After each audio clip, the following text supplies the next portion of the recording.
tanpa mabar. Main ngelek, kerap buat ku tak sabar. Gimana mau main sampai kelar? Ini waktunya ku bersinar. Okay, let's do it. Games main sandalanku, bikin mainku semakin hebat. Pin stabil main makin mulus, rankku fix naik terus. Tukar DG rings, diamond dan voucher game kau dapat. Cuma Games Max, makin-makin no debat. Games Max Booster, kini dapat DG Rings. Beli paketnya dan aktifkan boosternya di aplikasi Dunia Games.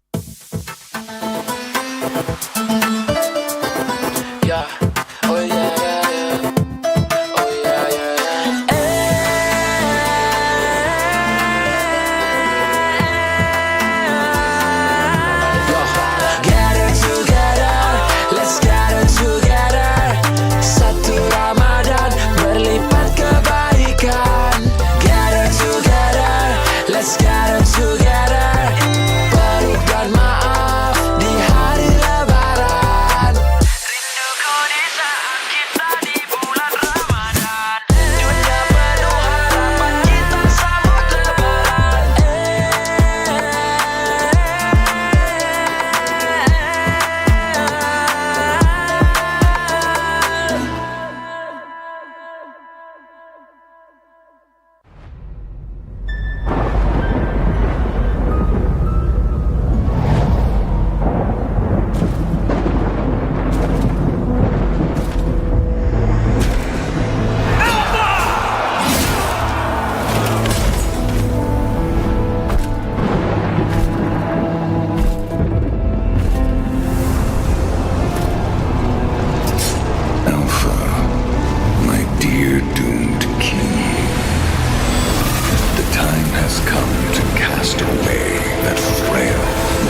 see.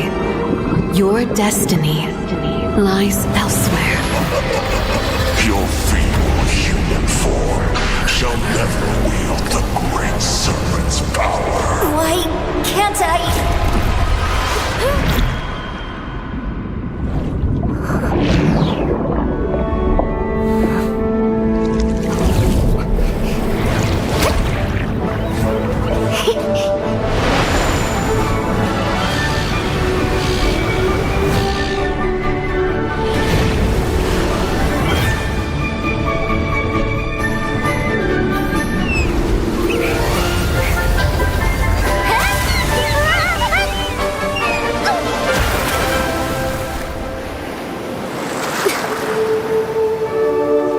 The great serpent's power.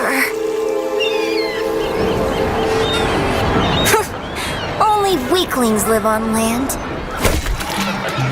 Born with this awesome tail, but stuck in this plain body. That's me, the great serpent's heir, Kalea.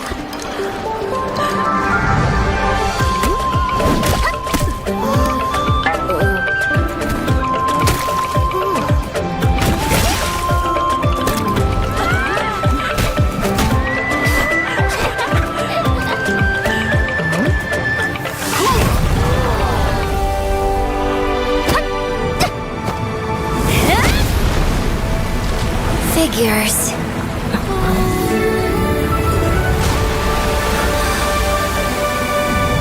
These things are pretty handy after all.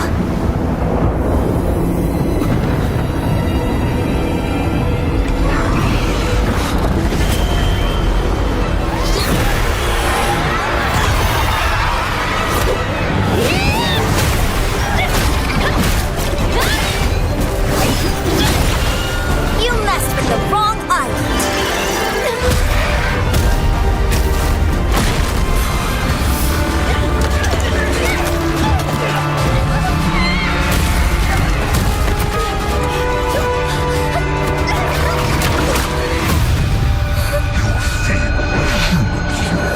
Shall never wield the great serpent's power.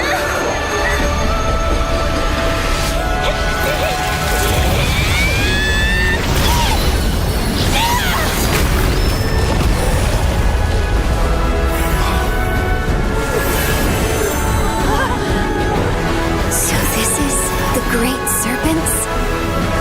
No. My power.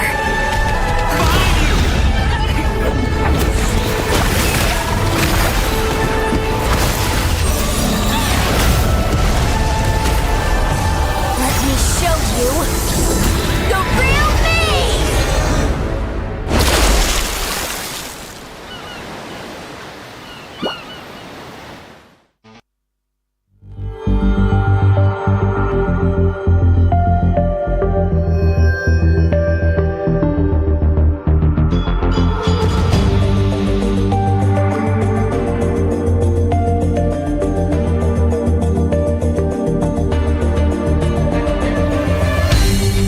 Aku kan berdiri dan terus berlari, terus ke arah puncak tertinggi. Ku takkan berhenti, hanya sampai di sini. Kemenangan abadi menanti. You know we won't miss if we unite our focus. And if you haven't noticed, we'll nyalakan apimu, hadapi semua tantangan, hadang semua serangan, jatuh bukan halangan, bakar semangatmu, janganlah engkau menyerah, kita akan buat sejarah. We all this, we won't miss, we all this, we won't miss. Saatnya beraksi, jalani ambisi. Aku kan menyawakan hari ini. You know we won't miss if we unite our focus. And if you haven't noticed, we'll nyalakan apimu, hadapi semua tantangan, hadang semua serangan, jatuh bukan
terus berlari, terus ke arah puncak tertinggi. Ku takkan berhenti, hanya sampai di sini. Kemenangan abadi menanti. You know we won't miss if we unite our focus. And if you haven't noticed, we only nyalakan apimu, hadapi semua. Hello, ladies and gentlemen. Welcome to the M-Watch Breakdown right here, where we take a look at some of the spiciest clips from last week's MPL ID Season 15. It's been a crazy season so far. I'll be your host, Arashi, right here. One of the first times we're going to have a M-Watch Breakdown here on the English stream. But yeah, there's been a great deal of big plays, big moments, and interesting moments overall in the season so far. It's been an interesting meta as well, with a lot of shifts coming in from different rosters, and also a lot of different, qualities of performances for different teams as well. So let's take a look at some of these clips right here immediately. Taking a look at the game earlier, I believe it was day 2 between Onyx and GeekFam, where they initially started with a very interesting draft. It really seemed like Onyx kind of got the better of GeekFam again and again, but afterwards, soon after, we thought that, okay, this isn't going to work. And then eventually GeekFam, after this performance where they try to go for a split push kind of approach, they're going to change some things up. It turns out, game number 2, they go straight back to the same exact draft. And Coach Adi of Onyx obliged them immediately. Bluffzy and Adi both just going at it. And you can see here, we thought it was going to be the same rehash, especially because Onyx actually got ahead in the second game. But it turns out GeekFam were able to execute the game plan even neater than they did in game number 1. And Onyx actually failed to punish Chadera enough to actually stop him from actually gaining enough traction. And of course, right after that, we take a look at this moment here by RRQ, where Edok initially started off this play. It was a catch initially from the players of Team Liquid ID, but look at that. With one single play there from Edok, kind of stops the whole tempo. And even though it seems like Team Liquid ID were gonna find a moment right there, the fact that Team RRQ were able to actually get such a big combo and they have so much more mobility tools allowed them to actually get the better of them in that fight. And here, of course, that crazy moment right there. If you paid attention, you can see that Key actually was able to set that up by actually going for the stun onto the jungle right there, and that allowed for that big moment of a steal from Erlan. And of course, soon after that, you can see this moment where we thought that RRQ were going for a late game strategy. They have that Sicilian in the hands of Rins. We thought that Rins' aggressiveness is going to hold him back playing these long-range backline heroes. But actually, with the great setups made by Edok here, you can see, even when the fights are this chaotic, you can see that Rins found a way to stay in the back, and his team were able to actually just take away all the attention away from him. And slowly but surely, I think Rins snowballed up to a 7 kill, 8 kill snowball lead. And there was this one moment where it was looking so sketchy right here. This might be the chance for Team Liquid to actually come back, get a big combo. But watch what happens here. They all funnel through. They all try and get the kill onto the members right in front of their eyes. And as a result, you can see Rins stay in the back, just outputting bad impact after bad impact again and again. Still Toy getting triple kill, but that's kind of sealed the deal there for Team Liquid ID. At that point, that was the one moment they were waiting for to really try and get something decisive, something that can flip the whole game on its head immediately. But unfortunately with RRQ, just being so prepared for the possibilities, always aware of the comeback potential of Team Liquid ID. This was the rematch after all from the grand finals of last season. We were really expecting a massive showdown, but it seems like RRQ were just so much more ahead, at least when it comes to the strategies, when it comes to the understanding of the meta as well. And that was a very clean 2-0 performance from RRQ. And it wasn't even that close. There were some moments where it seemed kind of interesting, or it seemed like anything could happen. But overall, it was still a very solid performance there for RRQ. So definitely one of the teams that are being looked at right now. And Team Liquid has this week to actually prove themselves, perform better, shape up when it comes to the strategies. But that was, for the most part, the big moments there, the interesting moments that you guys might have missed from MPL ID Season 15, week number 2 there. The Lord Steel, the draft showdown, and also the great rematch that turns out to be a bit anticlimactic.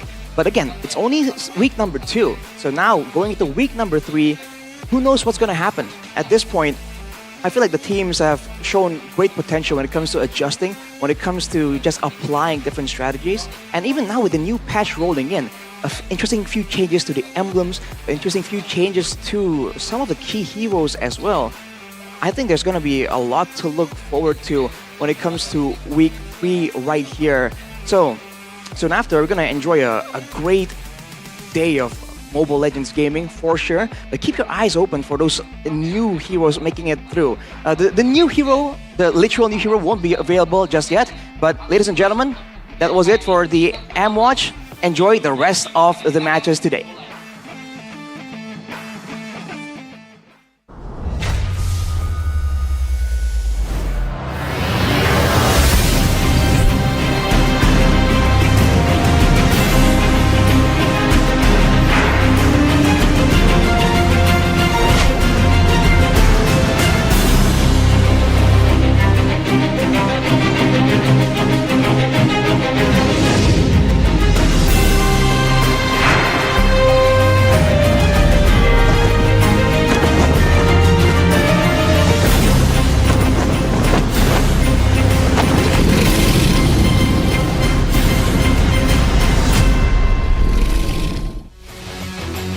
Live from MPL Arena, Jakarta, MPL Indonesia Season 15 is powered by Moonton. Supported by Esports Federation of Indonesia. Presented by official tournament smartphone Samsung Galaxy. Official e-wallet GoPay. Official sponsor, Head & Shoulders. Official coffee, Good Day. We own this.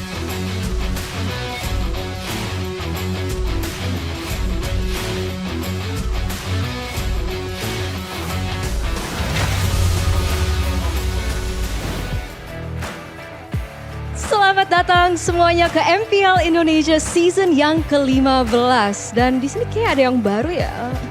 Kok kayak nggak di meja caster ya? Oh iya, soalnya aku hari ini akan menjadi reporter magang kalian. Tapi nggak itu doang loh guys yang baru, karena di week yang ketiga ini sebagai pembukaan ada beberapa hal yang baru yang pengen kita diskusi nih juga sama kalian.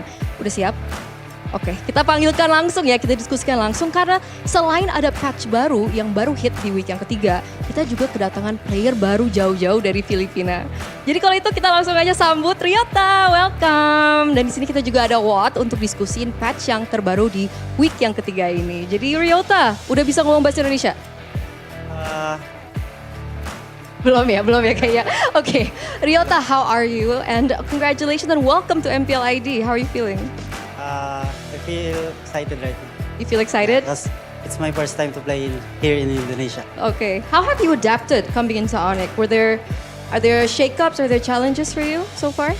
I think the language first. I just need to learn the bahasa. Learn the bahasa. Okay, it's okay. I think Kyrie will help you. He's actually here in the corner. You guys can't see him, but you'll see him later maybe. So Ryota, you're going to be playing now for Onyx as the EXP lane. Now, untuk Watt nih, ini kan kita ada kedatangan player baru untuk Onyx. Kira-kira itu bisa menjadi hal yang baru nggak sih atau tantangan baru untuk Watt sendiri? Yang pasti tantangan baru sih. Soalnya change roster. XP ya lumayan ngaruh sih menurut. Lumayan ngaruh ya. Kira-kira challenge apa? Karena kita nggak punya info tentang Ryota kah atau apa? Ya mungkin infonya minim sih. Infonya minim, oke. Nah untuk masalah patch baru, so there's a new patch that hit. What do you think will be the impact of the new patch, especially for Onyx? Again. How do you think the new patch will hit for Onyx? What do you think will be the implications of it? I think what's this? I forgot. the new. Do you think it'll help Onyx? Because right now we know that Onyx is at a 3-match lose streak. Jadi sekarang Onyx ada di match lose streak yang ketiganya nih. Do you think that it'll help Onyx or do you think it'll be another challenge for Onyx? I think it will help Onyx. Help Onyx? Yeah. Ooh, can we know what way? No. No, okay. You can see later. Okay, we'll see later. what do you think will be the impact for Dewa? For you, what? Kalau buat aku pribadi sih, Jadi challenge baru nggak lumayan sih? challenge baru juga. Karena bakal ada berubah emblem gitu-gitu, hero-hero baru juga. Mungkinan nanti bakal muncul sih. Kesulitan nggak sih coach? Jadi sendiri gitu kan biasanya kan kalau kita lihat dari tim-tim lain selain Onyx sama Dewa kan ada beberapa orang ya di coaching staff. Tapi kalau Watt sendiri gitu ngeliat challenge baru, patch baru, kesulitan nggak so far? Untungnya sih enggak ya, untung anak-anak juga pada ngasih masukan juga karena mereka pada ngerank. Dan ya menurut aku lumayan ngaruh sih dari anak-anaknya juga ngasih info ke kita. Sama-sama Jadi sharing kerjasama ya. Oke, kalau gitu. Jadi untuk match pembukaan, kalian ada message nggak sih for each other? Do you have a message for each other? Maybe Ryota for Watt, Watt to Ryota? Kita mulai dari Watt. Buat message-nya ya good luck Evan ya, kasih yang terbaik lah. Kasih game yang seru kita hari ini. Oke, you have a message for Watt? Good luck and give us the fans a good game. Good luck, alright. Jadi thank you so much Watt, thank you so much Ryota. Kita akan lempar untuk pembukaan dari match yang pertama di week yang ketiga ini. Bude Clara, are you there?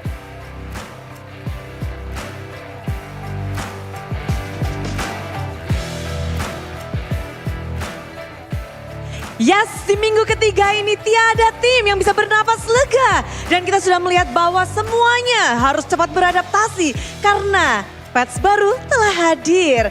Dan khususnya di minggu ketiga ini ada match pembukaan antara tim Onyx dan juga Dewa United. Kedua tim ini memang cukup unik karena mereka memiliki solo coach.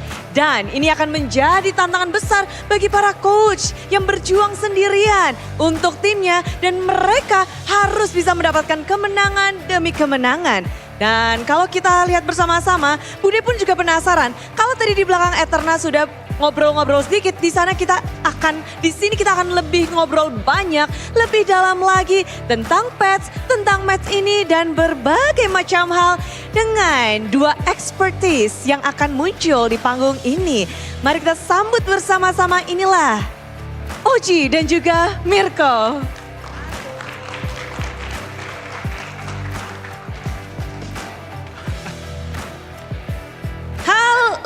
Halo, selamat datang di minggu yang ketiga. Oji, Ranger Mas. Terima kasih banyak Bud. Halo, Apa Bud. kabar? Baik dong, gimana minggu ketiga ini? Alhamdulillah baik, menjadi pembuka hari ini alhamdulillah. Baik, kalau dari Mirko sendiri minggu yang ketiga, apa yang kamu ekspektasikan nih? Exciting banget sih Bude, apalagi dengan patch baru ya. Mau lihat hero-hero baru akhirnya. Nah, tadi patch baru udah dikit-dikit dibahas, kita bakal bahas lebih dalam lagi, kita butuh insight dari kalian.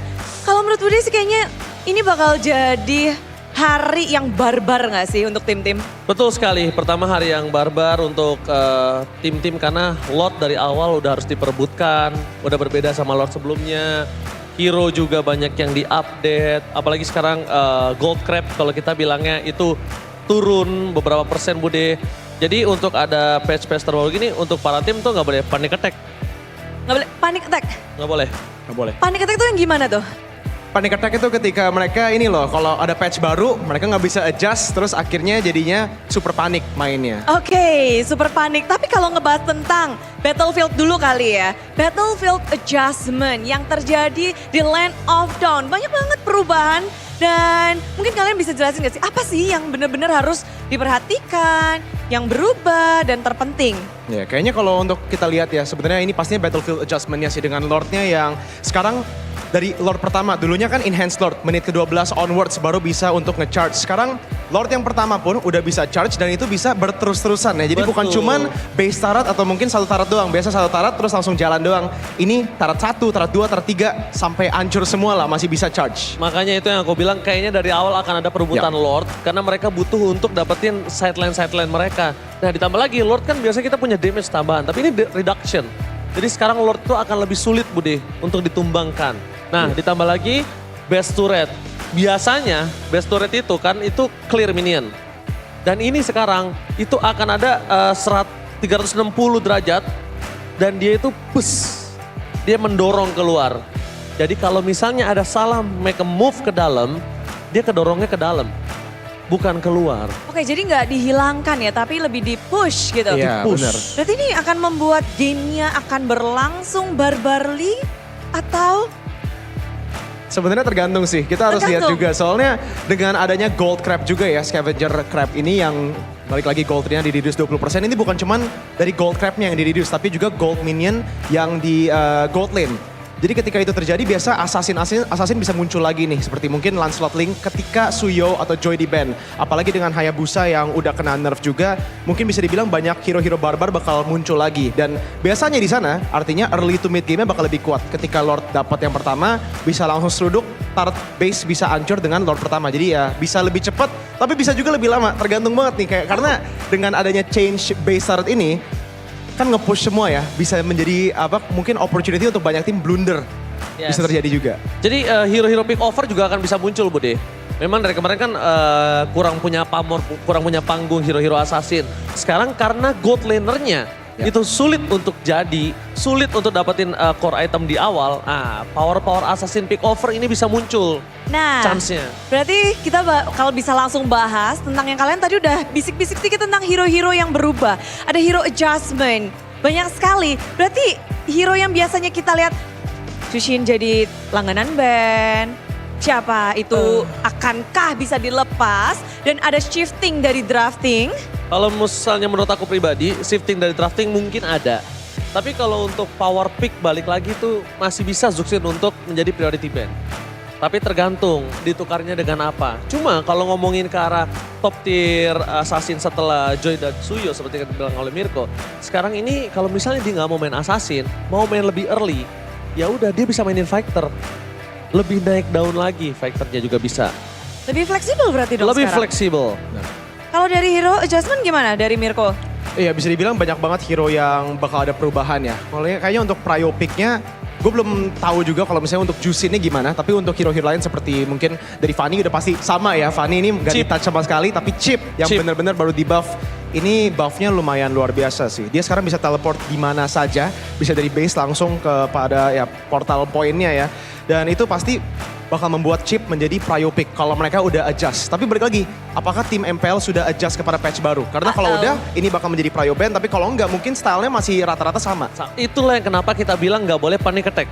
Karena kalau misalnya mereka panic attack, mereka itu tidak sesuai stratnya. Oke, dapat buff biasanya. Main langsung diambil, tapi nggak sesuai strat plan. Sama aja Bude. Tapi strategi juga bisa berubah karena adanya perubahan dari battle spell, dari emblem adjustment, dari emblemnya nih. Ini akan berpengaruh juga dong. Ini emblem-emblem support ya, jujur. Menurut gua OP, tapi yang sebenarnya kenapa gua sama Mirko ini setuju hero-hero pick over assassin akan muncul karena killing spree. Killing spree ini bikin heboh nih. Ini bikin heboh banget buat kita. Ini perubahan killing spree ini benar-benar signifikan banget sih. Karena tadinya yang harus mendapatkan kill ya, baru efeknya nyala. Ini ketika melakukan damage kepada hero yang lebih rendah HP-nya dari 30%. Udah langsung mendapatkan activate dari pasifnya. Jadi udah berubah ya sekarang. Dan cooldown-nya bakal reset ketika membunuh hero lawan. Wah ini bakal laris banget dong killing spree. Harusnya. Apalagi untuk jungler. Makanya assassin akan muncul lagi. Berarti sekarang shifting yang tadinya gold, sekarang karena dengan adanya killing spree ini, jungler-jungler hero akan bersinar. Kita harapkan bahkan saya sama Mirko sempat berbincang semoga assassin-assassin yang tidak pernah muncul harus muncul. Asik, coba apa nih? Hero apa? Ya, Lancelot, Link, itu muncul-muncul kembali. Ada tim yang dibenefitin nggak dengan adanya patch ini? Tim yang bakal main sekarang kayaknya. Onyx kan dengan Lancelot, dengan Link, Kairi. Wah ini bakal jadi menarik pastinya. Tapi mungkin ada kata-kata penutupan untuk patch hari ini. Patch yang akan kita lihat bersama-sama, Oji. Don't panic attack. Don't panic attack. Don't panic attack. Don't panic attack. Pokoknya jangan ada yang panik karena patch di depan mata kalian harus menghadapinya. Terima kasih duo caster Panic Attack. Thank you banget dan selamat bekerja. Thank you Bud. Thank you Bud. Yes, thank you. Pokoknya emang kuncinya tuh jangan panic attack karena semuanya bisa dipelajari, semuanya harus bisa adjust dan tantangan di depan mata kepada dua tim yang sedang berjuang khususnya dari segi Onyx. Onyx belum mendapatkan satu kemenangan pun. Sedangkan dari Dewa mereka sudah mengantongi 2 kemenangan. Di saat Onyx berada di bawah, Namun Dewa berada di tengah-tengah. Tapi itu bukan tempat yang mereka inginkan pastinya. Semuanya ingin lebih baik. Dan dari semua super fans, Bude yakin kalian juga turut serta mendukung dari tim-tim yang sedang berproses. Dan kita lihat bagaimana proses mereka untuk adjust dari patch yang akan berlangsung match pembukaan. Tapi Bude ingin berterima kasih kepada kalian semua para super fans dan juga kepada para sponsor dan partner. Karena MPL Indonesia Season 15 powered by Munton, supported by PBSI, presented by official turnamen smartphone Samsung Galaxy, official e-wallet GoPay, official dari sponsor Head and Shoulder, official coffee partner Good Day. Dan kita juga punya partner ini sports, ada Telkomsel, Dunia Games dan IndiHome. Bersama dengan advertiser Kacang Sukro dan supplier RSV Helmet. Semua yang ada di sini bertanya-tanya bagaimana Onyx bisa bangkit dari lembah yang kelam ini. Dan juga bagaimana Dewa menjawab dari tantangan.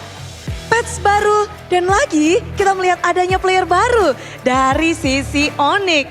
Banyak sekali yang akan disajikan dari kedua tim yang sedang berjuang. Berjuang untuk naik atau berjuang untuk bertahan. Kita akan saksikan bersama-sama. Inilah dia pertarungan pembukaan di minggu yang ketiga antara Onyx dan juga Dewa United.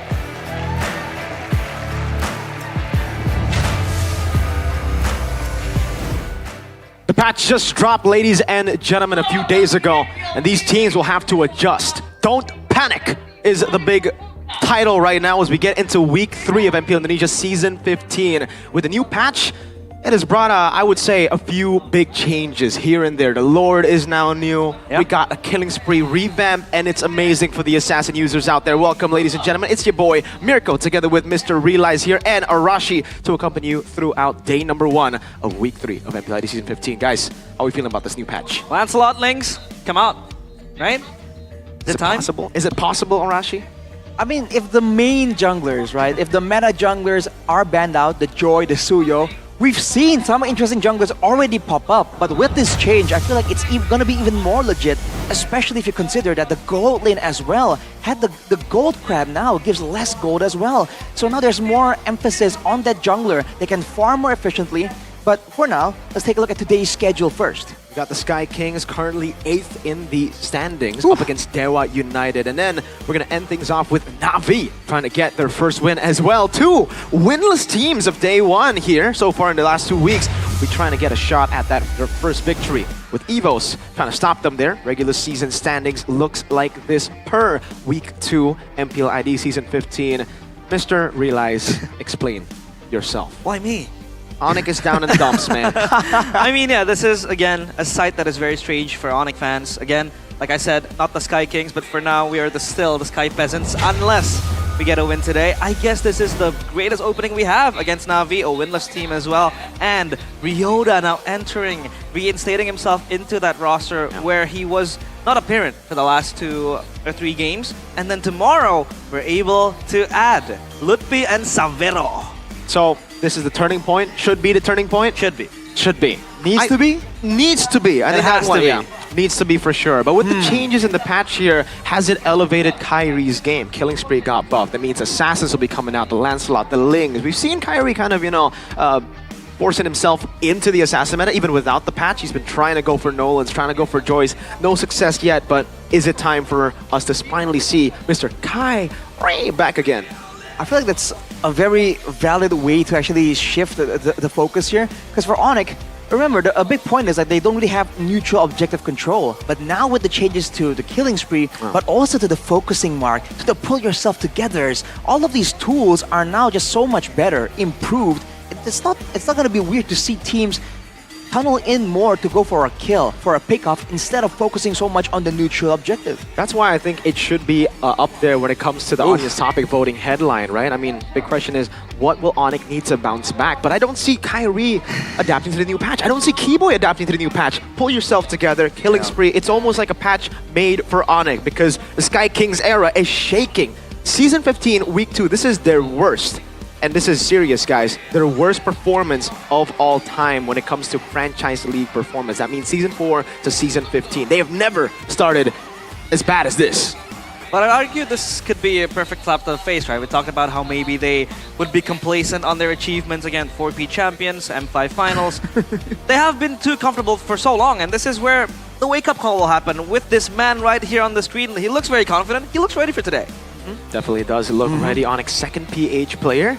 Here, 5th to 6th place, MPL PH Season 14 Smart Omega, first place at the 32nd SEA Games as well. A gold medalist. Even though he didn't really get a chance to play in that SEA Games, he was part of the substitute. He did go through, you know, the player selection. So Ryota here, he's got some mad skills, Arashi, but is it going to be enough to take Onyx back to the top? I feel like right now, we shouldn't focus too much on getting to the top immediately. Okay. They should focus on actually turning the franchise around real quick, because, you know, they can go back up, or they can follow the Indonesian stock market and just keep going down, brother. Whoa. Let's see what the audience have, you know, voted on here. What should Onyx do to bounce back? Number 1, A, wait for Savero Lupi. That's 25%. Start playing Ryota is 57%. So I believe they're going to try to do what you've asked them to do. But we might just see Nile and XP again, I'm just saying. Yo, start playing Ryota might just be the answer. We talked about this backstage the last time an Omega PH player joined Onyx. You know what happened? Kelra went to Onyx PH, and Onyx PH ended up winning M Series. This might be the turning point for Onyx Indonesia as well.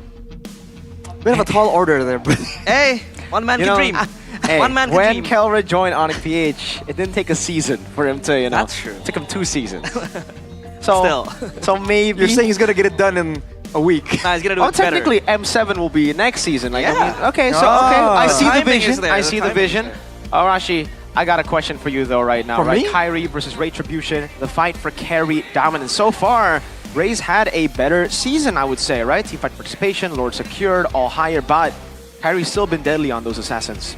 So Ray, I believe, really surprised us on that match with Bigatron, right? Where he was able to just demolish Annabelle in the neutral objective game. But this is exactly what we're talking about. If the game shifts over to kills, right? And so the advantage Ray has so far is kind of negated. Because Kyrie, I believe, looking at some of his moments, he still has the killer instinct, man. He can still go for those, you know, those opportunities. And with the hero pool opening up a bit more potentially, there's so many more ways Kyrie can do unpredictable things. And that's the best thing that Onyx were able to get out of him. Killing spree back. Both these junglers known for their assassins. So we're talking a lot about Onyx here, but Dewa United, I think they'll also benefit a lot from this change. Mueza is an amazing moment maker, playmaker as well, especially when you give him something like a Tigreal. And I think we might see the rise of the Tigreal back again in MPL with the changes of Pull Yourself Together. Guys, now it starts at 12%, no longer it's 15% base, 12%, and every kill and assist stacks up for another percentage. 1+1 every single time. Max at 8 stacks, that means you can get a maximum of 20% cooldown reduction on your battle spell. Hollow Legends inductee though, let's talk about Mr. Kyrie, the god in the jungle. Yeah, the man with a great amount of accolades to his name so far. But in this season, it's just a bit different. Although, to be fair, he's still the number 3 jungle with the most total turtles. Yep. But, you know, Albert, number 1 right now with 20. So he's definitely not really shining as the jungler of Indonesia. But again, it's a team game, right? With the changes to the EXP lane, that might change. And we'll have to see what kind of game is being played here. Is it going to be kill-centric, or is it going to be neutral objective focused? Because if it is, then this change, bringing in Ryota, might just be game-changing.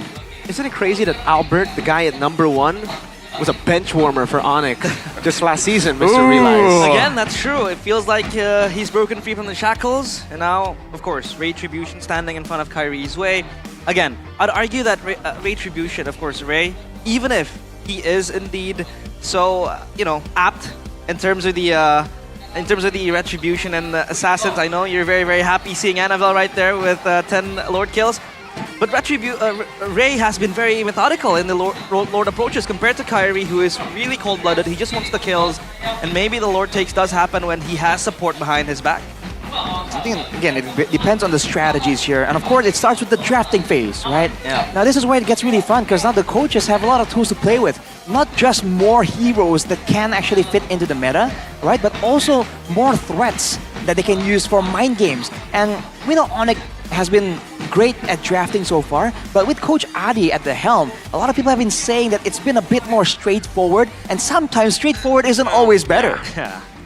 Most of the time it's not better. Well, so far it has not been good at all, right? I mean, maybe one game it's been good. 0-3 is the current standings, guys. And finally, I guess we will have to see Dewa and Onyx coaches battle 1v1. This is Dewa United with their roster still the same lineup. No changes. Ray, Octa, Moeza, maybe, and So Rizzo. Man, this team, they've done so much. They've improved so much as well. We have to see how they can methodically deconstruct the plans coming in from Onyx. The Gods with the veterans on the helm. It is, of course, Dewa United. Dewa United, an early top performance from this team. Something that most people didn't expect. They've been able to exceed a lot of our expectations. Will they be able to beat Onyx? It's funny how we still put that in, right? This is currently one of the top teams in the standings versus the second worst team in the standings. But it's always the Sky Kings having that aura, that boss of ID aura. Hey, an old king, a retired king, was still a king, and he got there for a reason. He got there because he was the man to be feared. So you can never let your guard down when an ex-king is in the building. And speaking of the ex-kings, it's Ryota making his debut in Season 15 of MPL ID. The Sky Kings with Ryota. Can they rebuild what they lost? Backup has arrived to guard the long-lost throne of the Sky Kings. Please welcome Onyx Esports. The dark times for the Sky Kings currently, as their kingdom has been shattered, taken down many times by Geek Fam last season and by three different teams this season. Let's see if they can actually rebuild. Ryota, another foundation that they lost with Boots back in the day, with Lutpi, with Rez. I don't know, Rashi. I'm kind of nervous for Ryota, man. I am too. But for the rest of the team as well, you know, they've been through tough times. As a wise man once said, tough times never last, only tough people last. And Onyx has proven that time and time again before. So let's wait and see what they want to bring to the table here as we welcome, as always, the brains, the CPU behind the entire operation. It's no longer them being outnumbered. It's a mano a mano, 1v1. Coach Adi and Coach Watt, solo coaches in the season. And our Marshal, Gary, who has a very notorious curse. Gary, where are you going? Hopefully not in the Sky Kings corner. Because, is that bias I hear? No, not bias. They need a win. They need a win. True. You know, their momentum flowing, and then... Gary's going to the left. Where's he going? No, he's going to Onyx. Ladies and gentlemen, Gary. Well, oh no. His side has never won. This is a weird coincidence. Is it never? One time. Evos got beat by Alter Ego. That was the one time. He was on Alter Ego's side, and it didn't work out for Alter Ego. But for Onyx, I don't think they rely on these curses. They rely on their keys to victory. By the Samsung Galaxy S25 series, Chip is not cheap. Contend as a high-value hero with the changes now. Chip with the improved mobility, it's gonna be a lot more dangerous, especially with a team as experienced as Onyx, and be more adaptive. Don't be swayed by ego in the drafting phase. That's a big, a big point for Adi to take note of. But we'll have to see. Can Watt actually outsmart Adi in the drafting department? Because for the keys of victory for Dewa United is denying the high ground hero from Sans. With the improved Farsa right now, giving more visibility, having more ways to be useful in a big team fight, Sans can go back and fall back on that, and there's a chance we might see a very cool long-distance battle with the Yves and Farsa, like the good old days. And of course, a more synergized mid-trio, especially Octa here. We've seen great things coming out of Moeza, coming out of Ray as well. Octa is the one person from the mid-trio that a lot of people have had critiques for, but you know, when it works, it works. When it doesn't, not so good. So he needs to kind of clean up on that and really pick the right moment for the right play. I think he just needs to learn how to be selfless, right? Because a lot of times when he was in RQ as well, he wants to be the carry, he wants to be the damage dealer. We've seen that here for Dewa too, saving his flicker for a big play that will, get him highlight, but then as he flickered forward, he dies. So, for Octa, clinical decision-making, clinical also playmaking needs to be there for them. He needs to understand that he has a lot of carries in his team. It's not him carrying. It's okay for him not to be the carry.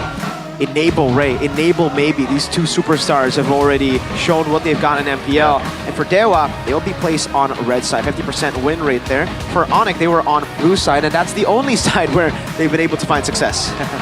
We'll have to see what can they go for. What's the idea here coming out of Dewa actually, right? Because they're the ones picking.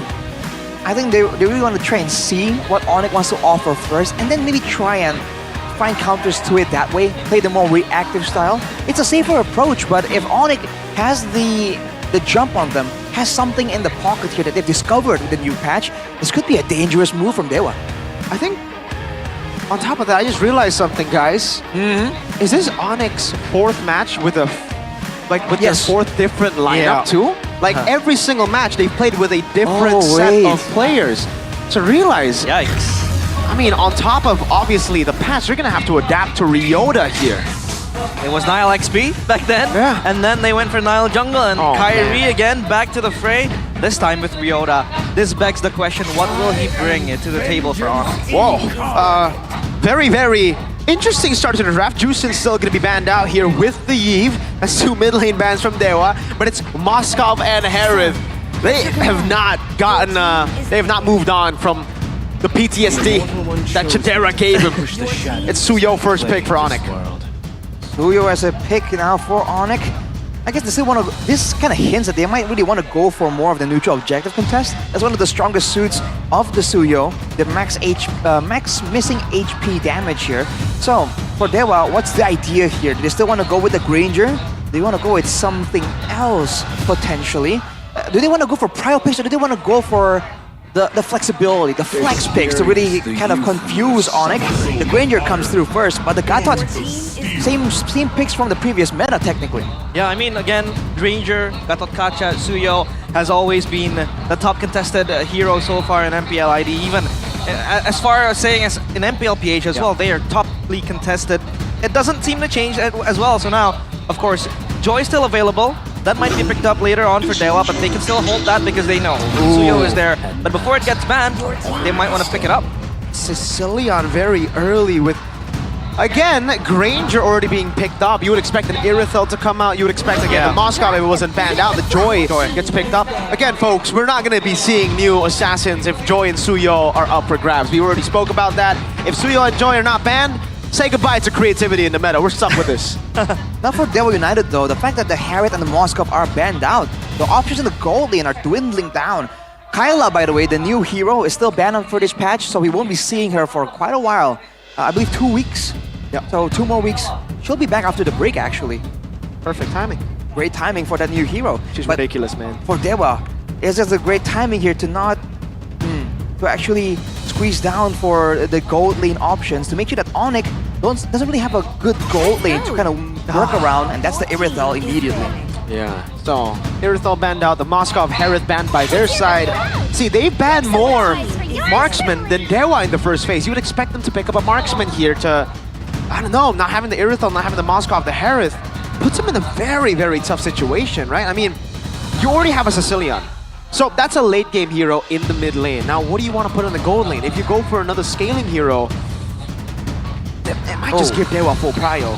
Are you hinting that there's a potential Brody showing up? They've clipped his animations. It's a lot more fluid right now. So in the meta that potentially has so much more mobility, that could be a great asset to have in the gold lane. But the Brody doesn't do too well up against, you know, long range. Usually when you get outranged, that's when the Brody struggles. So CC Phobius setting up for a possible Lucas. I think Dewa needs to pick up, well, they don't need to pick it up now, but they can pick up Valentina later if they want to counter that Lucas. And if they want to pick up the Brody here, I feel like that's going to really, really be hard for Onyx to play against, or rather play with, because the Jawhead entails you to be active or proactive in the other side lanes. You want to look for the pickoffs, you want to look for the invades, and Brody cannot have that because it's hard for him to play weak side, and he needs that constant support from his roamer. So Onyx, what do you think about the picks? Claude is still there, but again, it's not Beatrix. It's not going to be a good pick. Maybe it's Beatrix as well. Beatrix is a good shout there. Ooh, the low Yi. And again,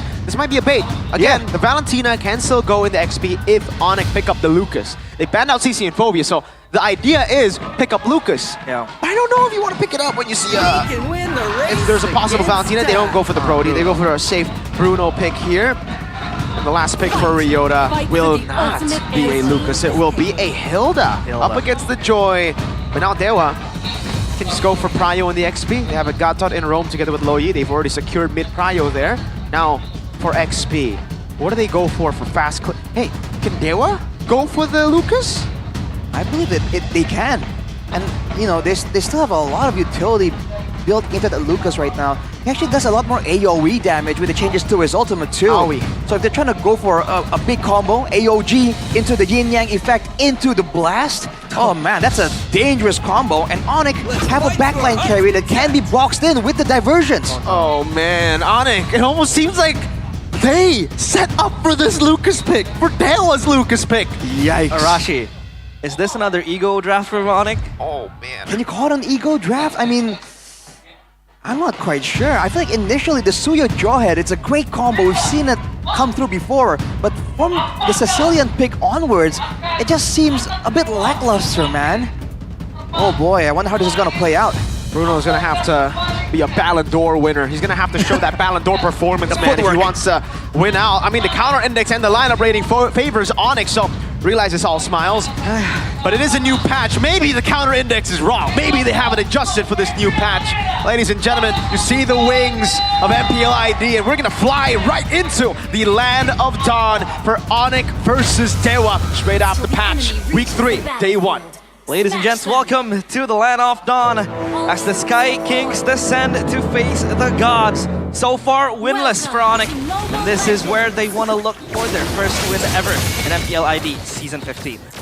With the Jawhead in Tao, I think Onyx has a great chance here to just force the fast clears, trying to find ways to invade. Especially early on though, they gotta be careful because with Octa on that low Yi, that's a lot of damage. With the Kacha being the roamer as well, I think Dewa has a lot of more skirmish potential in the early game. But we'll have to see with the fast rotations that Ryota can do on that Hilda. Maybe, right, the Jawhead and Hilda activity might be enough to stifle Dewa's early game presence. Oh, look at CW! Oh, very low. Still able to dodge maybe, and maybe it's just a beast with the Granger again having that control over towards Onyx TW. Oh man, that was a tough one. Arashi, Bruno versus Granger. Is this how we expect it to play out?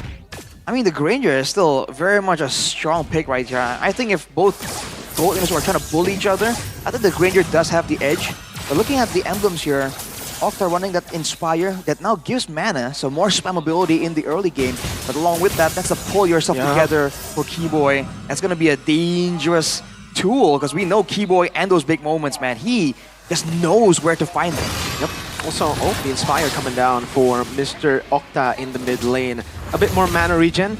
Definitely needs it as a low Yi here if he's gonna constantly be spamming out those skills out and about. Turtle 1 seems pretty good for Onyx, and the Sky Kings have built the foundation of a camp to try to siege this turtle. They have control over the turtle as well. Lucas still down below, and look at Keyboy. The zoning potential with the Jawhead is very, very good. Ryota as well is joining onto this turtle fight, so this might be where it gets contested. Mueza though, close to the corner. Ray coming in with the electrifying beat, and there goes the launch inside. Kyrie able to get the retribution down, but the fight continues. Keyboy having to face the wrath of Mueza. The blast is not enough to take him down, but Ryota in the back still able to control deep, and first blood, even a double kill for Kyrie on to boot towards Onyx. Dewa United got baited into that skirmish. Well played from Keyboy with a great ejector. It was a great effort from Mueza there, but oh, hang on a second. Keyboy! Ejector again, and Ryota is here to just welcome Chorizo into his open arms, as well as there goes Sans and Onyx again with another kill. Like I said, it was a great effort from Mueza. He got the taunt off onto Kyrie, I believe, but then the turtle wasn't low enough for Ray to go for the steal. So you can say it's a bit of a miscoordination, but Mueza wasn't level 4 either before that fight began. So Onyx did a great job of securing an EXP advantage through the rotations. Now Dewa on the back foot, gotta be careful. Onyx has a great amount of snowballing potential as well. Especially if Ryota gets out of control, that can mean that Octa and Ray won't be allowed to play the game with the Hilda zoning. Disastrous start for Dewa United here as we get into the 3rd minute of the game.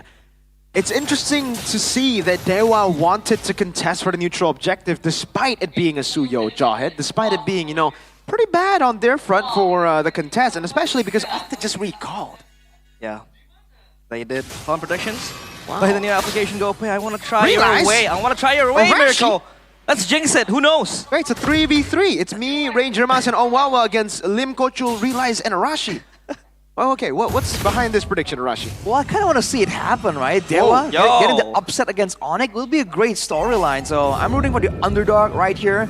But, you know, if Onyx makes a recovery, by all means, they also deserve it. They're going through a lot right now. The underdogs, or as Moreno would call them, the underground. The underground? Up top, though, you can see that maybe spinning up in lane, but that's a 2-level lead on the Sky King. Another rumble in the jungle. Ryota again behind the bush. He controls it deep. Ueza wants to zone out Onyx. This turtle still up for grabs. Chorizo, though, has Prio from behind. Let's see. Turtle being contested again. Oh, man, maybe. Double aiding now. Unstoppable force down below. Big ults used. They have control. Ryota just jumping from the back. Oh, the Sanguine Claws. So good from Sans as he pops the Bat Feast. And Mueza is running low on HP. Ryota so crazy. Just zoning out Mueza and the entirety of Dewa United. Super sustainable, man. This Ryota guy. Super tanky Keyboy. Oh, great cancel on the conceal from Maybe. And Maybe is the shining glimmer of hope currently for Dewa United. They got to play for Maybe. They failed 2 neutral objectives. If they double down again on the next neutral objective, Arashi, Maybe's gonna lose out that window to even snowball. Diversion play from the back. This might be a call to arms. Sans is there, and Ryota again just putting it out. Onyx, they have their guardian angel, and that man is Ryota. That went to the skies, Arashi. That's unfortunate, man. Octa stepping up forward ahead from the team, not lending the yin-yang effect that's required to start off that fight. The lack of engager was really harming Dewa. Onyx are just sitting back, waiting for a big moment to arrive with the ejector and the Sanguine Claws. They don't really have to force anything, but Umueza stand by here. Here they go. Oh my god, there goes the unstoppable force, but maybe picks up a kill. Ryota dives from the back, and TW is given on a silver platter. That kill towards him, and Sans gets the turret. Onyx pounced back. There's no trade. Onyx made sure of it. Kyrie made sure of it. Down below he goes as Ryota walks up. Man, we were talking about their synergy. How do they adapt together so far? It's instant. Doing great right now. Actually moving in unison, but look at CW. Oh, he's very low. CW has to run, but no, he wants to play football, but Chorizo says no. And there goes Mueza with the AOG as Onyx. They disengage, and Dewa might second chance this. Kyrie in front, not going to re-aggress any further. They might have to look for more though, with the turtle spawning in 9 seconds here. Dewa has used 3 ultimates. They gotta try and use this momentum when CW isn't on the field to try and find something. Because otherwise, it really wasn't as impactful of a pickoff. Oh, Ryota so deep towards Dewa's faces. Keyboy might come to the backup, and no.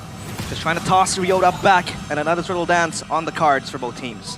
Look at how fast Ryota just gets back to full again. Kyrie's second item picked up. That's the War Axe on top of the Hanu Strike. And I think Onyx have already neutralized Dewa's poke. Maybe can't really poke on Ryota, right? I mean, you can constantly just regen. Dewa, despite all of our warnings, they still want to go Turtle 3. Running in too deep is Ryota again. AOG to the back. It's going not to hit anyone, but Ray gets Ryota. CW still dancing. Keyboy as well, just joining up the fray. And there goes CW hitting the balls left and right. Chorizo has to run for the hills. The blast only to zone out CW. Turtle again, so clean for Onyx. That's Ray taken out as well though. Onyx should be able to get this turtle no problem at all. Dewa, despite having the right tools, the right burst, you can see that Keyboy did not last long at all, but they're really struggling to find the right targets in these fights. And they have not been able to use that diversion as efficiently as you would expect. They need that diversion to come through right now if they want to try and overturn this game against Onyx. Down below, a turret as well, this time going to the Sky Kings as they continue the siege, it seems, on Dewa. And remember, guys, it's a completely different game. Now, if you're only leading by 3,000 gold, usually when you have this kind of composition, you want to be leading with more, right? I mean, in the early game. But now with the Lord changes, it's fine. You already have this much control, you have this much tempo on the map. That Lord the new one will start charging, even the first one onwards, guys. It's no longer 12-minute Lord that just charges in, and it's non-stop charging. Gets a charge on turret 1, it'll continue to charge turret 2, and then into tier 3. Yeah, this forces Dewa to play proactive as well, to stop the rampage of Onyx. They siege the middle turret. Look at Keyboy again with the concealed play, just trying to taunt the players of Dewa. And Onyx can dish back the equal amount of poke right now with Sans, with 7 assists. Not really killing a lot of members, but looking at the gold, he's actually number 4 on the board. So very respectable amounts of damage coming through. Only with the glowing wand right now, but I think soon he's going to finish a Wishing Lantern. Just as I say so, that's the Wishing Lantern for Sans. So if you thought that Dewa was losing out in the poke game just now, it's going to get even worse for now.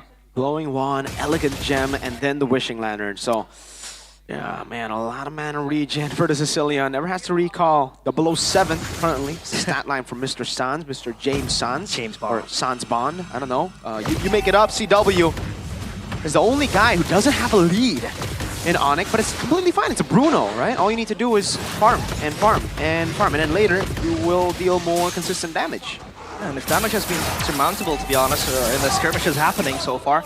So at least that's a good sign for Onyx, even if their gold later is losing gold, but at least the damage is still there for Onyx. And I mean, he's losing in gold, but it's not even a crazy amount. It's below 1k right now. So Onyx definitely still has the edge, especially with CW reaching the 2-item power spike. Berserker's Fury and Has Claws, the core items for the Bruno right here. So in a long drawn-out fight, Onyx might still have more of an advantage in the gold lane, despite the fact that maybe is ahead. Only 1 or maybe 1, if not 2 stacks on that Sky Piercer as well. See, the diversion used for rotations now won't be able to be used for a pick-off tool as Keyboy and Ryota just zones everyone, man.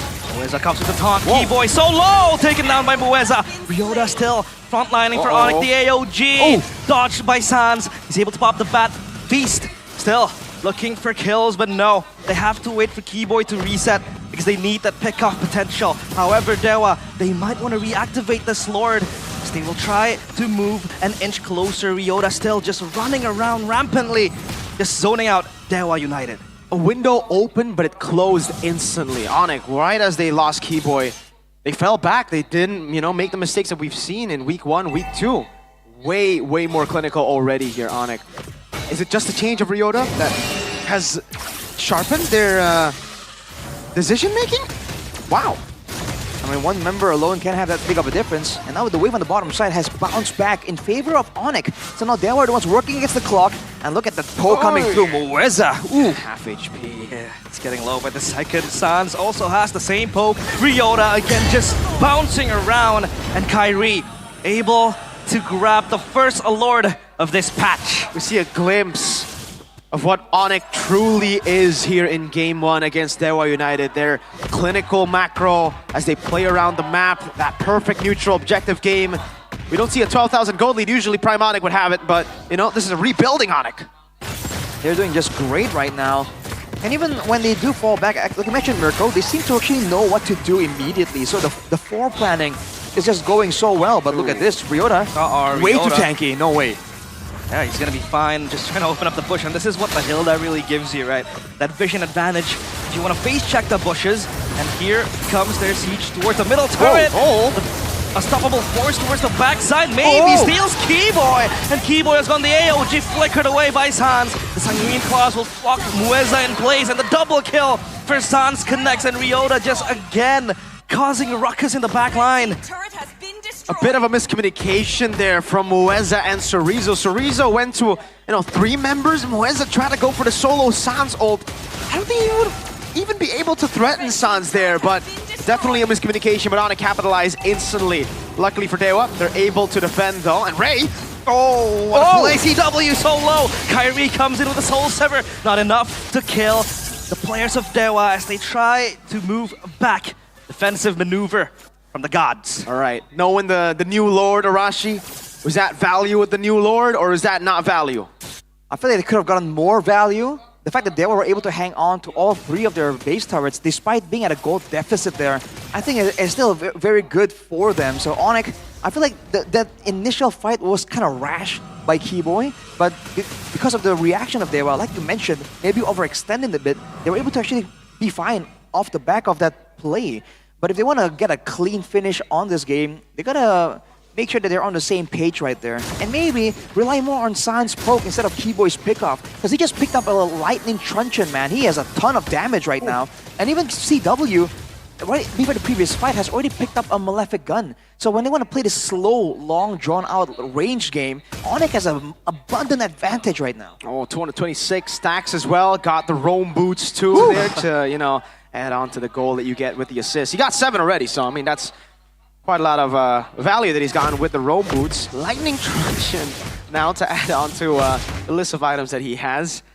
I feel for Mueza and Chorizo now, man. I mean, what are you going to itemize for? He has an Athena, he has an Anti-Chorus, and now he's like, I got to get a Blade Armor too. CW is dealing so much damage. I got to get a Radiant to deal with late game Suns. I mean, some of them might actually go for the Twilight Armor as well. Considering the kind of damage they're getting from CW and San, it's all about 1k, dude. It's just big chunks of damage. But Mueza, unable to find anything. Now the slow burn continues, and it favors Onyx. They are the ones who have to try and make something happen. But the window is so small, man, and Onyx are just not showing it very often. Feels like the patch never changed, and again, back to the passive, aggressive playstyle we are used a few days ago, a few weeks ago. As the Lord so low and Kyrie easily snatches it from the hands of Dewa, but Mueza wants to move forward. Tans is able to take him down at CW though, with the balls to just kick away Dewa back to their base. Gatot Kacha is a horrible solo engager. You need someone to follow it up, or you need someone to start things up. He's the follow-up. And Chorizo was in no position to actually battle it out. Ray, though, has the pressure up top. Comes Onyx. They charge with the Lord. This might be the end of it, but no. They still have minions that they have to clear. The Lord stalled from the Crystal of Dewa United. And they might just move back, and Dewa able to defend their base. That's a great Dragon Spear from Onyx, though. They don't want to stop the siege. What's going on? Maybe so low with the poke coming in from Onyx as they pounce forward. The minions in the mid lane still marching onto the Crystal as CW just shoots those auto attacks towards the turret. The turret second down the bottom, able to fall. The topside turret as well next in the menu as Dewa scramble around in desperation. They need a Hail Mary play. Might come from Ray, but no. It's all cancelled and Onyx are content with what they're able to get. The base turret on the side of the Lord spawning. Not ideal, but better, much better than nothing. 9k gold lead.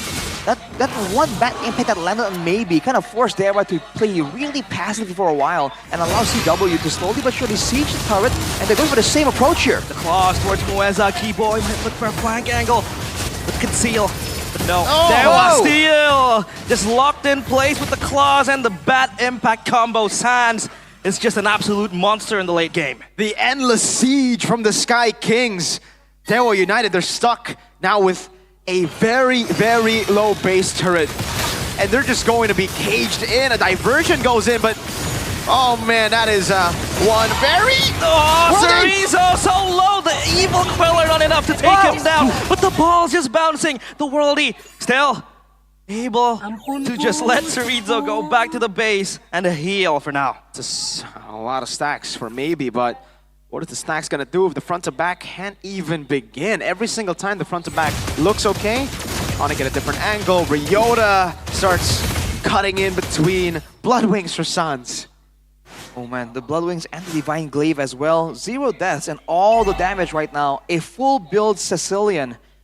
If Dewa United want to win this, they got to do something drastic. With the kind of engages they have, it has to be an all or nothing play. If they win, it's going to be a massive win. If they lose, it's going to look like a stomp. But at this point, they've backed themselves into a corner. 9k gold deficit with 10 seconds on the Lord. If they want to let this one go, then the next Lord push will be it. Onyx will be able to end off it. Certainly. Yeah, I mean, it's going to be the 8th. If they want to wait 20 seconds, it's going to be the new Evolved Lord, right? It's not even called the Evolved Lord. I believe it's a Summoned Lord. That's when you have the damage reduction. Finally, a diversion play. Diversion from the back. Did Kyrie shoot them? Did he? I think Kyrie spotted them. I think he did. They're all spotted. Their plans foiled. Ray. In this Lord, they have to dance over it. Ray just running around. Keyboy locks him in place. And there goes Kyrie, guns blazing. Ray is gone as Onyx pounds forward. Mueza gone. AOG defensively all cancelled. And Ryota alone in the back. He was the Omega. Now he's the Alpha. Just running around Dewa. And the Lord secured by Onyx. It's all coming up roses for them. What a read, a bird's eye view from Kyrie that spots out the diversion. That was the only proactive diversion play this game, and Dewa, they might just lose right here. This just might be the end, oh my god! The poke towards Arizo with the crystal falling as well. And Onyx, this might be the turning point as a methodical and clinical game 1 is able to hand them the victory. A step closer to regaining the glory that they lost. They are currently 0-3 in matches. They have gone games before. Let's not celebrate too quick though, because Onyx, they gotta go back to the drawing books and keep whatever plan they had for game 1 into game 2. That was Onyx. That was a clean performance we've come to expect from the Sky Kings. Not letting Dewa get even the slightest bit of advantage. The snowballing shut down, the rotations shut down, the diversion shut down, and of course that siege.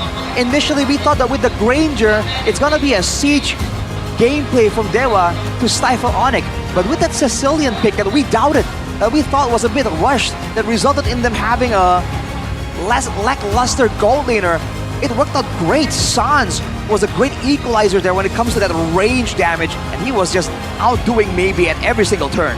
I guess the idea of the new patch is the gold laner is truly secondary. You can pick whatever you want in the gold lane. It's not gonna carry you until what? Like we get to super late game, maybe 19, 20 minutes.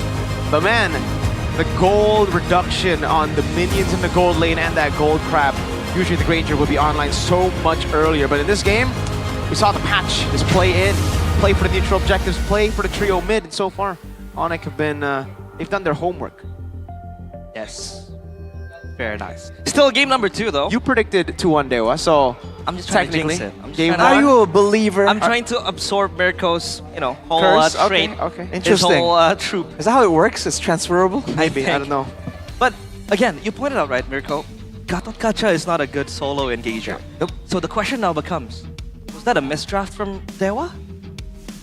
I think it was a miscoordinated play a couple of times, right? I mean, Cerezo walked in, but Mueza wanted to go for his own pickoff. Like, I mean, there was a play up top, I think, around orange buff, where Cerezo got 3 guys.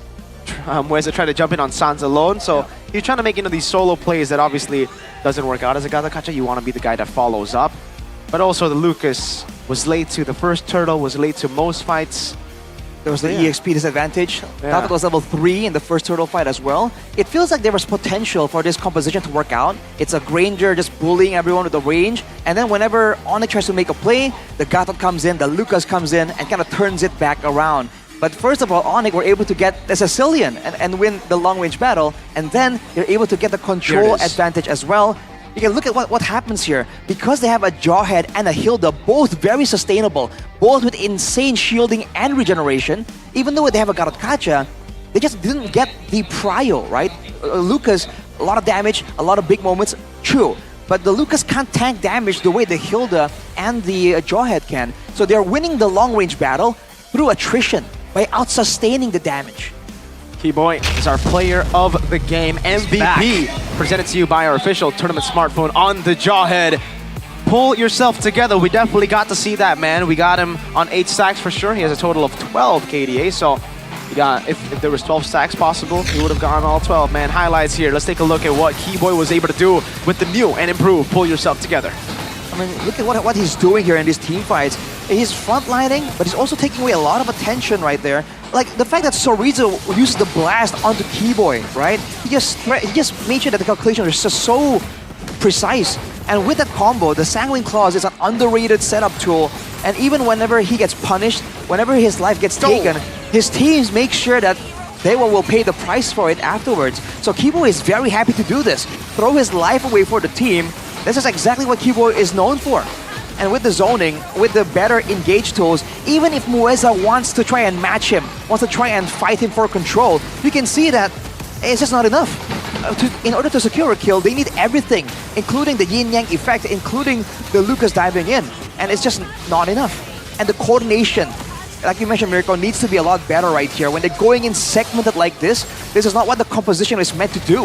When we saw it and said it has potential, we were talking about a wombo combo.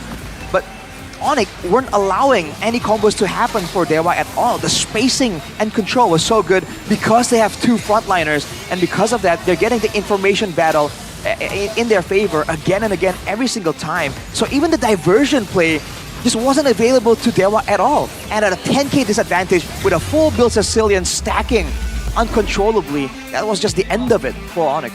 For Dewa. Was it just a tough game, Arashi, for Lo Yi, or did Octa just not find those angles, you know? Because we only saw, what, 2 diversion plays, proactive diversion plays, and even then, one up top went with, you know, a miss yin-yang reaction. The one in the bottom lane was read out by Kyrie. Was it too easy to read? I feel like the fact that they weren't really using it a lot made Onyx kind of very aware of it, you know? They're always on the map. So the moment they all disappeared, now they're like, okay, wait, they're gone, right? This is very different. There wasn't any mind games here where Dewa would dip out of vision, you know, just to spook them and come back. They were very straightforwardly on the map, and the fact that there was only 1 or 2 attempts of a diversion made it so Onyx could kind of relax, right? They don't really have to be worried about the, you know, the threat of the diversion. It's not constantly weighing on their mind. Not to mention, like you mentioned, Mirko, they have a Gatot Kacha as the main engager. Okay. So what are you gonna do? Send Gatot Kacha with the Joy and get a pick off that way? It's not enough damage, especially with the frontliners that Onyx has selected, right? That's why the Hilda and Jarhead here comes in so clutch. I do agree as well. It feels like even if you want to create a diversion play, there's just not enough, I'd say, capabilities, you know, in terms of the burst damage, in terms of the pick off, and as well as the, you know, the stuns. It's just not coming to fruition for Dewa. Yeah. So even if they want to proactively look for, you know, teleport plays here and there, it's just easily read out by Onyx because number 1, they're able to win out on the sustain if the long-term fights does break out from that diversion, or number 2, even if they want to pick off, it's just, you know, Gatot Kacha with the instant taunt and that's it. If you want to pop the AOG, that's much more telegraphed. So the question then becomes, if they picked maybe another, you know, hero that could support the Gatot Kacha and the engages, if they want to create those diversion plays, then maybe it might be a different story. I'm thinking if they go for something a bit long range in the mid lane, then they can really force Onyx to try and engage on them and then use the counter engage that way.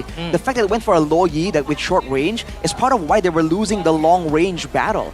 On top of that, I felt like in the early game there were moments where Dewa really could have won, where they had the burst damage. We saw CW chunked out, I remember, very early on. So Octa had some damage, especially in the early game with the Lo Yi, but it really wasn't used to its full potential. Exactly. And part of that, I guess, is also the Sicilian with the underrated wave clear. I mean, even when you use the Lo Yi, the spammable bat impact means that Sans can clear so much faster sometimes, especially if the Gatot Kacha is stuck trying to help around somewhere else. So you really saw Octa also struggle to find the window to try and go for the diversion plays, not just the location. He was so focused on bullying the Sicilian that right as we got closer to the turtle spawning, he had no mana, so he was forced to recall, forced to come in late. That's with the new fight. Inspire, by the way. That's with the new Inspire, and yikes. yeah, so I guess resource management comes into play as well for Dewa United. They gotta be aware of their resources, man, because again, with this kind of composition, you'd expect to have, I wouldn't say an advantage over the Sicilian early on for the Lo Yi, right? You have that burst, you have that mid-pressure should be, but we didn't see that at all in game number 1. Now, game number 2, maybe stick to easier picks, right? We have never, I think this is the first time we've seen Octa on the Lo Yi, and yeah, I mean, it's a very difficult hero to pull off because execution is pretty high. You gotta be very, very creative. But realize, does Onyx stay with the same draft again? Like the exact same draft again? Nah, you gotta change it up. Even after the win? I mean, you know, keep the core, but again, don't be too, how do you say it, too, you know, clear cut. We're gonna throw over to our home team benefit. Halo guys, balik lagi sama aku Eterna dan maafin aku Ji, aku nggak bisa pantun, aku belum siapin hari ini, tapi aku janji next time kita pantun ya. Nah, pas banget tadi Onyx baru menang game yang pertama dan hari ini kita ditemenin sama BA dan juga talent dari Onyx nih, ada Melati sama Pion. Halo Kak. Halo guys. Hai, jadi kalian apa kabar dulu nih pertama-tama nih? Baik, kakak gimana? Aku, lucu banget sih ditanyain balik, jarang loh. aku baik Melati gimana? Aku baik, Baik, luar nah, biasa. Bagus. Nah, kalian katanya mau cerita sesuatu nih tentang Onyx Supply ya? Ya, aku mau cerita tentang gebrakan baru Onyx. Apa tuh? Onyx itu emang gak berhenti-berhenti bikin gebrakan ya kak ya. Jadi kali ini Onyx ada koleksi baru namanya The Mighty Onyx. Itu temanya tuh dari kata The Mighty-nya ya. Jadi artinya orang yang punya kekuasaan besar dan kekuatan yang besar. Itu emang tujuannya biar teman-teman itu punya pengaruh yang besar juga ke teman-teman lainnya. Ih keren banget. Terus isinya apa aja tuh koleksinya? Nah koleksinya ada banyak ya guys ya. Ada t-shirt, ada pants, ada topi, ada jaket juga. Tapi udah sold out jaketnya. Iya. Bentar, bukan jaket yang racing itu kan? Racing juga udah sold out. Semua udah sold out. Terus kalau misalnya aku mau gimana dong? Tapi tenang, Onyx Supply lagi restock lagi, bisa Benar, PO. Itu bisa langsung ke Instagram Onyx Supply ID atau ke booth Onyx langsung. Betul. Ada juga koleksi baru nih. Jadi Onyx itu ada kolaborasi sama brand streetwear Bandung. Namanya itu Mounly. Udah dikenal juga di Indonesia. Nah kolaborasinya itu gabungin stylenya Mounly sama semangat juangnya Onyx. Namanya itu temanya All victories must be celebrated. Keren kan? Berarti pas banget dong. Nah bener, temanya itu ada nih mau kasih sesuatu pesan buat Onyx di rumah, buat Sonic. Jadi mau bilang ke kalian semua kalau misalnya apapun yang progres yang Onyx lakuin itu harus dirayain. Kalau yang ini ada hoodie ya, ada jersey, ada t-shirt juga, ada banyak t-shirt deh juga. pokoknya. Banyak banget. Pokoknya langsung cek aja di Instagramnya Onyx @onyxsupply.id. Onyx aku size-nya S ya by the way. Hah, mau satu? Size-nya S ya. Langsung dikirimin ya, yang ini gak pakai ngantri ya. Gak pakai ngantri ya. Alright, terus kalau misalkan ada promo-promo gitu ada nggak nih? Nah ada diskon, kita tuh diskon up to 65% sampai 27 Maret 2025. 27 Maret berarti hari ini tanggal berapa ya? Tahu hari ini tanggal berapa? Hari ini tanggal berapa? Intinya masih ada waktu. Pokoknya Amin 1 sebelum lebaran ya? Iya. Kalau nggak salah tanggal berarti 28 masih lama. kan? Benar. Iya. Mungkin kalian lebaran pakai baju itu aja kalau nggak ada baju. Aku mau lagi. Ya lucu ya. Nah mantap, beli semua. Alright, nah pas banget nih kan kita udah 1-0 nih buat Onyx. Dan seperti kita tahu Onyx tuh lagi nggak baik-baik saja dalam puncak klasmen. Boleh dong dikasih semangat buat Onyx-nya? Semangat woy. Semangat Onyx. Semangat guys. Kita go Onyx Pasti gak sih? bisa. Kita go Onyx. Oh iya, yel mati yel. Boleh, yel. Semua teriak ya, oke? Oke, 1, 2, 3. Di atas langit ada Onyx. Mana suaranya? Di atas langit ada Onyx. Onyx. Di atas langit ada Onyx. Go! Onyx. Go! Onyx. It's Onyx time! Yeay! Nice banget, thank you so much Vior, thank you so much Melati. Terima kasih Kak Etena. Ternyata kita akan bersambung ke game yang kedua dalam match pertama ini. Untuk itu kita akan langsung lempar kepada caster. Jadi caster silahkan.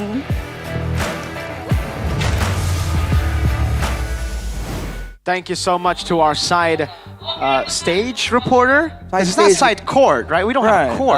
It's a side stage. Arena side reporter. Arena side Arena reporter. side, I Thank like you so that. much. Eterna there with Vior and Malati of Onyx, and they were, talking about their merch. Hey guys, Onyx, I'm an XL. Here, what's your size? Hey, if Eterna can do it, we can do it too. What's your size? I have all the apparels already, so I don't need them. Really? Fine. I'm an L, so I'll take it. So go. Forget about real life. Thank you so much, Onyx. I love your merch. Onyx Supply is the best. Onyx Supply, maybe. And actually, Onyx Supply is great, but I got something a bit better, maybe for me personally. I use this all day, every day, and I don't need to change it. Like clothes, you gotta change, you gotta wash, right? But for this right here, I use it to set my alarms. I can always just say, Okay. awesome intelligence, yo, set an alarm for 12, set an alarm for 11 a.m. And then it'll just do it. You can just do it. Hold it here, and boom. See that? Your new AI assistant. Interesting. Gemini Okay. or Gemini. What do you Gemini? say? Gemini or Gemini? Gemini? Or are you Are you a G? Are you a Jod or God kind of guy? I'm a GIF kind of guy. All right, all right. Well, Gemini. for you guys, go ahead, check the smartphone because Mr. Realize here will tell you all about it. It's very, very good, of course, because the smartphone, of course, for gaming, it's very nice. It's the latest Samsung Galaxy S25 series. It is so powerful. For gaming, because it's equipped with the Snapdragon 8 Elite for Galaxy processors. It is also built on a cutting-edge 3nm process, making it the fastest processor in any Samsung Galaxy device up to date. With such awesome specs, it is able to run any type of game, especially MLBB on Ultra Max HD 4K settings. Lag-free, by the way. And it doesn't overheat, by the way. Don't forget that. It does not overheat, which is cheating. When I play, I don't have a Samsung just yet, but when I play games, right, it just heats up. It's the way it is. That's how phones operate. But this phone, Mirko was showing me something. I touched this phone. It's like, dude, there's no heat whatsoever. And it's so I light. hear it's because of the vapor chamber they got. They have a bigger vapor chamber. Even though they have a 5,000 mAh battery that lasts all day, actively, like you can play games on it all day and it lasts that long, it doesn't overheat. On top of that, I mean, you guys, a lot of the gamers will say, all right, smooth performance, it's all that, but what about the battery life? Usually with a product as beefy as this, battery life isn't that great. Well, I'll tell you, 5,000 mAh all-day battery for Mr. Samsung S25 Ultra here, plus that vapor chamber, the larger vapor chamber. It keeps the battery cool so it doesn't run out really quick. Usually you have a big, mAh capacity, but it's overheating and it, gets drained out very, very quickly. Here, it never happens. And for you guys, again, the Galaxy AI-powered features that make life easier is so, so amazing. If you want efficiency in your life, get a Samsung S25 Ultra, all right? Take a look at this camera. It's very cold. Slide over here. It's very cool. Get a selfie with Mr. Rashi. Very nice. Get a selfie with Mr. Realize. You can take a selfie with people on stage as well. Exactly. Because you got that zoom, bro. Zoom. That is true. Those features, man. Look at this. Look at the quality. Look at the image quality on this. Look at that. You can see my pores. You can zoom in all the way. You can see Arashi's pores. Look at that. Okay, enough about the pores. Enough about the pores. If you get it now, you get a total bonus worth up to 5 million IDR. So hurry and get this promo. It's only valid until April 16th. So don't miss out, guys. You cannot miss out. You can't. It's very, very beautiful. It's very nice. It is said that it's colder than cold Palmer. Oh. What? Well, okay. Because of that joke, you need to go.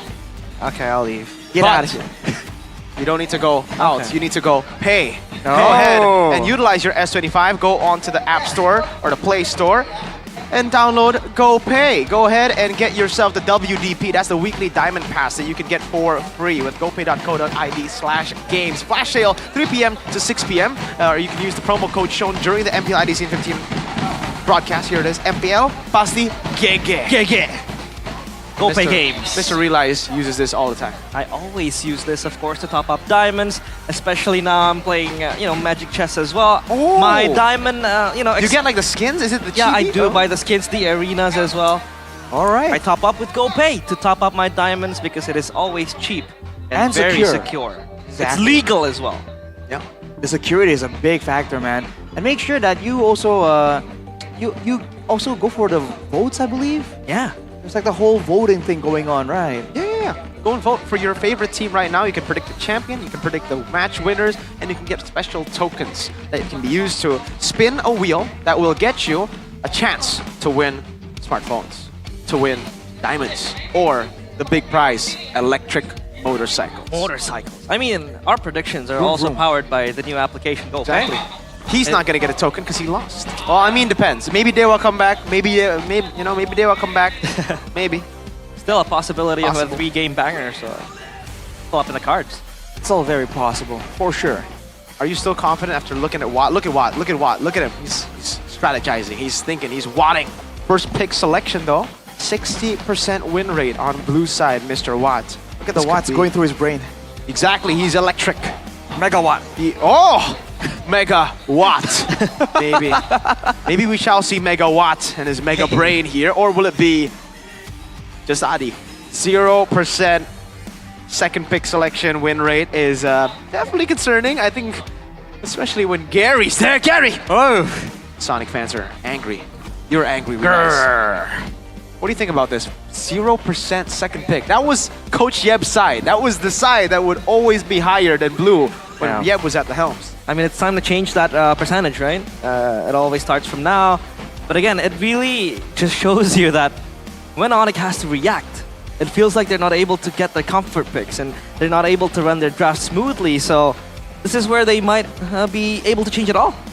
I mean, earlier, you can say that the final Hilda pick was quite reactionary. I feel like that whole Lucas or Valentina mind game was definitely taken into consideration by Onyx. But ladies and gentlemen, drafting phase number 2 and already quite a few differences, I think. Hilda and the Fanny will be banned out on the right side. So the Fanny stays there, but yeah, it's still the Yi and the Phobia. Oh, and the Suyo! Please ban Joy. Please ban the Joy, I agree. We can see, we have a chance, folks, to see the real heroes in the jungle. No longer the Suyos and the Joys. The reign of the Suyo Joy might end here. Finally, please, Onyx! But, you know, to be fair, they also have to get rid of the Juicin if it's not. But is Juicin that meta now? I don't know. They banned the Yi, so technically it does set up for the Juicin, but it also sets up for the Joy with the Juicin adjustments. Arashi, Joy or Juicin? Joy or Juicin? I feel like if you have to pick between the two, wait, to ban or to pick? To pick. To pick, I feel like I would still go for the Joy, man. Okay. The Sushin, I feel like it's still really good, but even before the nerfs, I mean, we saw teams know how to deal with it, right? Yep. The Joy, however, it's still up there. Time to draft. Will be banned out. Okay, now Juicin or Harith, Arashi? Oh boy, Granger's still available as well. So that's true. Juicin, Harith, or Granger, Arashi? Wait, all these options, what's going on? Options. Multiple choice. I feel like I think the Chushin would be, because the Granger and Harith are open, I feel like the Chushin would be the right choice here, right? More exclusivity in that sense. But you know, Onyx can very easily go for the Farsa with the Yi respected. The Sicilian is still on the table as well. So it's not a death sentence by all means. Yeah, I mean if they pick up the Chushin here, that's a possibility where they might pick up the, maybe the Granger as well on the side, but they go for the Harith. So a Granger Chushin might happen here, but ooh, that's, I don't think that really synergizes well because, you know, you want Poke and Farsa might be good there, but yeah, still a lot of options for Onyx. Yeah, I think they go with, the Farsa is actually a pretty good choice to go for. But they go for the Juicin. Usually we see the Farsa up against the Harith, but I guess, yeah, Juicin is still too expensive to give over towards Dewa with the Harith. That is a Hilda, though, that will be picked up. They will save the Granger for last because it's not going to be contested here. So Dewa, do they now pick up a jungler? And if they do, what jungler? Are we possibly going to be seeing a Lancelot, a Ling? Is that in the meta? Rayling? Oh man, Scratch the Hayabusa got a bit of a change as well, if I'm not mistaken. So got nerfed quite a bit. It's there, but it's not really super prio. I feel like I don't know, Mirko. You are a more avid jungle player. What comes to mind right here? The Alpha, maybe? If I don't play Suyo, I don't want to play Mathilda. the jungle. You don't even go to the jungle. Dragon is ready. Cho. Oh, and still the Haya. So they still stick with the Haya. It is the Cho in the mid lane. Still wrong. They won't have them. There you go! Let's go! There you go! That's what we're waiting for. Kyrie on the Ling! Okay, Ling is back, baby, with the new killing spree. I believe Kyrie will try to utilize it. Now, you get the benefits of the killing spree as you deal damage to the a hero on the enemy team with 30% or lower HP. So, and it resets, the cooldown resets per kill. Per kill. Kyrie, the god in the jungle, please. But does this mean that the gold lane isn't as prio anymore? We don't care about the gold lane. Ling over the Granger. And I don't know if they will even want to ban that Granger still. Because of the synergy with the Jushin. Exactly. Remember game 1, Arashi. Realize, remember, they didn't care about the gold lane. They're like, yeah, go ban that carry. Go ban that Irithel. Go ban everything. 5 bans into the gold lane. We'll just pick Layla and play safe. We have Kyrie. They picked the Bruno as well for CW. Thankfully, that's still able to really cause a lot of issues. But now the question becomes, does the Ling really want to play proactively to the kills, maybe ganking the Harith? Because maybe going for the Harith kill early on is not going to be a wise choice because of how defensive the Harith can be. If you want to go for the XP kill, the XP is pretty tanky. Mid lane? Or are they going to look for kill threats here and there for the Ling? Well, basically, what Onyx are saying is go and pick that Sicilian or Farsa. You want to try to counter Juicin? Go ahead, go ahead. We have a Ling to deal with you. You want to pick Sicilian, the Ling will dive on you. Farsa, Ling will dive on you. They get rid of the CC, and I think, yeah, it's a great choice. The CC is one of the picks that can actually deal with the Ling in the side lane if you choose to get some side control with Ling. To see the last ban from Dewa though, what do they fear more from Onyx? Is it the split push threat? Is it the pick-off playstyle coming back from Keyboy? Right? I mean, if they want to ban some more roamers here, it makes sense. With the Chushin and the Ling being so important to the composition, the roamer here needs to round out this composition and allow Onyx to at least use the Chushin's aggressiveness to try and get something, to get info, to get pressure. There are no shortcuts. And it's gonna be the chip. Hey, invented one. I didn't expect the chip to come out with a Ling. That's an interesting combination, but for Onyx, they need a roamer and a gold laner. Gold laner. I mean, the Brody does pretty well against both Harith and Haya, right? And they just got buffed. And they do have a Ling, so the kill pressure that you can have in the gold lane could work out, and then you have a Jawhead, or is this time for Tigreal against the Haya? Keyboy, pull yourself together! I like that angle. I mean, back to old school Keyboy. Kacha again being picked up for Keyboy. Interesting. Okay, going for the Gatot. They're sticking with this template of good sustain, but now they can pressure with the Chushin and then use the Gatot to stop the all-ins, because that's how you do with a Chushin. Don't let her stick the lantern in your face, jump on her. Now if you jump on her, there are taunts coming in, there's the Avatar coming in. Now for Dewa, they're doubling down on the all-in, bro. Badang and the Lunox. Wow. Dewa United, they're challenging Onyx. The Granger was left up for grabs the entire time. I have gone so used to the Granger being banned out in first phase or picked up in first phase that whenever it comes to second, I don't expect it. Granger, last pick. Welcome to the new patch, ladies and gentlemen. A new change already. What do you think about the drafts, Mr. Realize? I don't know. I mean, it's so weird to see Granger being last picked. The Lunox might be a curveball as well, as it makes its a debut pick. An MPL ID Season 15, we'll just have to see. Oh, what about you, Arashi? I feel like the pressure is on Dewa to make the game work in their favor. If they're able to actually get ahead, they have a ton of good pick-off tools, and they have the damage, especially with the Lunox, to melt down these beefier frontliners that allowed Onyx to get so much control earlier in game number 1. But if the game kind of defaults back to a standard, a long, slow burn, Onyx will get this one again, dude. Let's see if the Sky Kings can get their first match victory here in the land of Dawn. Ladies and gentlemen, welcome to game number 2. Onyx versus Dewa. See how this one goes, man. Onyx will definitely be the ones aggressing here. You can see Sans already being pesky with that lantern flare. I think the side lanes have a lot to do with the success rate of this game. But for Dewa, they're the ones who want to be proactive here. They want to use that Cho, they want to use that Badang and find moments. But if they're not careful and they get roped into fights that are a bit long and drawn out, that's where that Chushin, that Gatot can just do so much more. Dewa needs to kind of get a clean, clean play. Get it in, get it done, get out. Take a look at the emblems, Mr. Man. Sans focusing mark, Juicin. Okay, the new changes for the focusing mark. Now, why has he gone for focusing mark? Oh, whoa, hang on a second. Chorizo solo, fist crack. Rather, fist break open. And Finch poised defensively. Ryota again just wreaking havoc. Opening up spaces for Keyboy to enter the fray. Alright, so the focusing mark Chushin tech. First of all, it's focusing mark on the target you're lifting makes sense. It synergizes well with the playstyle of the Chushin. On top of that, now it gives you movement speed, 10%. That can be used to go in or get out. So for the Chushin, it's just more mobility, more chase. So it's a great take at the mobility style of the Chushin. And the audience predictions, they seem to like Onyx situation a lot better. Yep, I mean after winning game 1 in such a dominant fashion, does seem to be a-okay. And again, oh dude, focusing mark on Juicin is so easy to put down, right? He's like, yeah, this one. Knock him up, and then the entire team gets the benefits here. So, Turtle 1, some rotations here and there. Onyx definitely first, again, to rotating. Ryota's gonna hit level 4. Sans, though, is actually not going to. Early Ling has Kyrie on the back foot, of course, but he's gonna farm up to a bunch. Purple buff as well, secured for Kyrie and Ray, respectively.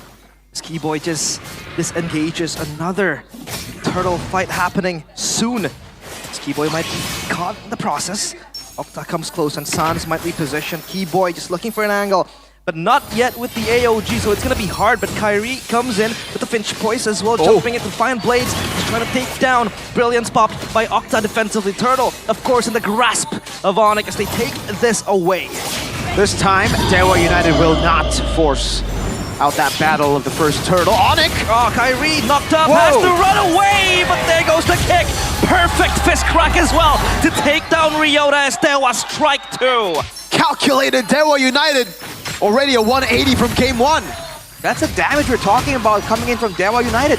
Onyx get the neutral objective, but they stuck around. Ray was just farming the whole time as well, so overall, not a bad trade for Dewa to take at all. Onyx to be careful, man. That's the kind of damage we're talking about. As Sans forced to use with... Oh, hold on a second. It's a beacon. Mueza able to just dodge out of the taunt of Keyboy. And Onyx back to square one. Uh-oh, things not going as planned for Onyx here. That was a great kick from Mueza, by the way. Set that up. Now, fist crack. Break as well. Ryota has nowhere to go. Backup arrives and Octa is on a killing spree. 3-0. What does this tell you, Arashi? I mean, it tells you that Octa has damage on this Lunox, man. No surprise, but man, Onyx are definitely paying the price for it. Sans, for the most part, I think he's getting the better wave clear, but Dewa is sending Mueza to actually clear the mid lane in place of Octa so he can roam around more efficiently. So they're getting a bit of a rotational advantage, something they didn't really have in game number 1, and it's paying off great. Oh man, look at Cerezo already. I don't know how much of a lead he has over Ryota, but Ryota's currently 0-2-0. Cerezo got a lot of hits on that plating up top. 27 seconds for the turtle, second one of the game, and it does seem like they will have more control. Mueza, so aggressive, looking for the kick. The Keyboy comes in, can't do anything, he's so low. AOG is going to save him as Kyrie comes close. His blade's very dull, no damage just yet as Cerezo able to disengage with a fist crack, or rather the fist break, and Ryota unable to follow up as well. Maybe 1v1 with the Zenith blade, or rather the Zaman Force, sorry. Wow. Dewa United, they just brawled up against Onyx. They got the advantages. No Revitalize for Keyboy, no AOG, and no Crimson Beacon for Sans. Oh no, Keyboy has to step forward. Turtle so low, pull inside with the kick, and Octa again. A mega kill for him. That was the blades, and Kyrie still able to steal the retribution. He's back like he never left, but still, Ryota has to jump forward. Dewa keeping him at bay. Ryota unable to push further. It was all so good for Dewa, but then Kyrie walked in, stole the turtle. That's the composure of Kai, and that is Onyx savior currently. This gold lead certainly should be up in the thousands for Dewa. I mean, against Cerezo, against Mueza, so many threats, and Kyrie still finds an opening to get in there. While it was happening though, I think we saw maybe just get a lot of gold in that engagement from the bottom side. So not all went south for Dewa right there. But Onyx, they scale very, very well as well. So Dewa, they're again working against the clock. They have to find ways to translate some of these pickoffs into something more of a structural advantage. Skypiercer for CW. And Dewa United are just playing it super slow. They know that they can scale pretty well too. I mean, they have a Harith and a Lunox. Is the pressure on Onyx? Or is it just equal as they continue to scale? I think with Kyrie being on the Ling, with that macro presence, with the Finch Poise, I feel like Dewa are the ones with a bit more urgency. And they have more tools anyway. So Onyx, they want these drawn-out fights where Sans can be active with this Lantern Flare, but Dewa are just not allowing it. Even when they do send someone in front, oh hang on, it's Mueza with the mobility! Has to run away, but Mueza is just such a pesky player to deal against. And just buying so much time for Dewa as well, as they will charge back. Onyx knows what they're up to. Okay, so the big lead is on Cerezo as expected. It's Cerezo who holds most of the lead for Dewa United. And that's not the best. They need to start getting turtles. They need to get some more gold on the rest of the team, because if this continues, I think Onyx are fine with, you know, the 4-0 stat currently. They're equal.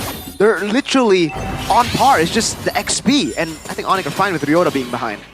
You're seeing this approach from Dewa that they want to have pressure on all lanes. They're leaving maybe a lot of time to just push out.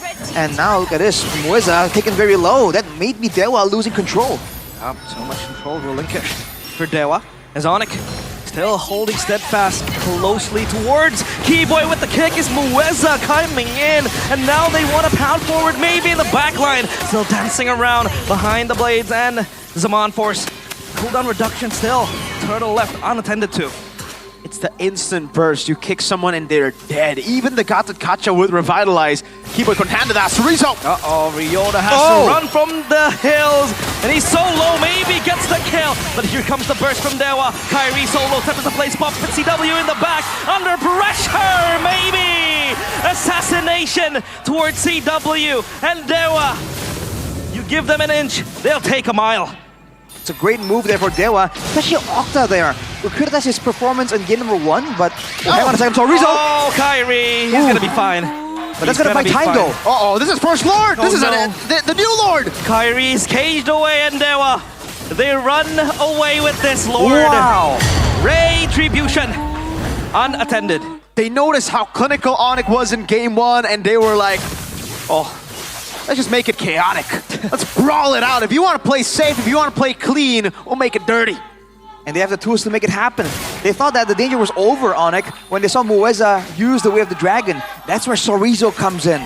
You said the gold advantage was high on him, and he's using that to get a Thunderbelt, a Brute Force Breastplate as well. So he has the resistance to crowd control, and he has more movement speed. He is a very reliable secondary engager if Mueza is forced to use his tools on someone else. And the fact that Octa was able to do so much damage and still get a Brilliance Order there, that kind of bought so much time for Dewa to get so much value from Onyx. And now Onyx definitely have to be a bit more careful. If they make a mistake here, it's a couple of turrets going down.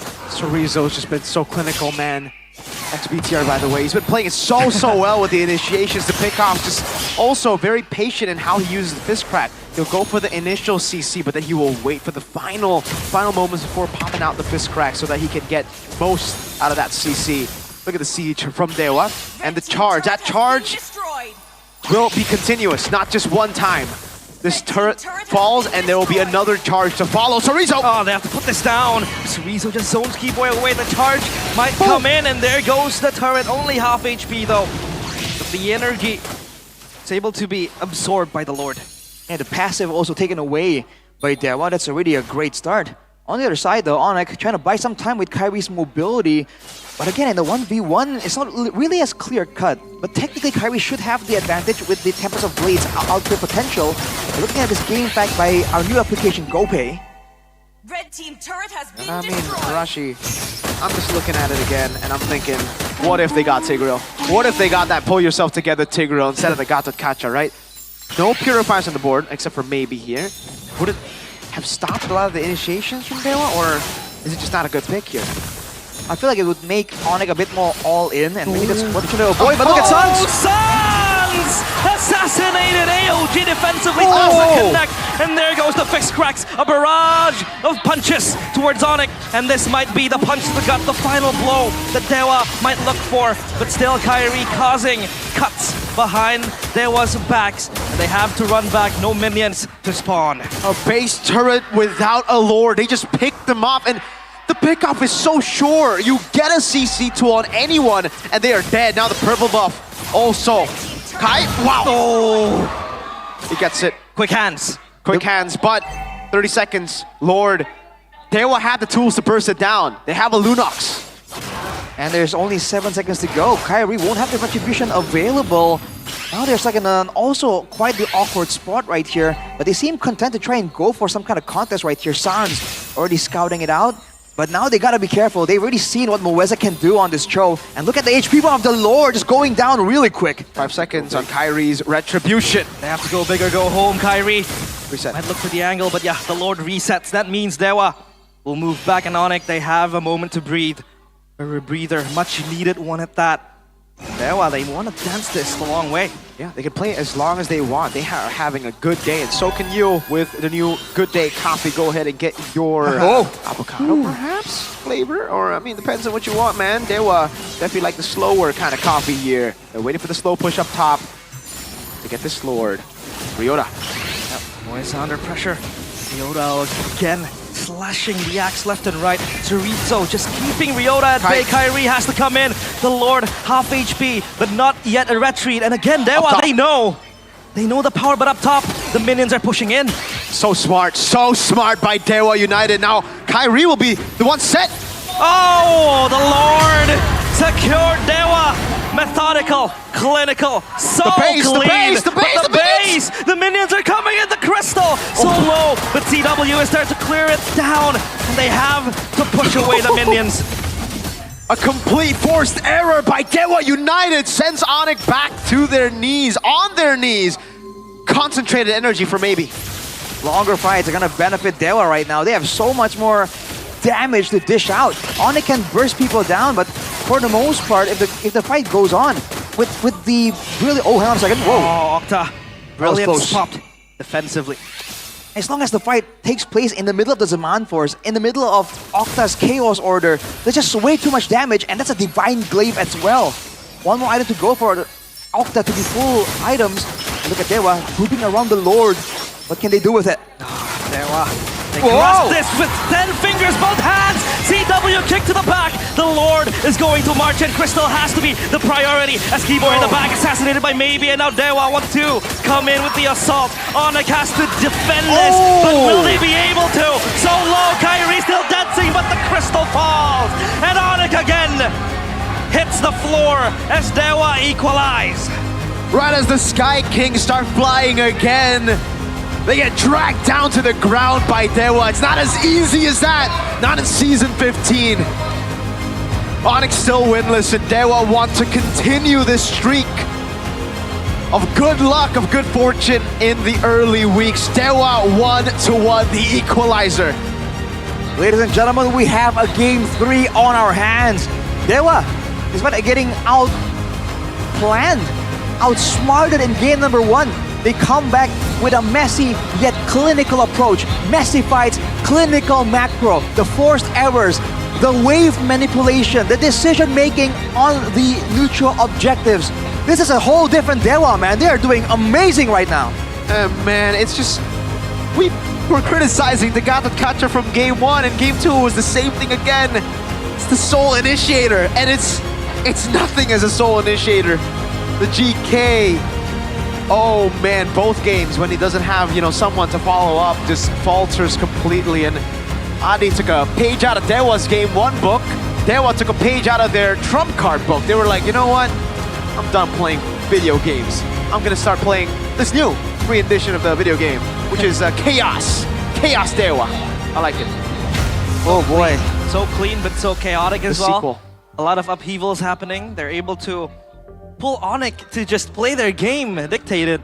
And again, John Lennon's song plays in my head. Imagine. Imagine if Onyx picked up the Tigreal. I'm not familiar with that song, actually. You don't know that song? John Lennon! I do not. You don't know? No, I heard he's a pretty interesting guy. Very interesting guy, Arashi. You know what? You're pretty interesting. The game's pretty interesting. Why don't you interesting out the interesting game? What? I don't know, but crucial moment. Indonesian English.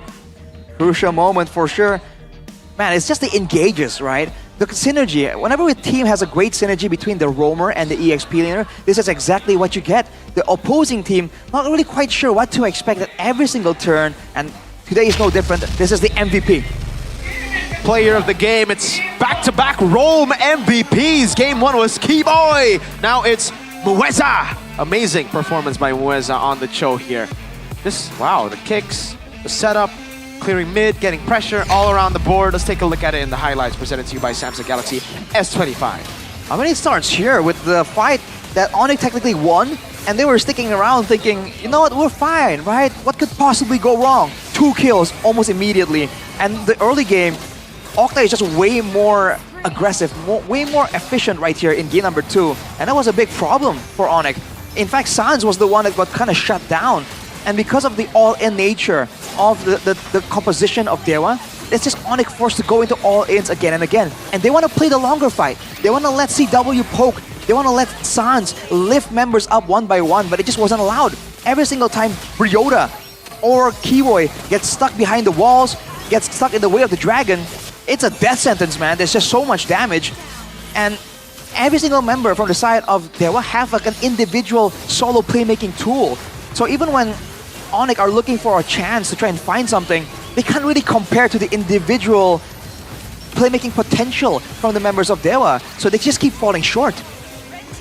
And again, man, I think even the Granger pick now, as we take a look at it, right, really lacks synergy with this kind of composition. It's a dive comp, and the Granger wants to play at the back with the front. There's no front. The front is too far front for you to back it up, you know? So CW ended up just being a minion wave clearer. That's it. Like, all he did was just defend, and then, you know, he finds some bullets on these targets.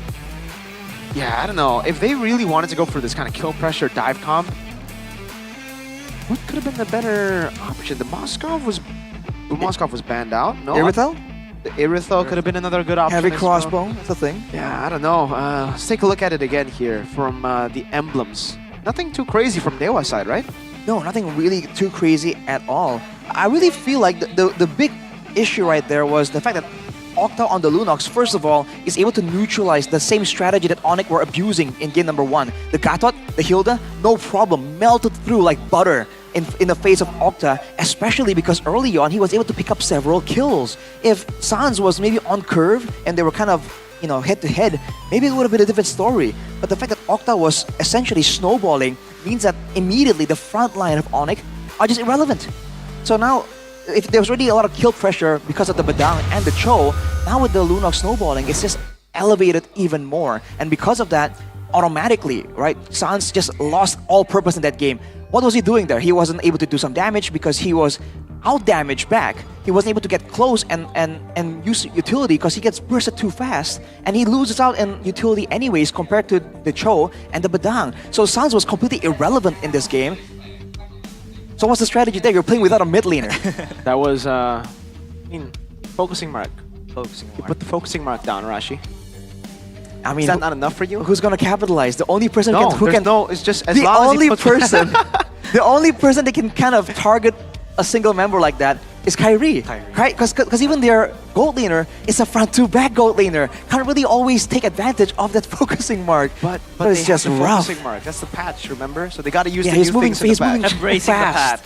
Sans was fast on his feet there. They were. I think they embraced the patch a bit too much. They're embracing the meta picks a bit too much as well, right? I mean, the Gatot Kacha is a meta pick. The Granger is a meta pick.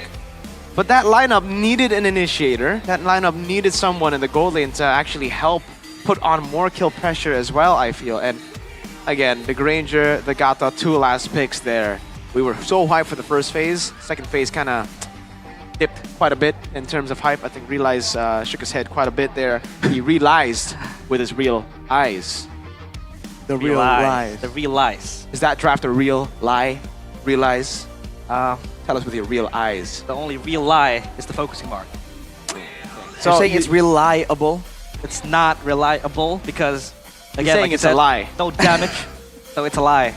Everything is a lie. No damage, no sustain, right? No Usually sustain. when you don't go for focusing mark, you go Brave Smite. There's at least sustain there. So Yeah, you play around with the sustain, you constantly get Brave Smite. The movement speed, 10%. 10% movement speed. 10%, bro. Also, You gotta go no fast. killing spree for Kyrie. He still ended up going Warcry, so still going for more damage over the killing spree. I think I I understand. just to try and abuse that, right? The focusing mark, the war cry. Well, we're gonna throw it to Eterna to ask some questions.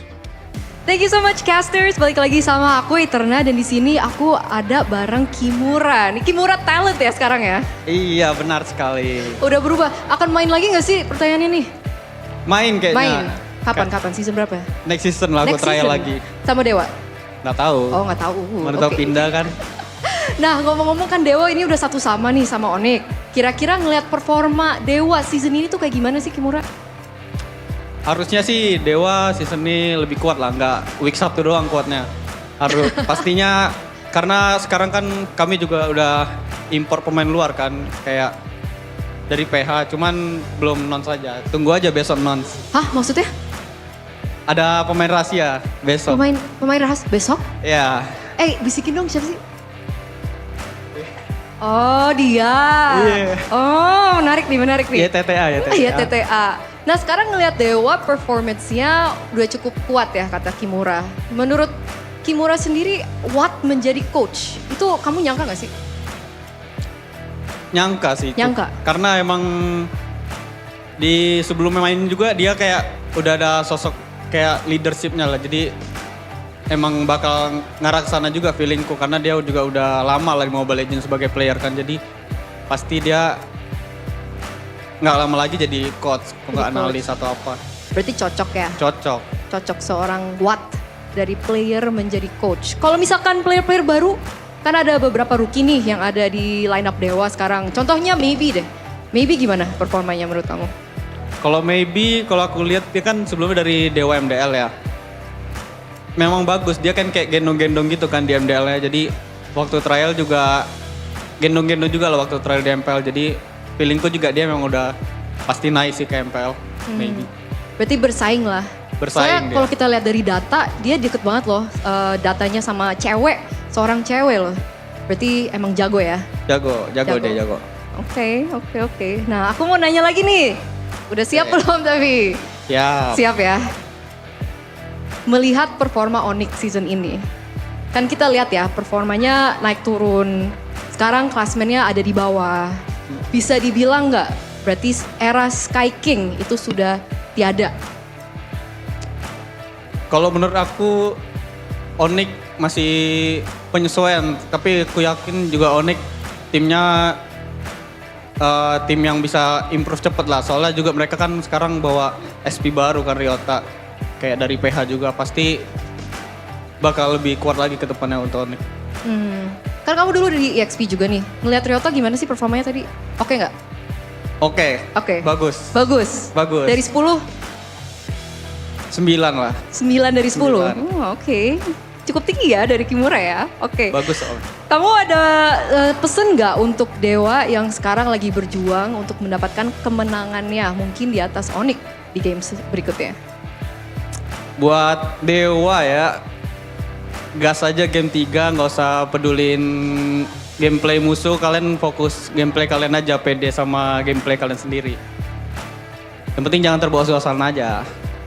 Nice, alright, thank you so much untuk Kimura. Jadi kita akan melanjutkan pertandingan kita untuk match yang pertama antara Onyx dan juga Dewa United. Dan katanya, Ranger Emas ada pantun bahasa Inggris.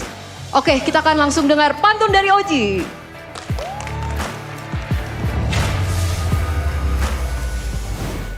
Well, apparently, Ranger Emas has a poem. A poem. Like one of those rhyming poems. Like in English. It's a rhyme. In English. I want to hear it now. Where is it? I want to hear it, but Eterna kind of put Ranger Emas under the bus. On the spot as well, because it's crazy because she didn't even do what Ranger Emas said. Ranger Emas said, Eterna has a poem. She said, oh, I'm not ready. And now he wants to. I can't. Is Ranger Emas doing it? No, you. Oh no, I don't know if Ranger Emas is doing it, but folks, we're currently 1-1. Dewa versus Onyx. Is Dewa doing it? Is Dewa doing it? Is Onyx doing it? I don't know, guys. 0 and 3. They are going to match Na'Vi in match rate, in match win rate, if this is another loss. And it's another possible reverse sweep. This is what happened against Geek Fam too. Remember, they won game 1, lost game 2, and then game 3, they got stomped. Is this the same pattern? Realize, come on, you're the Onyx fan here. I mean, against Geek Fam, they played the same draft almost. At least this, we're able to see some variety. But in that game, they were winning. That's like true. 3,000 goal at least at the start.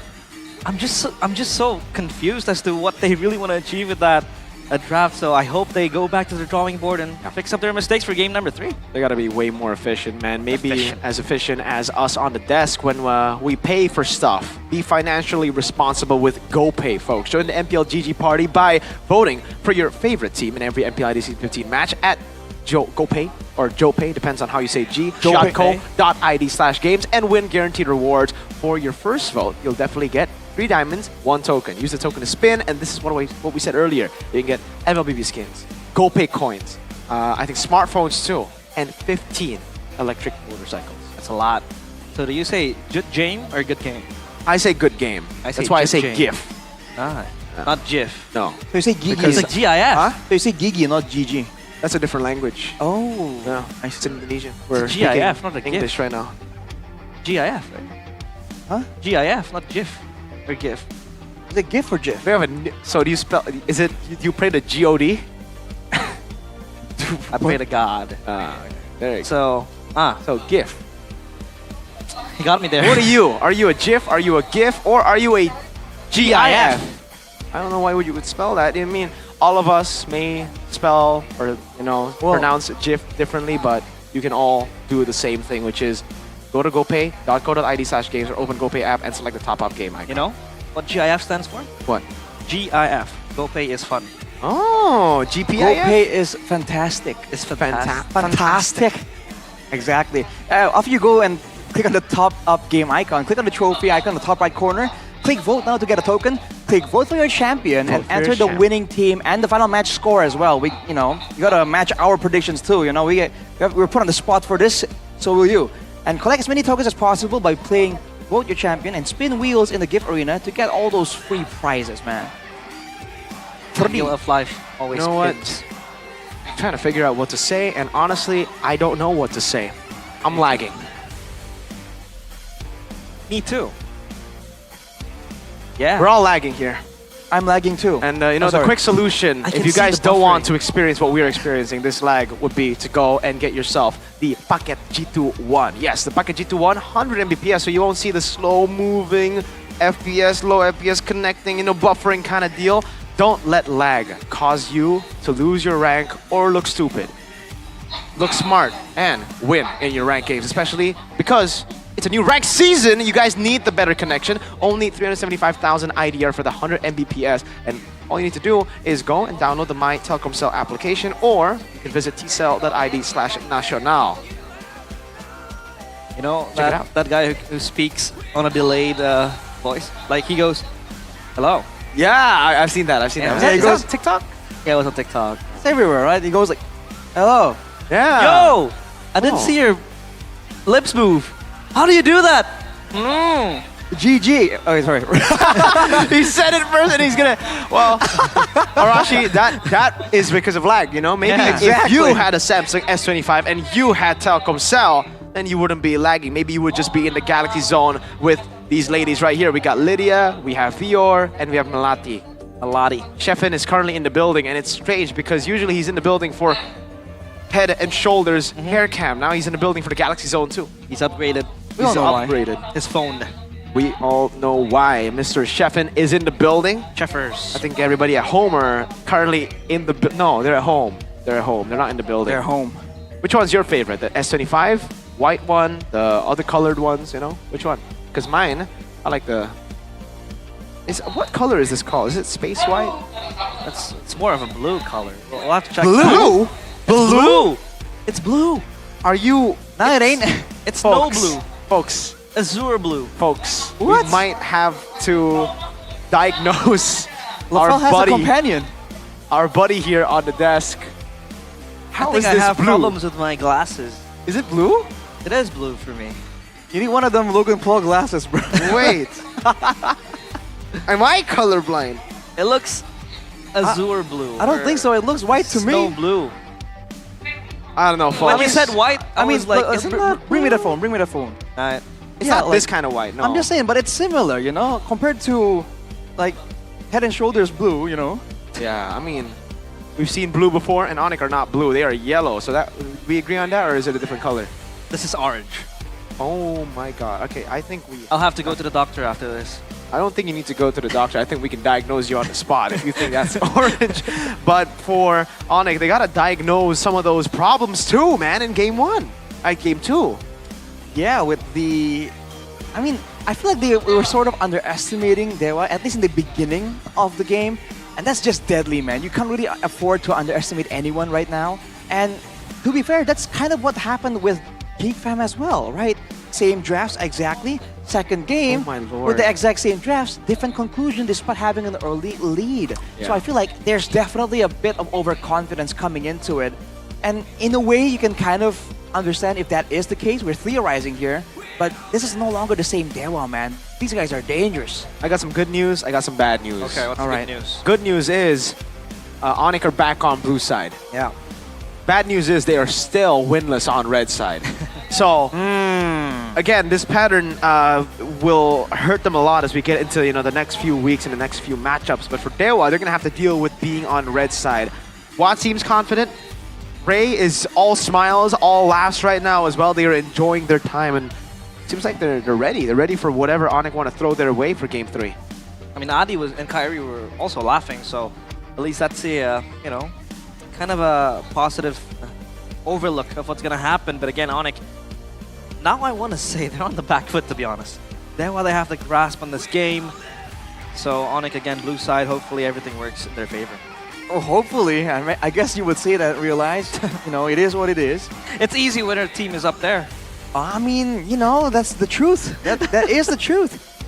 But I think we all would agree we want a close match right here. Let's get one that's, you know, intense all the way till a bit later. Onyx back on blue. Ladies and gentlemen, welcome to Game 3's draft. Jusin, Yves, Dewa are going for the same bans Onyx R2. We might just get a replay of Game 1. And it is the Fanny, the same bans from Game 1. If this is a Suyo pick, I'm a genius. This is going to be an Onyx Geek situation again. Oh my god. Oh boy. Ah, the first pick Suyo as well. This is heralding things that might just replay over and over again. Wow. Interesting. Wait a minute. I wonder if they're going to go... Okay, they're not going to go for Gapakacha. They go for the change. That's the Badang. And this is technically still flex, but I don't know. With the changes, does it stop the flex potential? With the changes, I feel like it doesn't completely stop it. But you've never been a fan of Rome Badang anyhow. For Onyx though, great synergy right here. Same picks from game number 1 actually. Jawhead, Sicilian, and the Suyo. A good mix of pick-up potential and also long range. For Dewa though, now they got the Joy, which is wait, they got the Joy in game number 1 as well here, along with the Granger, but they had the Gatot that time. Maybe, seeing the poor performance of the Gatot the past 2 games, they could be onto something new. Now, will the change for Dewa be an Irithel and Bruno ban instead of an Irithel and Carry ban? Yeah, that's a possibility as well, because again, Irithel plays pretty well against Granger, especially when you're up against, you know, the Granger strafing around with a heavy crossbow. It's very hard for the Granger to lock you down with the Sonatas and the Rhapsodies.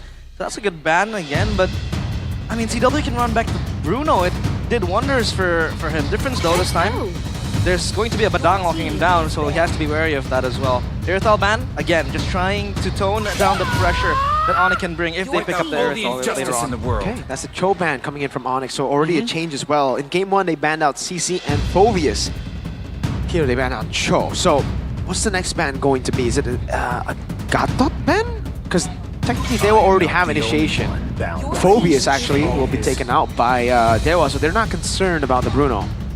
But for Onyx, it should be another engage setup roam. The Tigreal we've been heralding since game 2 might come through right here because they have the Badang already, such a reliable tool with so much prio. The last thing they want is to give Mueza another tool that they have to kind of split their focus on. So Tigreal it is indeed. Finally banned and respected, because to be honest, we haven't really seen much of Mueza in the TIG. It's much more of a key boy pick, right? But again, you don't really want to have another follow-up to what the Badang can do, and then the TIG can just jump in the midst of the chaos as well. So they ban it out, and now Dewa, up to them on what they want to pick. Still open though. Roam and XP. I mean, the Badang can still be flex as well. Mid lane, rather. Sorry, excuse me. I think showing mid is a better idea here. Keep the flex potential alive and get something good for Octa. Or maybe they want to give Octa something later as a last pick to ensure he gets a good matchup. Because it feels like he's less consistent right now, and he's back on the low G. Risky. Let's see how this plays out, man. If they're able to get something from Mueza to amplify the dangers of this low Yi in the early game, they might have a chance here. Okay, so Jawhead, Sicilian, Suyo. Onyx need an XP lane and a gold lane. I think the Bruno will serve the same purpose here, right? I think it has equal amounts of value to game number 1. But they still want to go for the Hilda. Ooh, just like in game 1. Game 1's draft was Suyo, Jawhead, Sicilian, Bruno, Hilda. Not bad at all. Good sustain against the Granger as it was in game number 1. Is this the same draft again? Could be. From Coach Adi, maybe he wants to run it back one more time. No, they changed a bit. This glue will now be picked up for Onyx, and Dewa now have to decide, will the Badang go roam or XP? Yep. Interesting indeed, man. This kind of guarantees that Dewa can't really move forward if the glue is zoning away the whole backline. But with their composition right now, if they can get some kind of lockdown, I think it can still be a significant enough burst threat even if the glue and Jawhead walks up. It's not the same kind of situation like the Hilda in game number 1. Is it too crazy to go for something like a Terizla? Something that has in the past been a way to deal with the glue, and then up against this kind of composition, maybe you initiate first on the Jawhead and then it loses its value.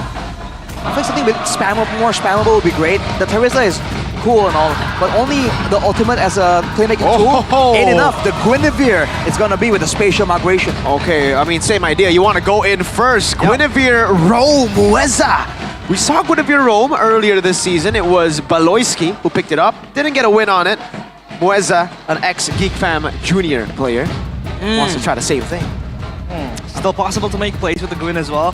For sure. Pickoff tool as well is still there with the Requiem. So again, a lot of potential playmaking tools in the hands of Mueza, and that's what you really want to give this guy. Not to mention the clone left behind. That can take away some of the heat-seeking missile, some of the bat face damage. So some extra advantage right there. I think now it's a lot more even though. Dewa actually have the diversion and they actually have burst damage and the tools to set it up. Welcome to the Land of Dawn for one last time in this matchup. Onyx versus Dewa. Will the Sky Kings keep their 0-win streak? Or will it be Dewa United crumbling, giving Onyx first win in Season 15? Well, the O in Onyx stands for 0. 0 Nick still a possibility, and Dewa might just stop them in their tracks. Ooh, well, let's see, man. Keep your eyes open for the roamers to make a play though, and especially with this mid lane. We've seen Octa try and bully Sans on the Sicilian before. Didn't exactly work out. Now, technically, Mueza won't be able to help with the wave clear as well, so we'll have to see if Onyx can get the lean prio. But look at the damage from Maybe though. That's some real damage. But two pull yourself together for the side of Onyx, by the way. A lot of priority in the flicker availability for Sans and Keyboy. They've really studied the patch. Going to pull yourself together here for both of them. Yeah, again, safer for Keyboy. Mueza so low has to be able to run away. The Queller quells down Mueza. First blood for Kyrie. Great start for the Sky Kings, but it's as expected. A similar start to game 1. Will they keep the lead though? That's the issue, man. You get the playmaking tools, but you lose the tankiness. And for Dewa, that's dangerous. Onyx winning across the board right here, but Keyboy wants some more. Cerezo flickers backwards defensively, able to dodge the onslaught of Onyx coming to gank him down. Great start in the game. Oh! Flicker from Maybe. Respecting CW. Interesting right there. We know the Bruno has almost a bit of a better all-in due to the empowered basic attacks, but I think there's still quite a generous window for Maybe to escape right there, so that was definitely interesting. But the turtle is up right now, and Dewa's jungler isn't nearby. Try on the hands of Onyx. Again, Ryota just on the block. The pass connects. Mueza able to spatial migration his way out of that threat, and turtle confirmed for Onyx. So Onyx are trying their best to try to invade here, but Dewa are keeping him at bay. Cerezo so low. Kyrie looks for the Soul Sever as Ryota comes in. First blood, or rather another kill for Onyx as Mueza runs away. Only a clone, and Sans with the impact connects towards Mueza. Kyrie might want more, but no. No overcommitment from the Suyo. They're getting everything. Onyx now running the game completely. Just winning it all across the board. Audience prediction is actually quite even by this point. But Dewa, they gotta really respect the pickup potential. This is that Suyo Jawhead Sicilian combo we've been talking about. Oh, they're making a play onto the glue of all things. Not ideal, but at least they're doing something. Oh, Maybe under pressure again. Keyboy might fall. At least Maybe is able to pick up the kill, but Kyrie will secure himself as well. This is a massive lead building for Kyrie. He's gonna give CW everything to all of the gold. Up top, Ray trying to go for the invade. Ryota is just so calm on the glue as Ray is able to steal that away. And Ryota, one thing I want to highlight is the fact that he's able to dodge the fist breaks with his pass, so at least he has that get out of jail free card to dodge the engages from Cerezo. And he just has so much sustain, so even if Cerezo wants to poke him down, really isn't as simple as it seems. But again, for Dewa, the same issue. This diversion hasn't really been working out for them despite having better tools right now. Onyx are the ones with more pickup potential, more survivability, and more damage too. Octa, careful, you can't walk up like that, especially with Keyboy on the opposing team. They can set up from so far away with the Sanguine Claws as well. You can see they were really trying to respect it, but slowly but surely they are losing control here across the map. Leads across the board for Onyx here. Every single member holding a lead in. Doesn't look like Dewa can even contest for this turtle. They're gonna have to concede and maybe look for some trades up top. CW. Oh, CW again able to slide tackle his way out, but not for Ray because he is run down by Ray and Co. Maybe though, gets the kill. Another cross-map play again by Kyrie. Keyboy chimes in to the fray as Ryota might follow suit, but Dewa, they know their limits. They're only gonna go and get the kill right there. Immediately a cut coming through for Onyx, so they want to try and get something in exchange. What? Maybe so low. What is this damage from Sans? He's stepping so far forth, and Sans with the Requiem caught in his regard as Octa gets Keyboy. Ryota has to live to tell the tale.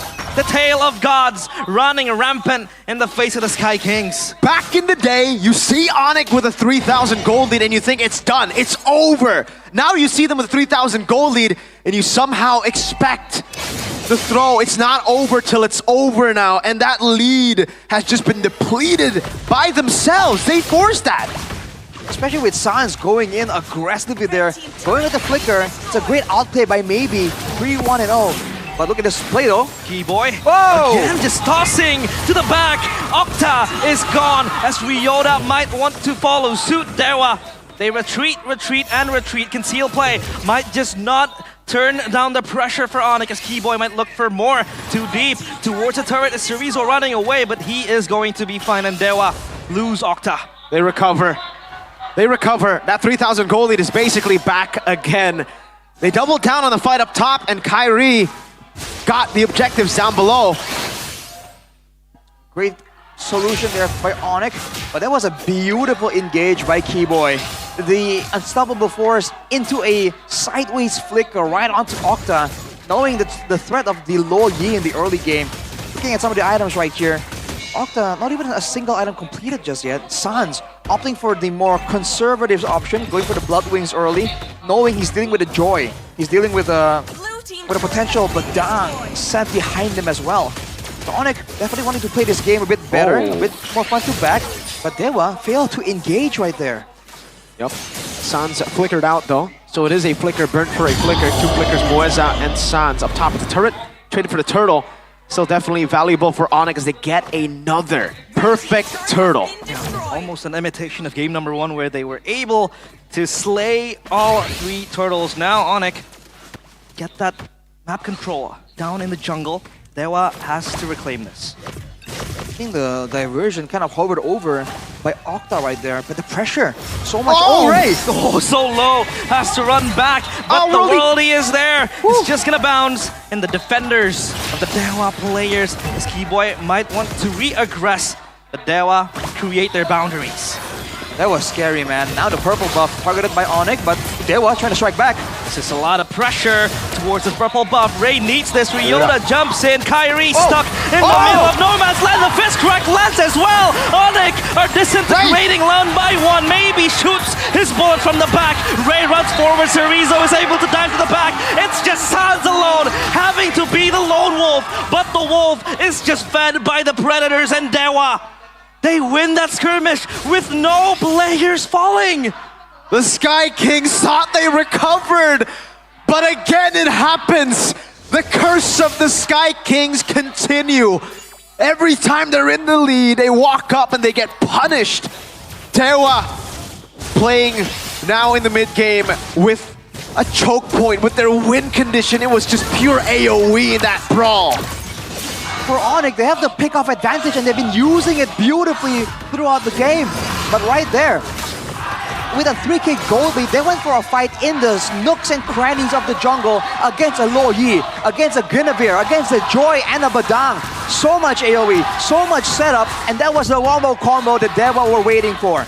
Onyx are not out of the game just yet, but that was a massive step backwards. And you can hear the eruption of fans in the building. You can hear the silence from the Onyx side as well. That was a heavy blow to their morale for sure, as the Lord is now up, and the wave on the bottom side isn't in anyone's favor just yet, but Mueza is about to change that. Look at Mueza, he's playing the far lanes. Might invite pressure from Onyx, but at least Dewa has prio on the Lord. Though Kyrie will start a diversion to just hitchhike a ride towards the Lord. Slow push again for Dewa United. This is deja vu to game 2. Playing it slow, waiting for the slow push. Onyx gonna be decisive. Keyboy! Oh, Keyboy with the toss towards the back. Cerezo so low, still survives, not for long. Ryota has to run the grab towards the backline. It's Mueza again, hitchhiked by Ryota, but he has to go. And now the Lord so low. This is secured by Onyx. Good peel and good initial fight. Lord secured for Onyx. That was it, man. They knew that the waves were gonna be pushing against them. They know that the diversion is in the picture. Onyx, all they have to do is force that fight. Go for the right member at the right time.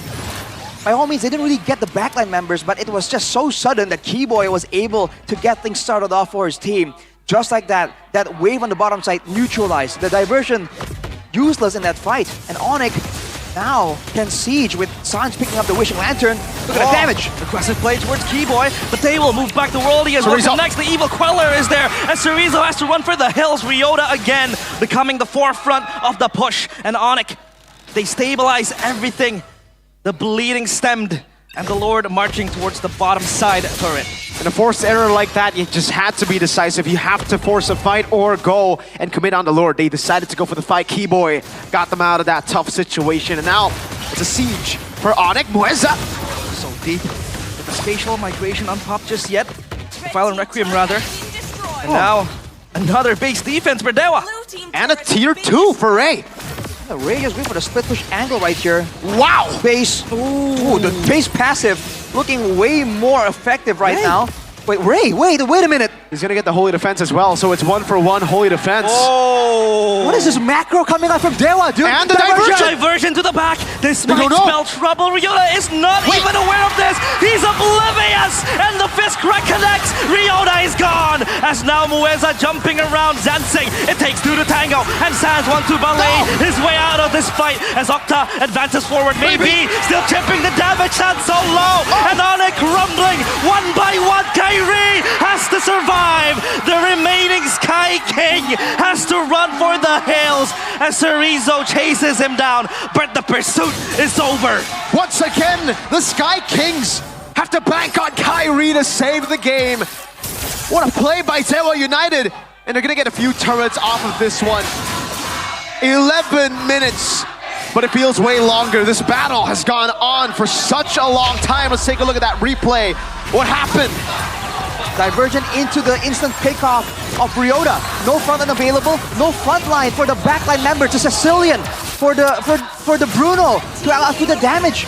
Dewa just went for this messy super fight, and it paid off. Maybe got taken out as well, but considering what was, what the context was, there was a value play for Dewa. Now with the control, with 20 seconds to go, they can once again set up for that diversion play, set up for that macro angle. And now if Keyboy wants to try and make a play happen, they're gonna be ready. Much more ready, because they've seen it happen before. They're gonna set up for the slow push again. This time, I think they're just gonna make it push a bit quicker than the normal slow push. They've set it up and they have a diversion. So it's a forced error again for Onyx. How do they respond? Last time, they got a get out of jail free card with an amazing initiation, amazing pickoff from Keyboy. Can they do it again? Especially with the flickers down on Octa and Maybe, there is still a window for Onyx to do the same thing. But for now, Dewa are the ones playing it kind of slow. They have to wait it out. But they've seen Kyrie. Oh, Onyx of Mueza with the Requiem connects, and Onyx again falling like flies left and right. CW stuck in a rock and a hard place as Ray just dances in the back, and Kyrie still surviving for so long. CW gets the shutdown, and the Lord reset. It's a 2-for-2 trade, but who won? Who won? I think Dewa still has the favor right here. Oh, the Lord so low again, just dancing! Kyrie gets the kill, or rather the Lord and the kill as well. Mueza gone, and Onyx still clenching their fist and holding to that thin thread. Oh boy, if Ray was able to secure the kill onto CW there, that was it, that was over. But CW survived with a sliver of HP, and with that, They show the composure. They get the Lord in the midst of the chaotic fight. Now Dewa on the back foot. They've done a defense before, but can they defend now in this later stage with an even stronger Lord? The diversion is available, but Moeza doesn't have the flicker for that surprise play anymore. This pillar of Onyx just never crumbles. Kyrie at the center of it all, holding the roof from falling, from collapsing. Now Dewa back on the back foot. The Sky Kings marching to the realm of the gods. The gods, though, still just holding their ground. Turret taken down, Moeza again with a Hail Mary play to the back, but still just dancing around. Onyx with the poke and is able to get down Moeza, but Cerezo chimes forward. The Sand gets the kill, Kyrie as well with the Queller connects, and again, so much damage. Crystal focus, but Sans takes down Maybe, and Ray is going to be the savior, but not for long. The Crystal is in their eyes as Onyx secures their first win in MPL ID Season 15.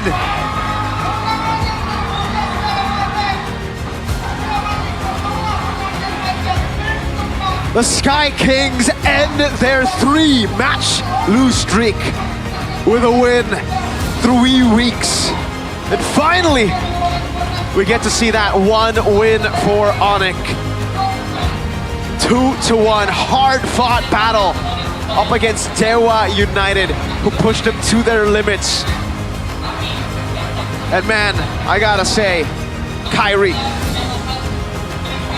It only took them 2 weeks to finally get a victory, man. Almost a 15-minute game with 15 kills each. If you told me a couple of seasons back, Dewa United were gonna push Onyx to this far, to this limit, no one would have believed you, man. But here we are in Season 15. A phenomenal performance. In that final moment, the composure from Kyrie, again, that Lord fight. The decision to go at it, the decision to stay safe, the only one who really did follow together with, all the other fights that went Dewa's way. And then a very, very good way to end the game here. Forcing the error. Definitely, man. That was a great moment, but we have to see what the winners finally have to say after 2 weeks. We're gonna throw it over to the winning interview for the first time. Folks, it's Onyx on stage.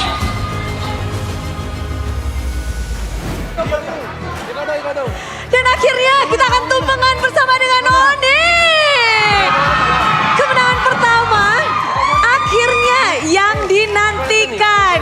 Nah, ngelihat perjalanan kalian, ini kan banyak banget nih yang mempertanyakan akhirnya kalian menang hari ini. Heboh semuanya ya, heboh. But you bring luck for Onyx. Is it because of you? Onyx gains 1 win? Yeah, I don't know. You're the lucky charm? I think, yeah. What do you think about MPL ID, Ryota? It's good. The fun is so wild and it's very fun to play here. Dia bilang dia seneng main di sini, fansnya seru banget. Dan do you feel any pressure because you come here for Onyx and they didn't get any win at all? And do you feel that you have to bring a win for Onyx? No, my mindset is I just need to do my best. Pokoknya dia nggak ada pemikiran apapun, dia nggak ada mungkin burden atau apapun. Yang penting lakuin yang terbaik. And is this your best? Is it already your best or you have something more for us? Belum. Udah bisa bahasa Indonesia Bang Ryota? Dikit. Siapa yang ngajarin? Who taught you? Who teach you? Kyrie. Oh, Kyrie. Are you happy playing with Kyrie again? Are you happy playing with Kyrie again? No. No? Kyrie is my enemy. Musuhnya frenemies-nya. Tapi Kyrie, bisa kamu jelasin ini? Akhirnya kamu ngedapetin kemenangan. Biasanya Onyx tuh di atas terus. Gimana sih kamu menghadapi posisi Onyx yang bisa dibilang hampir masuk UGD nih, cengap-cengap? Sorry. You always have a good time in Onyx. Oh, yeah. Start strong. And this season is different. How do you face this new reality for Onyx? Biasanya sih kita nggak terlalu mikirin regular season. Yang penting kita bisa improve setiap game. Yang penting bisa improve setiap gamenya. Jadi bisa dibilang ini apakah hasil improve kalian? This is Onyx improvement? Ya. Yeah. Is it hard to compete in this MPL season 15? Ya susah sih, soalnya semua tim sekarang jago. Semuanya jago. And how about the patch? I heard from Ryota and Eterna, this patch will benefit to Onyx. So is this for you or someone else? Or I think something it's else? for, kayaknya buat Ryota. Buat Ryota kayaknya. Buat Ryota? Ya, karena dia suka baca patch. So this patch really helps you, Ryota? Yeah. You read all of the patch, and now who do you think that, what is the strongest point of Onyx now against Dewa? Semua. Tahu gak sih dibisikin Kairi guys? Tapi Sans, kita pengen denger juga dari Sans dong. Sans, berseason-season berjuang dan pada akhirnya ngedapetin kemenangan pertama di minggu yang ketiga. Pernah kamu bayangkan akhirnya kamu ngedapetin kemenangan itu sekarang? Lengah aja sih, lengah. Jadi kayak alhamdulillah udah ngerasa menang lagi. Jadi udah enak aja rasanya. Udah enak aja. Kalau dari Sans sendiri gimana sih caramu untuk bener-bener nih Onyx menahan minggu 1, minggu kedua? Oh, seperti yang biasa coach kita bilang, reset aja, nggak usah pikirin apa yang udah terjadi sebelumnya, kita fokus ke depannya. Fokus ke depannya. Ya. Dan itu yang kalian lakukan? Iya. Bisa dibilang kan ini dari Onyx berganti-ganti. Tiap matchnya kayaknya kita line up, terus-menerus diubah. Ya. Apakah ini strategi dari kalian masih mencari komposisi terbaik atau bagaimana sih Sans? Kalau itu terserah dari coach sih, karena kita banyak player juga kan. Jadi ya mungkin coach Adi mau mainin semua, jadi makanya ganti-ganti. Makanya ganti-ganti. Ya. Dan kalian pun cepat beradaptasi. Ya bisa dibilang kayak gitulah. Tapi menarik dengan adanya banyak sekali yang bisa kita saksikan dari Onyx tadi 2-1 game ketiga. Gimana sih cara kalian memenangkan game itu? Kita ngeliat tuh back and forth banget loh. Ya kita dari hero kita emang mainnya di mid game, late game kan. Jadi emang kita harus cukup sabar di gamenya dan main rapi aja. Tapi Sans ngeliat Dewa season ini beda nggak? Atau sama dengan, atau apa yang kamu lihat dari Dewa di season ini Sans? Yang sebenarnya bukan Dewa doang sih, semuanya tim yang pastinya udah pada ngejar semua. Jadi ya kita saling ngejar, pokoknya udah pada bagus semua lah mainnya.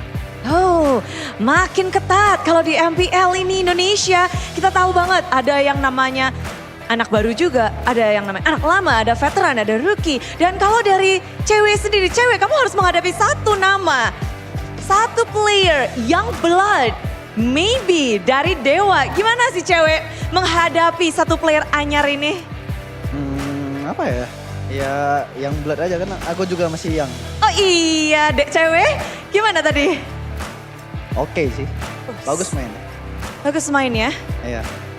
Kalau sekarang gold laner tuh lagi bisa dibilang lagi persaingannya ketat banget. Dan maybe masuk radar cewek nggak? Ya season ini menurut gua yang paling banyak rookie-nya di role gold lane sih sebenarnya. Ya, jadi ya gold lane rookie-rookie bisa ini sih. Bisa ngasih lihat lah ke yang ini. Kemudahan-kemudahannya bisa ditampilkan. Tapi kalau dari cewek sendiri menghadapi player veteran dan menghadapi player rookie, itu ada pendekatan yang berbeda kah? Ada cara yang berbeda kah dari cewek? Sebenarnya sama aja sih kalau mau rookie atau enggak. Yang penting kita oke. Yang penting kita ini sih kayak fokus ke tim kitanya aja sih. Gameplay tim kita gitu. Gameplay tim kalian yang dicari, apakah ini menurut cewek yang kalian cari permainan seperti ini dari Onyx? Sebenarnya masih proses sih, cuman kan emang week kan bertahap kan. Jadi ya kita prosesnya bertahap lah. Gitu. Proses terus bertahap. Tapi kalau ngomong-ngomong tentang patch, tuh biasanya yang paling pusing adalah dari roamernya. Boy, pusing nggak Boy? Udah nggak menang-menang, harus menghadapi patch baru. Hadir di minggu yang ketiga, Boy, ubannya nambah? Lumayan. Lumayan. Gimana Boy menghadapi minggu ini? Dengan ada kalian belum menang, terus ada patch juga. Ya yang pertama pasti lumayan shock lah karena nggak pernah kan. Terus cuma lama-lama jadi kayak ya pengalaman aja sih. Terus kita juga jadi jadi banyak belajar juga sabar. Dari kekalahan mengajarkan kesabaran. Sabar, lagi bulan Ramadan. Tapi cukup sabar ini, kalian mau disabar-sabarin terus? Oh, udah enggak dong. Udah enggak? Sekarang harus bangkit lagi. Bangkit. Dari patch ini sendiri, kamu tentu yang mempelajari bisa dibilang tugasnya banyak banget. Kamu harus makro segala macam. Jadi menurut Boy dari patch ini, apakah dari Onyx sudah bisa beradaptasi dengan patch baru? Kalau soal patch, gue yakin kita pasti bisa lah. Soalnya kalau soal adaptasi, kita bisa banget lah. Oke, tapi kemenangan pertama kalian. Kasih tahu dong, kunci kemenangan pertama dari Onyx nih yang dinantikan. Apa nih, kalian bisa menang hari ini dari Boy? Kurang PH-nya kan, ada 2 PH sekarang. Oh, oke. Nambah 1, jadi makin mantap kalian. Baiklah, ada nggak sih yang ingin kalian sampaikan dengan sekarang komposisi yang baru juga, kemenangan baru, kemenangan pertama. Ada yang mau disampaikan? Yang paling ya cuman pantun sih dari cewek. Pantun dari cewek, pantun dari cewek. Nggak ada. Nggak expect menang soalnya nggak ada. Waduh, duh. Nggak apa-apa, ubur-ubur ikan lele. Nggak ada Bude. Nggak ada. Puisi. Paling mau ngucapin buat Sonic aja sih. Boleh. Thank you semua yang udah support kita, yang di stage maupun yang di rumah. Ya mungkin nih kemenangan pertama kita setelah 3 week. Ya kita baru buka puasa lah. Puasa kemenangan maksudnya. Puasa kemenangan sudah dibuka. Thank you semuanya. Dan itulah dia dari cewek. And one word for this win, Ryota. Ryota mau pantun Bude katanya. Poetry. Finally, dan inilah yang dinantikan akhirnya. Rayakanlah bersama dengan Sonic. Inilah dia kemenangan pertama dari tim Onyx.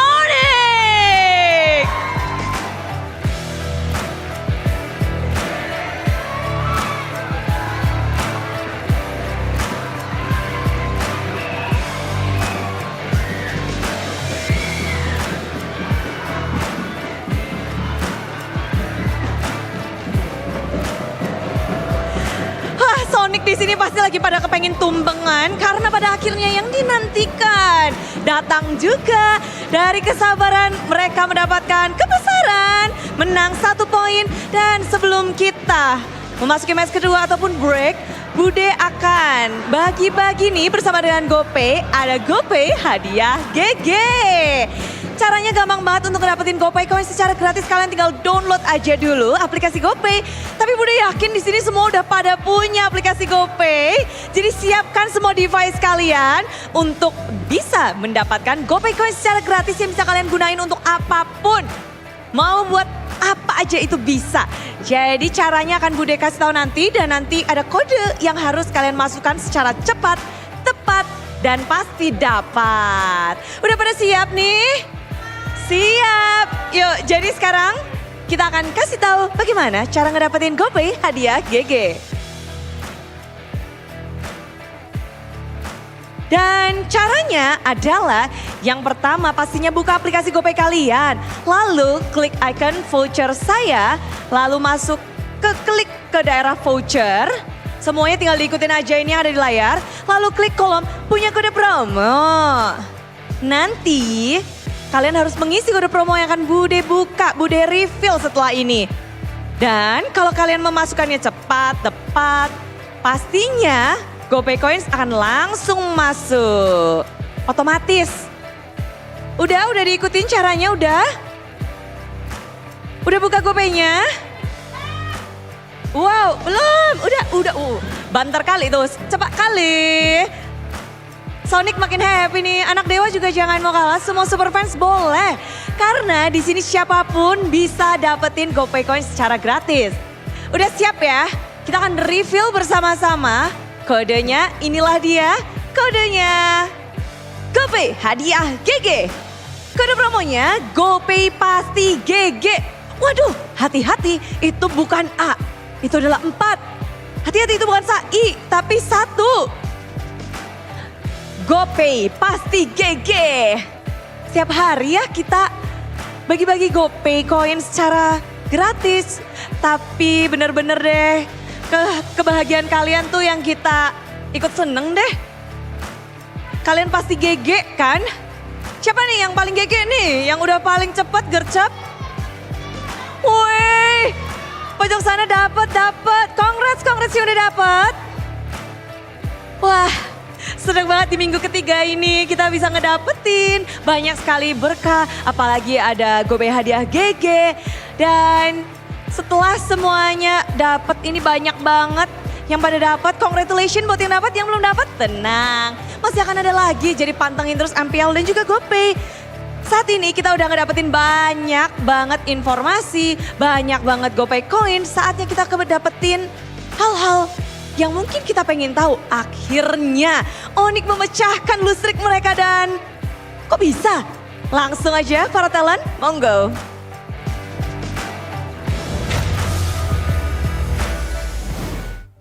Congratulations to all you Sonics. They did it. They got their first win.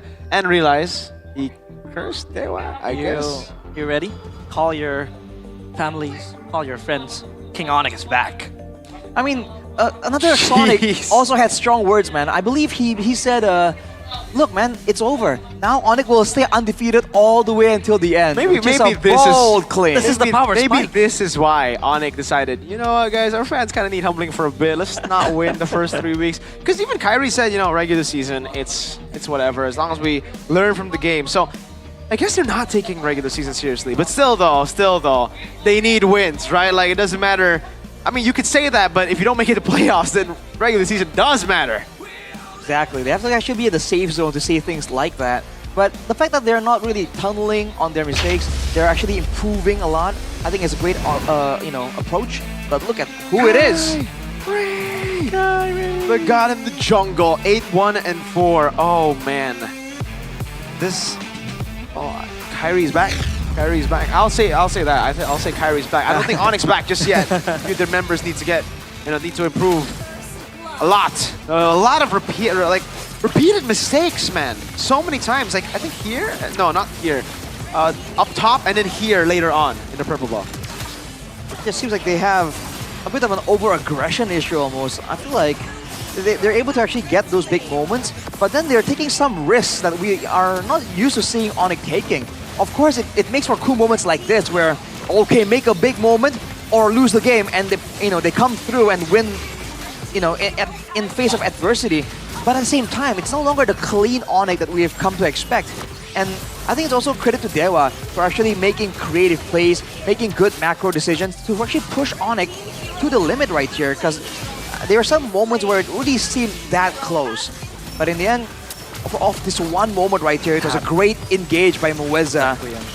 Shout out to him again. But afterwards, Ray in the back, it's this one moment right here. If he's able to actually get the kill onto CW, the game's done. It's over, I think. Wow. But it just wasn't meant to be, I guess.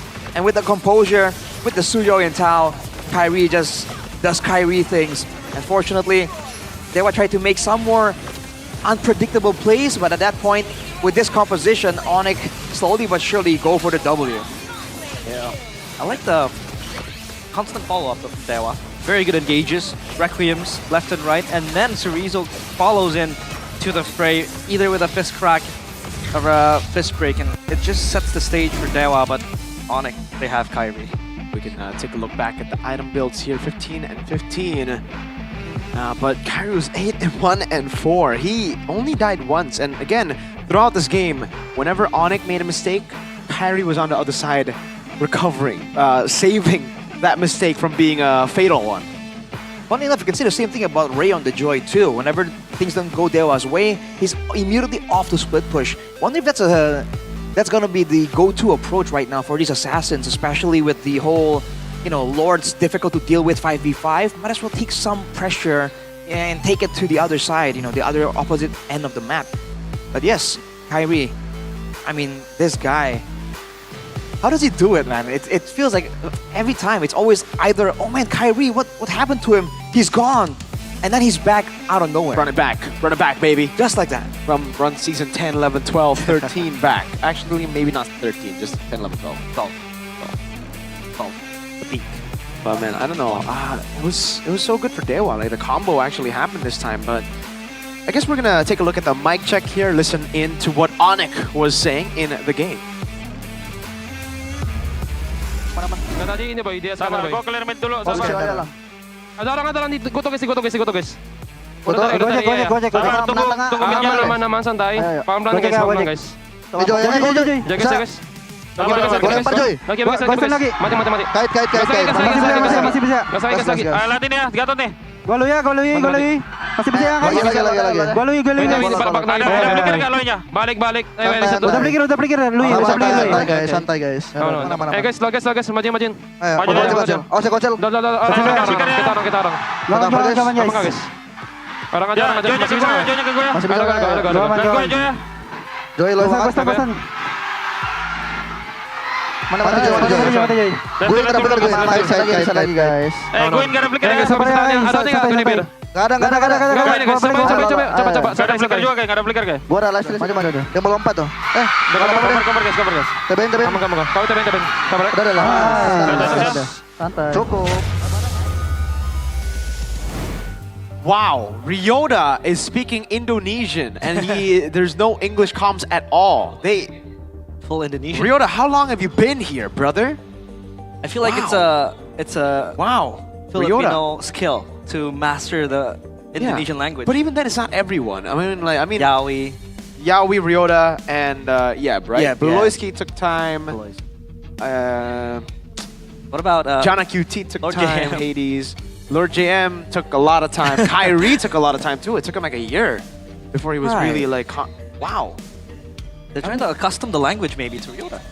Wow. I mean, I've heard from a few of them, like, that Filipino and Indo is pretty similar in a way. So maybe that's why it's A lot of easier, similar but- words at least. But wow, I didn't expect Ryota in his first week of MPL. I guess he's been here for a while then. Yeah, he has been. Yeah. Should be. I mean, if he's gonna be that good, by all means, we haven't seen the extent of his Indonesian. It might be good, adequate for in-game, but we've mentioned multiple times, in-game, still relatively simple. I don't think you can kind of like judge his whole Indonesian from the in-game comms alone. Enough. I'm surprised to see the comms were pretty chaotic though, because for the longest time, I don't know how many times we've said this, but for the longest time, Onyx is the chill team. It has barely any communications. Yeah, go in. Telepathy. Lord, okay, good. Just all calm. Now they're looking human. Yeah, I think for the longest time they've just been ahead of the curve. They're like 1, 2, 3 levels above of everybody else in MPL ID, and that's why maybe they didn't need to communicate. But now, since again they have also mentioned that teams are improving at a very crazy rate, they're gonna have to start, working on their communications, and it'll start off really scuffed. It'll be very chaotic, but later on maybe it can build to a very calm and composed and very witty-ish. Witty-ish. Yeah, that's the way to say clean comms. Witty. That's true. I like the kind of confidence though from Kyrie. When Mueza engaged in, they were locked 2 players, but Kyrie still said masih menang. Yeah. Which means it's still winnable. Still winnable. The confidence is there. Especially because Sans did flicker out of it, right? We saw that in the replay there. So again, the awareness on the team definitely is still there.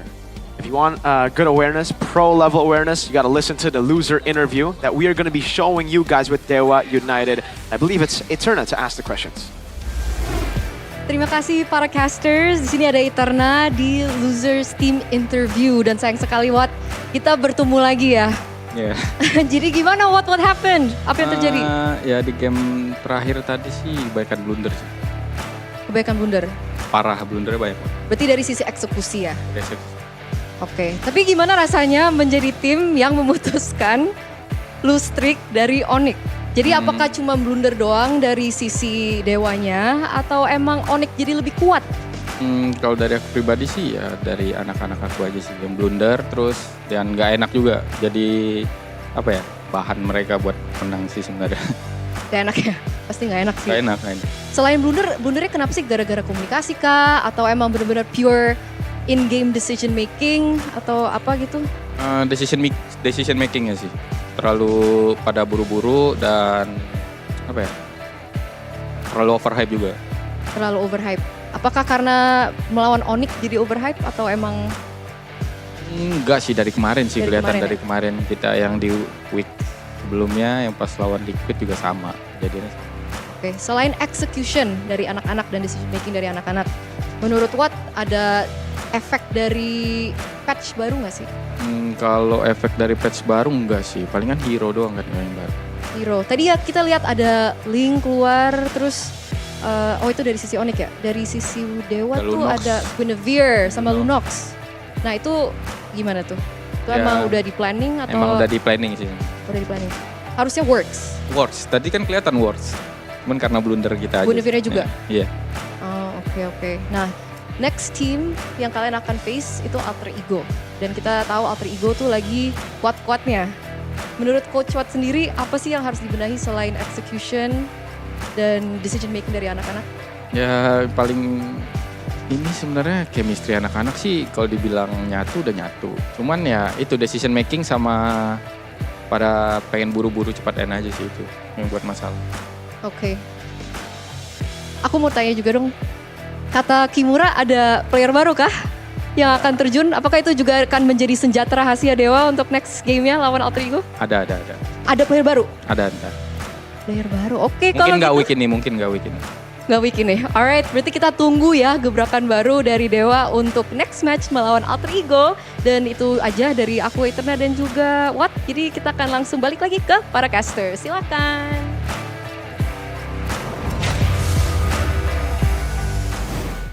And we're back, folks. Thank you so much again, Mr. Watt and Eterna for that interview. And in the interview, Sir Watt said that, it's an execution problem. They were rushing into things. They weren't really focusing on the discipline maneuvers that got them game 2, by the way, right? The macro, very slow, clinical game, once they got the lead. And I agree. I think they definitely got overhyped. I think it may be because of the crowd. The crowd was cheering them on like crazy, and adrenaline when you're on stage there definitely created an environment where you just wanted to go in and brawl it out and win, beating Onyx with a wipeout. But that didn't happen. Yeah, because even in that final moment there, we talk about how Ray could have taken on CW. He could have also backed away, and at that point Played CW was zoned out already. So there were small, minute details like that in the midst of a fight that, aside from damage, that kind of makes it work. Definitely, but ladies and gentlemen, we have M News here. Oh. Erpang Dewa's ex-coach has officially joined Homeboys for MPL Malaysia Season 15. Ex-Geek Fam to Dewa to now Homeboys. Mr. Worldwide, Erpang, good luck in Homeboys. I don't know what Homeboys roster looks like right now. Still. Is Udil back? I don't know. Udil, no party, bro. Who knows? But good luck to Erpang, He was good luck, man. Together with Geek Fam when they made it to M5. There you go. With their shadow analyst, Mr. You know who it is. Yeah. Well, for you guys back at home as well, everybody here is celebrating Ramadan, I believe, right? They are fasting and everything. Yeah. And you guys can also join in the fun. If you're not fasting, it's okay, but you can, log into MLBB and join a Dazzling Golden Spin to get a time-limited Ruby New skin for free. Also, every night from 21 p.m. to 2 a.m., okay? 1 minute, one phone will be given away in the game. So Every 1 minute? Every minute of that time frame, 21 p.m. to 2 a.m. 21 p.m. is 9, right? Yeah. 9 p.m. to 2 a.m. Does Ruby fast though? Does she celebrate Ramadan? Because she wears the hijabs. You tell me, realize. She wears the hijab, right? You tell me, realize. Is that what that is? Does she fast? I see. But I think she does with that outfit. with this, okay.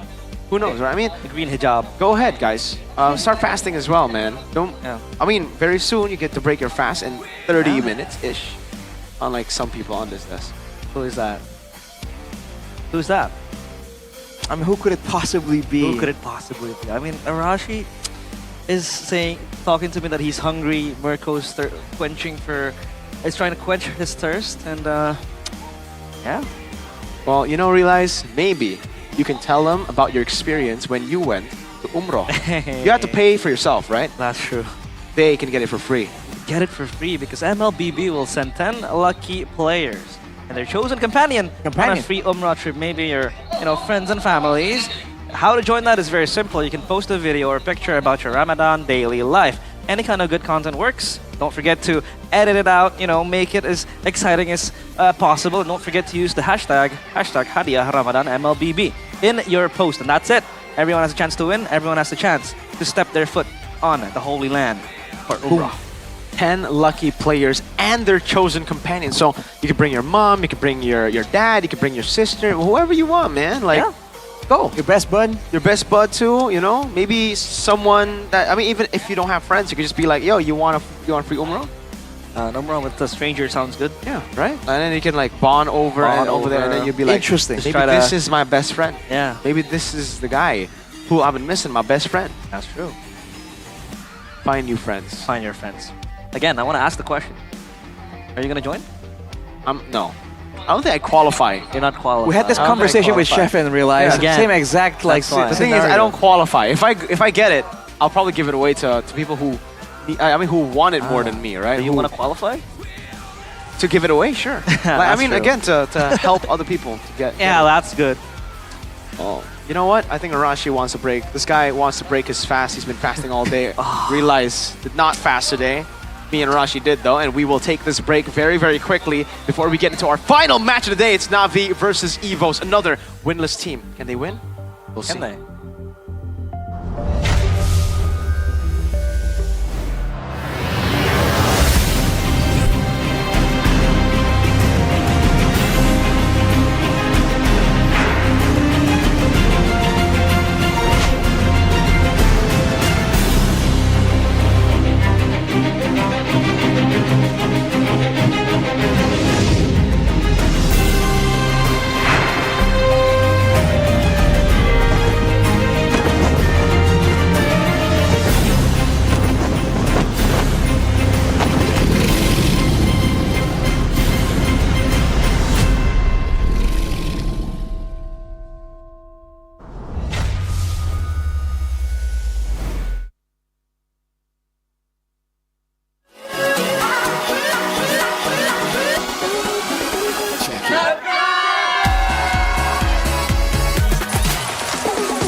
Ya, aku bareng. Ulang dong.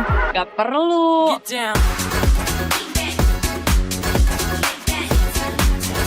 Guys, review.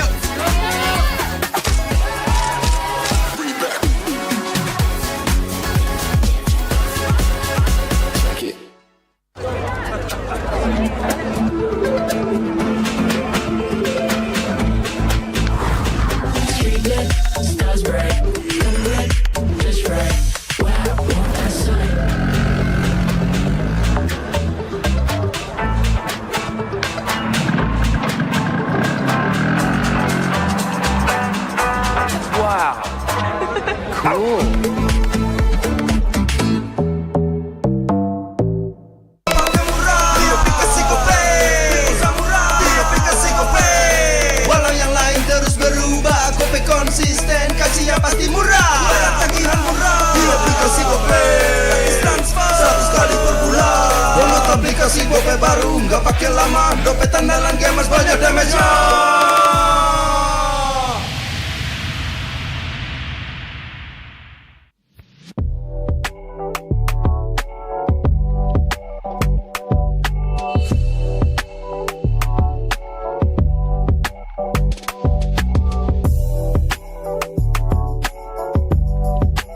Rasa baru makin seru.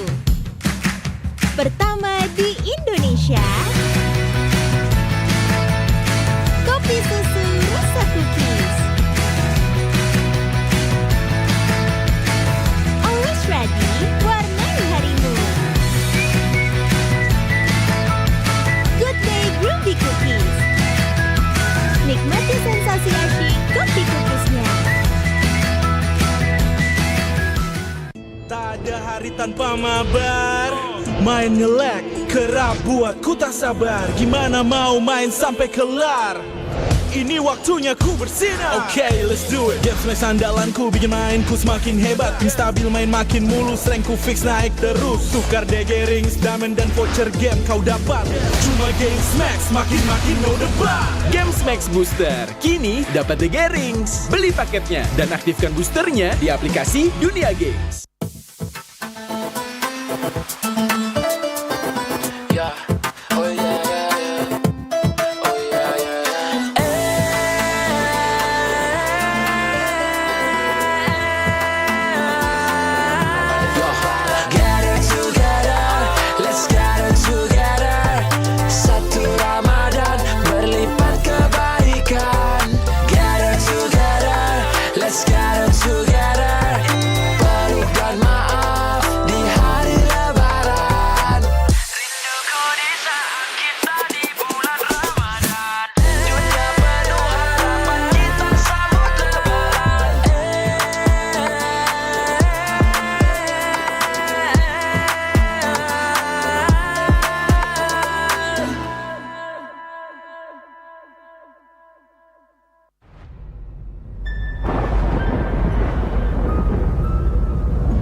was the great serpent of the sea.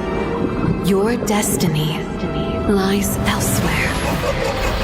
Your feeble human form shall never wield the great serpent's power. Why can't I?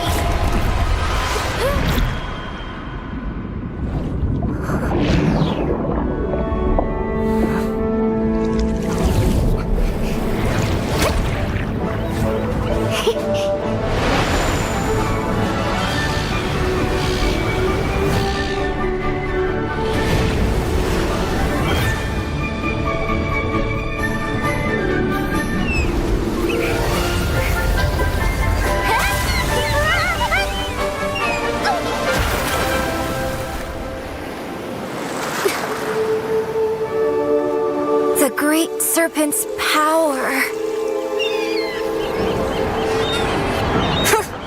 Only weaklings live on land. Born with this awesome tail, but stuck in this plain body. That's me, the great serpent's heir, Kalea.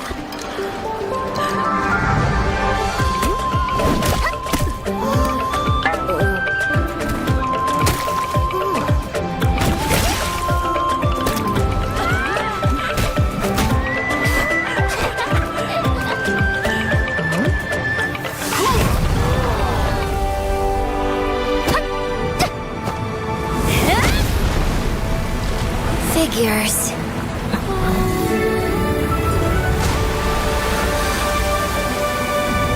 These things are pretty handy after all.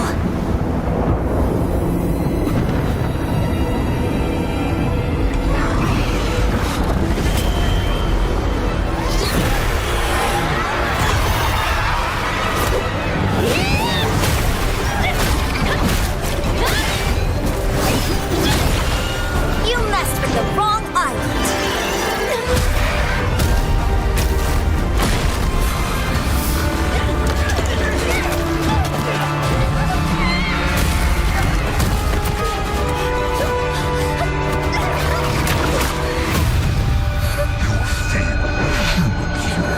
Shall never wield the great serpent's power.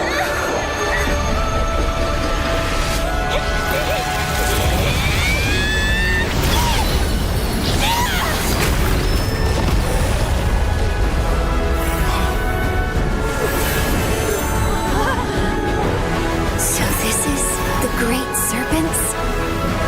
No. My power.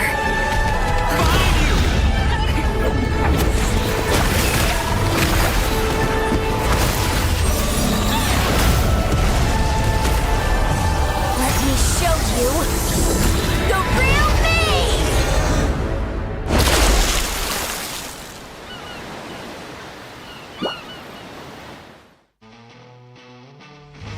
Selamat datang di MPL Indonesia Season 15! MPL Indonesia Season 15 Hai Superfans, Bude Clara berada di tengah-tengah keramaian dari semua Superfans yang hadir di MPL Arena. Kalian bisa lihat di belakang, lagi pada meet and greet. Iri nggak sih? Memang season ini tuh seru banget. Ada meet and greet, ada watch party, ada lucky fans, pokoknya ada banyak banget keseruan lainnya. Jadi kalian jangan sampai skip ya. Kita mau lihat-lihat nih, langsung aja ke tengah-tengah para penonton yang ada di sini, para Superfans. Dan kayaknya kenal nih. Bang,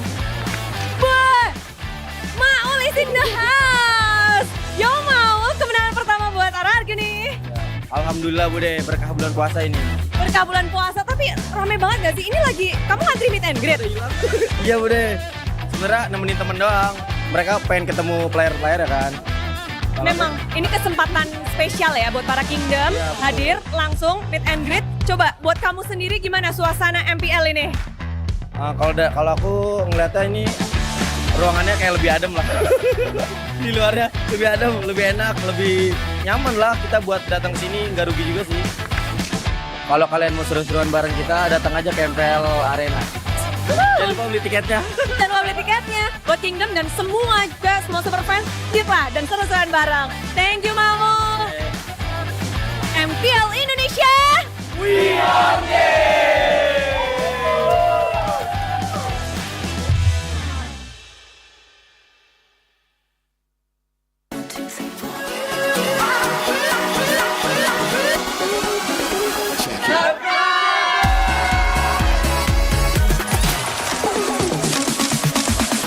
Ya, aku merem. Ulang dong. Gak perlu.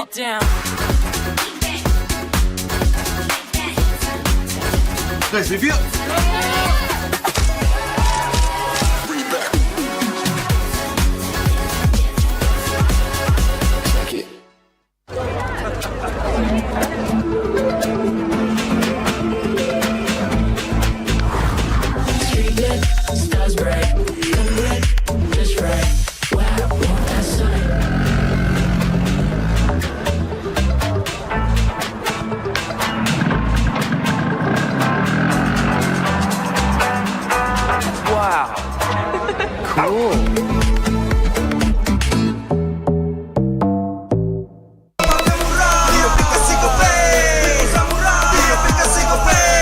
Walau yang lain terus berubah, Gope konsisten, kasih yang pasti murah. Bayar tagihan murah di aplikasi Gope, gratis transfer 100 kali per bulan. Download aplikasi Gope baru, nggak pakai lama. Dompet andalan gamers banyak damage-nya.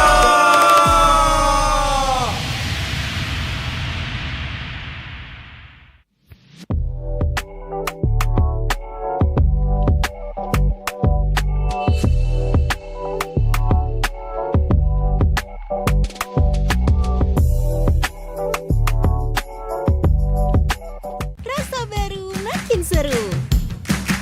Pertama di Indonesia. Kopi susu rasa cookies. Always ready, warnai harimu. Good Day Groovy Cookies. Nikmati sensasi asyik kopi cookiesnya. Tak ada hari tanpa mabar. Main ngelek, kerap buat ku tak sabar. Gimana mau main sampai kelar? Ini waktunya ku bersinar. Okay, let's do it. Game smash andalanku bikin mainku semakin hebat. Tim stabil main makin mulus, rankku fix naik terus. Tukar DG rings, diamond dan voucher game kau dapat. Cuma game smash, makin no debat. Games Max Booster, kini dapat DG Rings. Beli paketnya dan aktifkan boosternya di aplikasi Dunia Games.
Though your ancestor was the great serpent of the sea, your destiny lies elsewhere. Your feeble human form shall never wield the great serpent's power. Why can't I?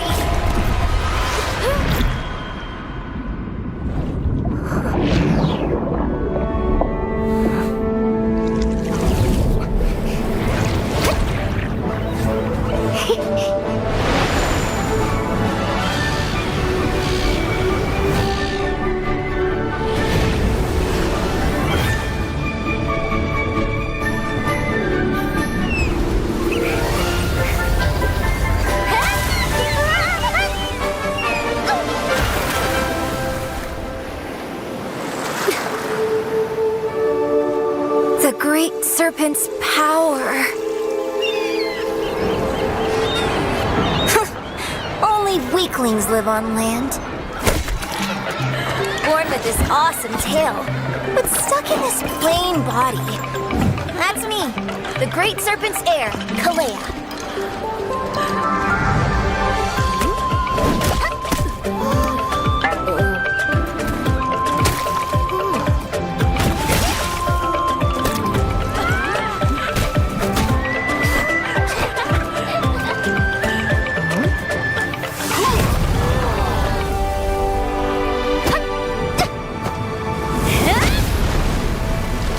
Figures.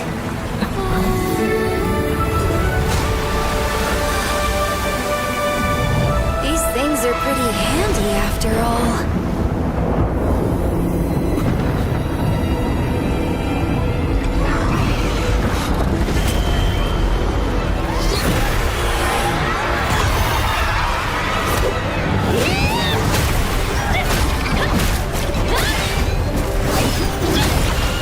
You messed with the wrong island.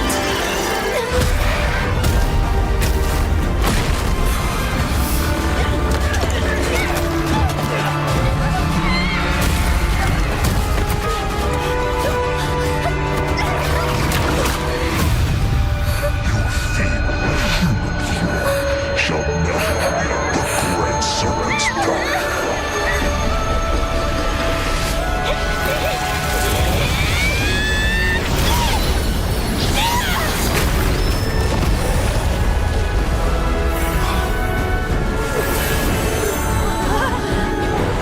So this is the great serpents? No. My power.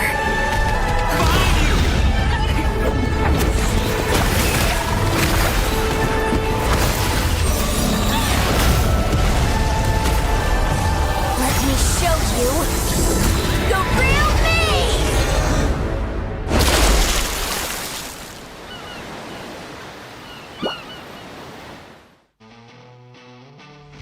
Selamat datang di MPL Indonesia Season 15! MPL Indonesia Season 15! Hai Super Fans, Bude Clara berada di tengah-tengah keramaian dari semua Super Fans yang hadir di MPL Arena. Kalian bisa lihat di belakang, lagi pada meet and greet. Iri nggak sih? Memang season ini tuh seru banget. Ada meet and greet, ada watch party, ada lucky fans. Pokoknya ada banyak banget keseruan lainnya. Jadi kalian jangan sampai skip ya. Kita mau lihat-lihat nih, langsung aja ke tengah-tengah para penonton yang ada di sini, para Super Fans. Dan kayaknya kenal nih. Bang,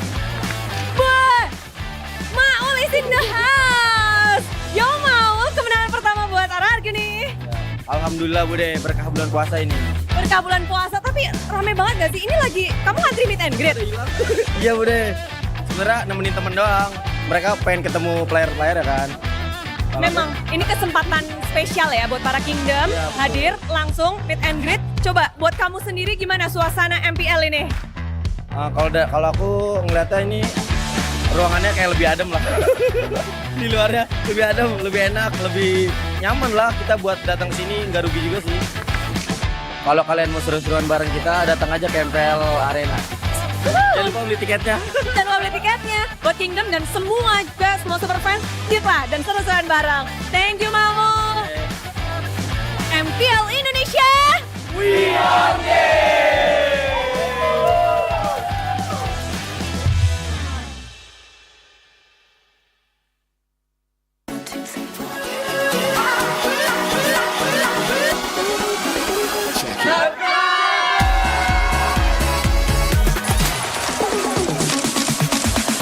Ya, aku merem. Ulang dong. Gak perlu.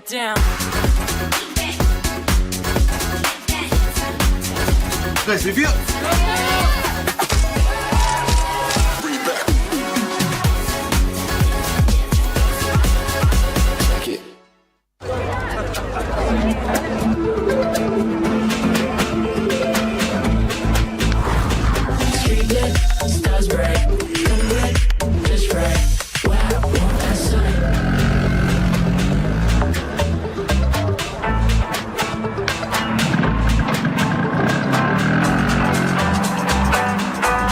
Wow.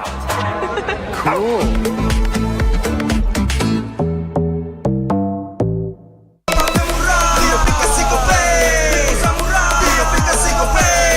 Walau yang lain terus berubah, Gope konsisten, kasih yang pasti murah. Bayar tagihan murah di aplikasi Gope, gratis transfer 100 kali per bulan. Download aplikasi Gope baru, nggak pakai lama. Dompet andalan gamers banyak damage-nya.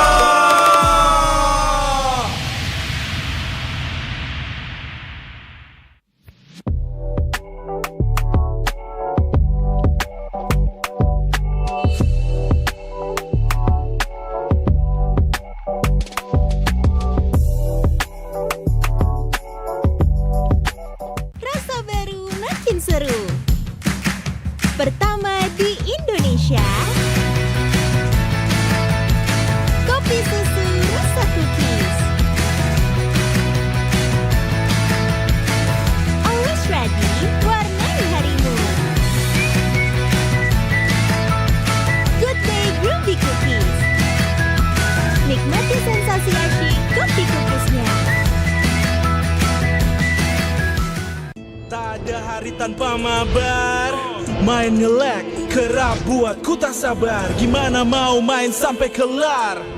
Ini waktunya ku bersinar. Okay, let's do it. Game smash andalanku bikin mainku semakin hebat. Pin stabil main makin mulus, rankku fix naik terus. Tukar DG rings, diamond dan voucher game kau dapat. Cuma Game Smash makin no debat. Game Max Booster, kini dapat DG Rings. Beli paketnya dan aktifkan boosternya di aplikasi Dunia Games.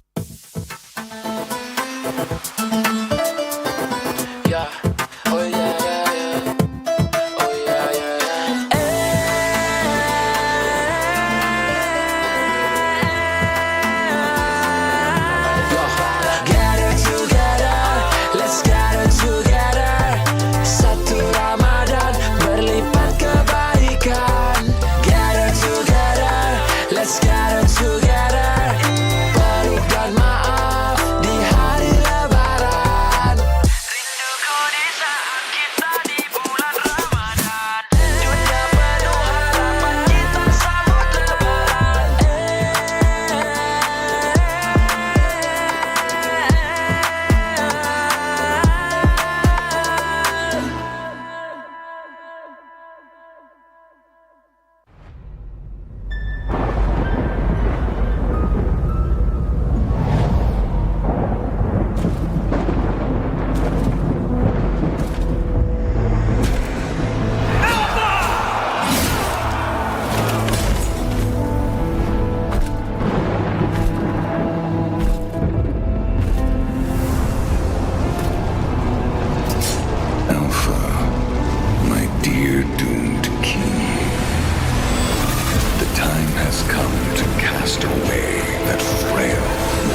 ancestor was the great serpent of the sea.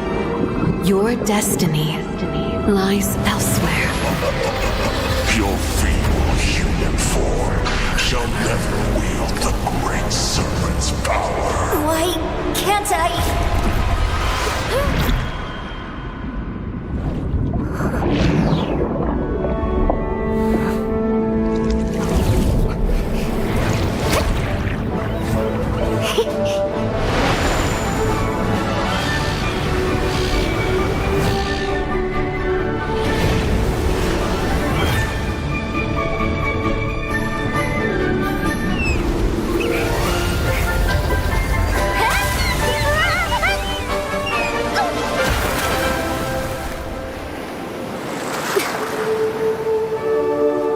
The great serpent's power. Only weaklings live on land. Born with this awesome tail, but stuck in this plain body. That's me, the great serpent's heir, Kalea.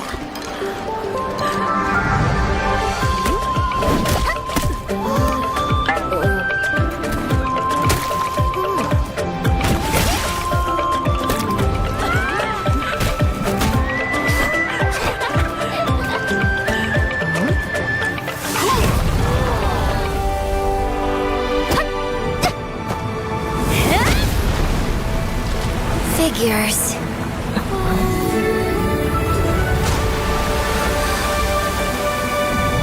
These things are pretty handy after all.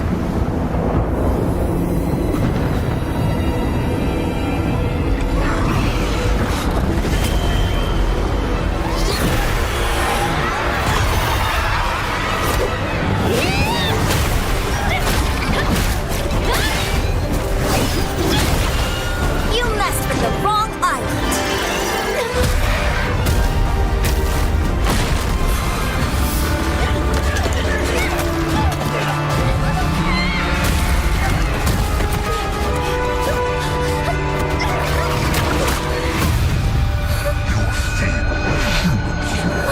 Shall never wield the great serpent's power.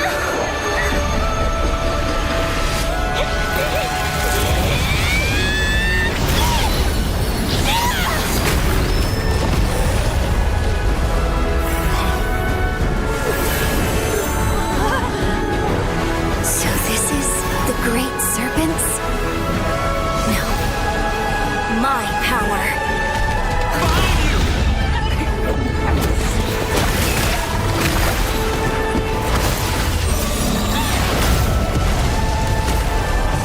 Let me show you the real me!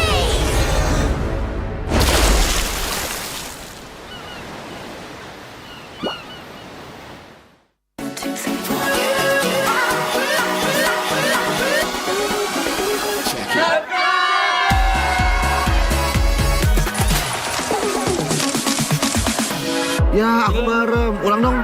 Gak perlu.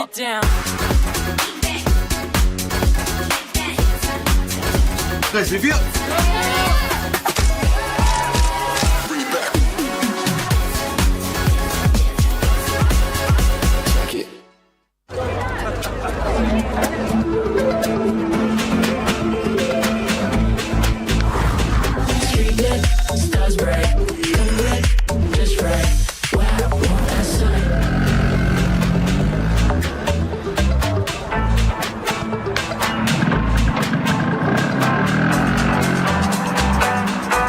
Wow.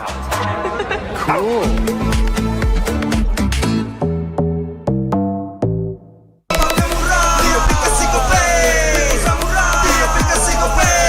Walau yang lain terus berubah, Gope konsisten, kasihnya pasti murah. Bayar tagihan murah di aplikasi Gope, transfer 100 kali per bulan. Download aplikasi Gope baru, nggak pakai lama. Dompet andalan gamers banyak damage-nya.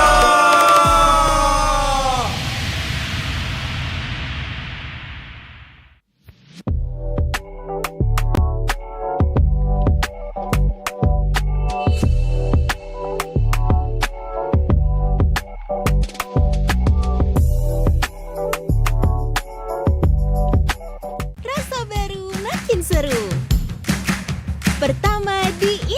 Indonesia. Kopi susu rasa cookies. Always ready, warnai harimu. Good Day Groovy Cookies. Nikmati sensasi asyik kopi cookiesnya. Tak ada hari tanpa mabar. Main ngelek, kerap buatku tak sabar. Gimana mau main sampai kelar? Ini waktunya ku bersinar. Okay, let's do it. Game smash andalanku bikin mainku semakin hebat. Tim stabil main makin mulus, rankku fix naik terus. Tukar DG rings, diamond dan voucher game kau dapat. Cuma Game Max makin no debat. Games Max Booster, kini dapat DG Rings. Beli paketnya dan aktifkan boosternya di aplikasi Dunia Games.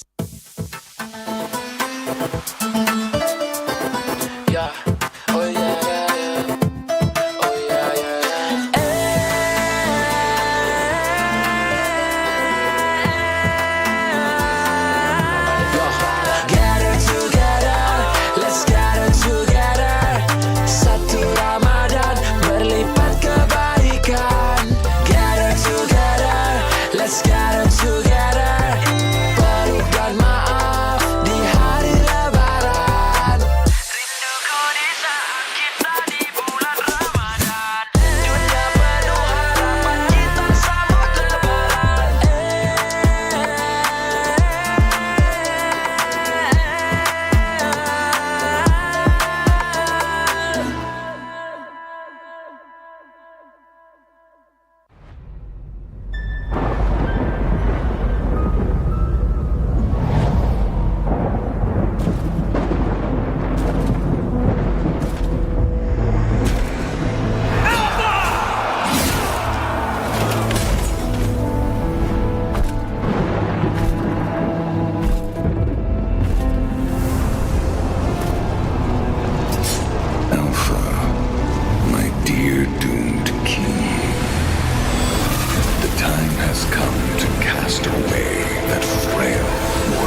was the great serpent of the sea. Your destiny lies elsewhere. Your feeble human form shall never wield the great serpent's power. Why can't I?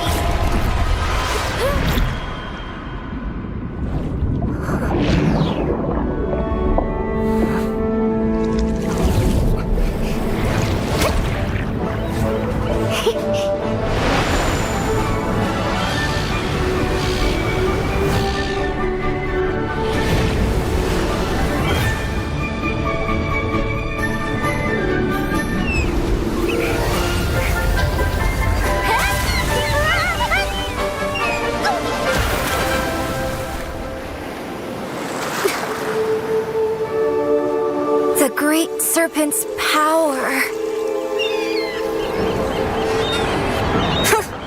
Only weaklings live on land. Born with this awesome tail, but stuck in this plain body. That's me, the great serpent's heir, Kalea.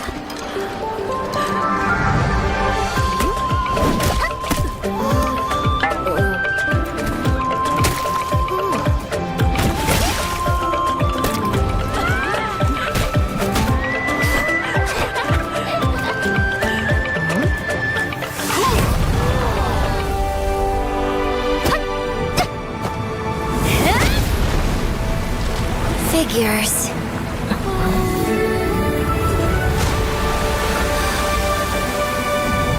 These things are pretty handy after all.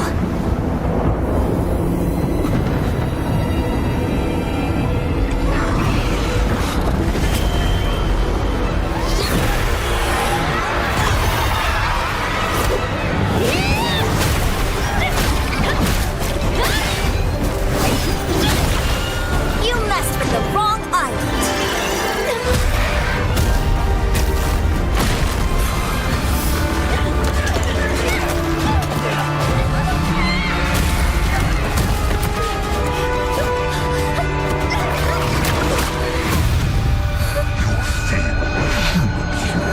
Shall never wield the great serpent's power.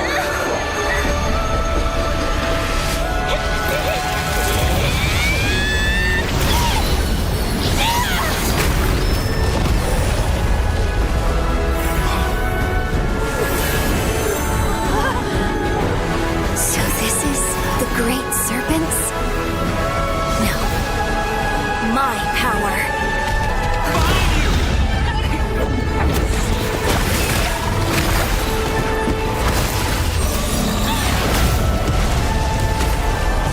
Let me show you the real me!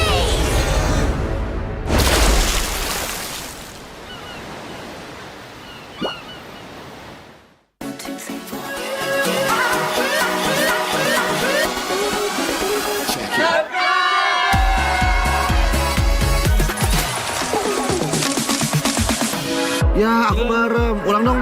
Gak perlu.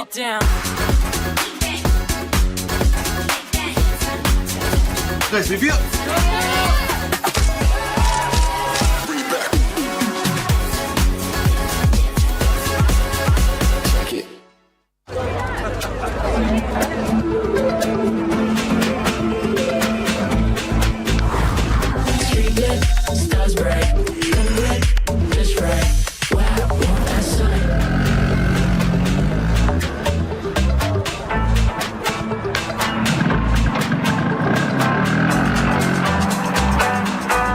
Wow.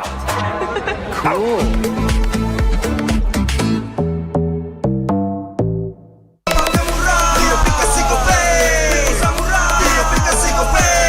Walau yang lain terus berubah, Gope konsisten, kasih yang pasti murah. Bayar tagihan murah di aplikasi Gope, gratis transfer 100 kali per bulan. Download aplikasi Gope baru, nggak pakai lama. Dompet andalan gamers banyak damage-nya.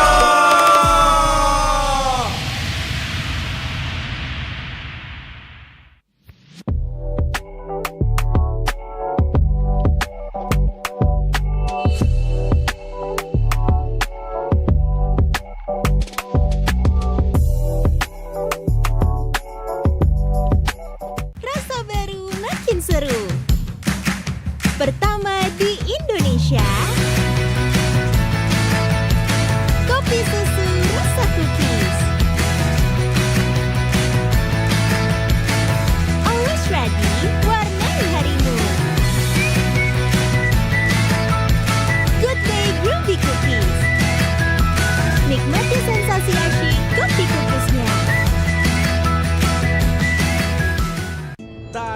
hari tanpa mabar.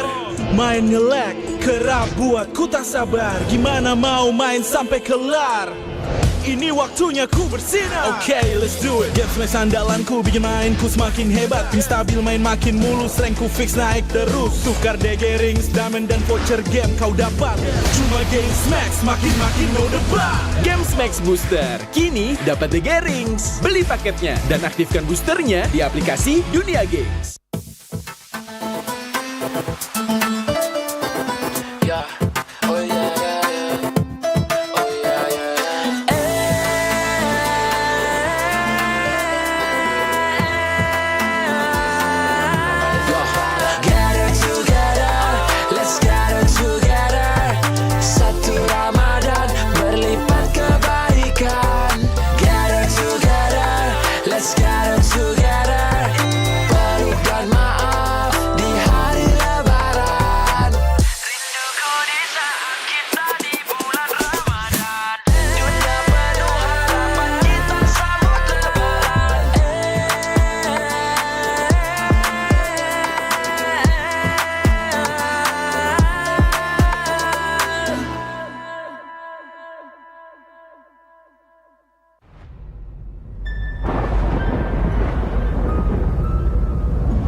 Indonesia ada bagi-bagi, ada acara spesial 1 menit 1 HP gratis.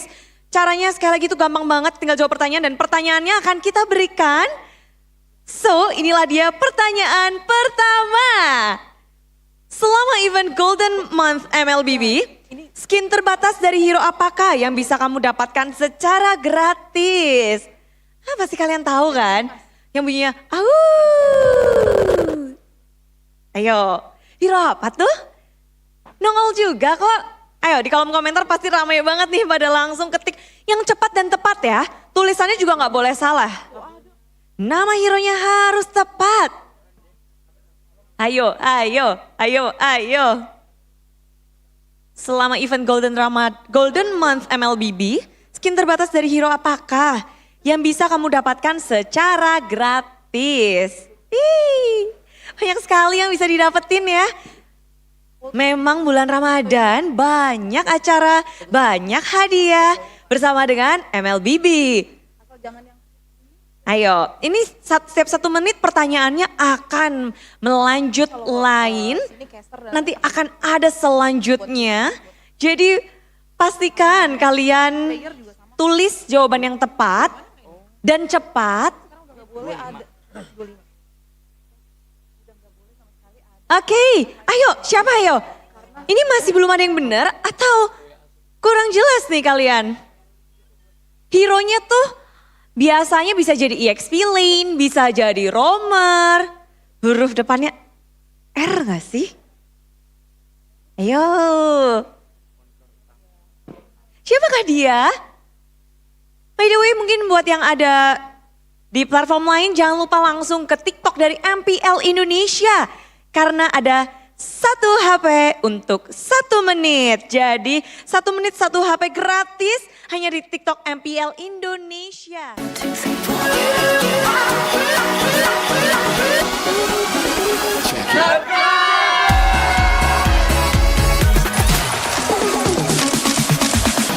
Ya, aku merem. Ulang dong. Gak perlu.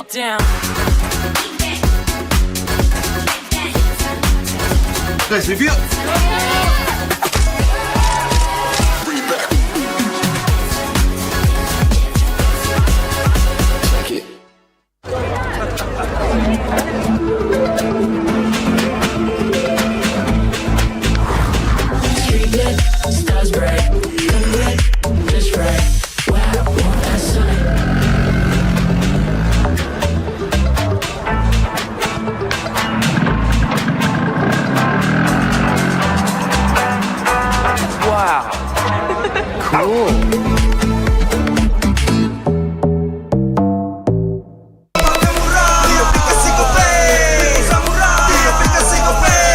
Walau yang lain terus berubah, Gope konsisten, kasihnya pasti murah. Tagihan murah di aplikasi Gope, transfer 100 kali per bulan. Download aplikasi Gope baru, nggak pakai lama. Dompet andalan gamers banyak damage-nya.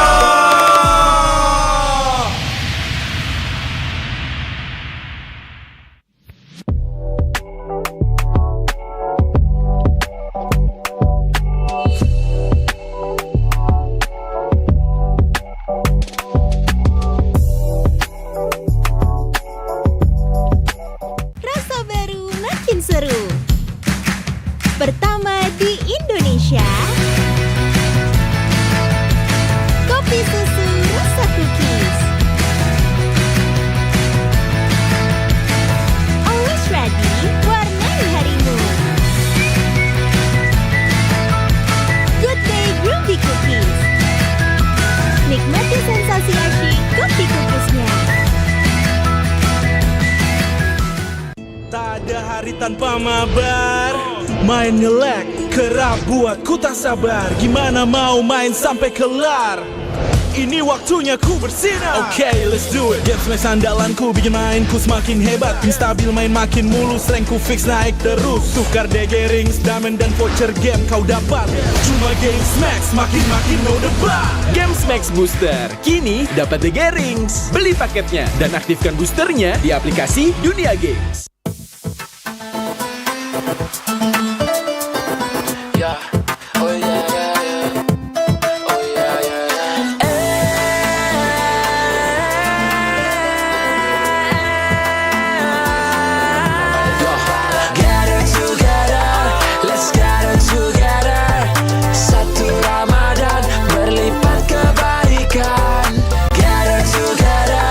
Let's get it together.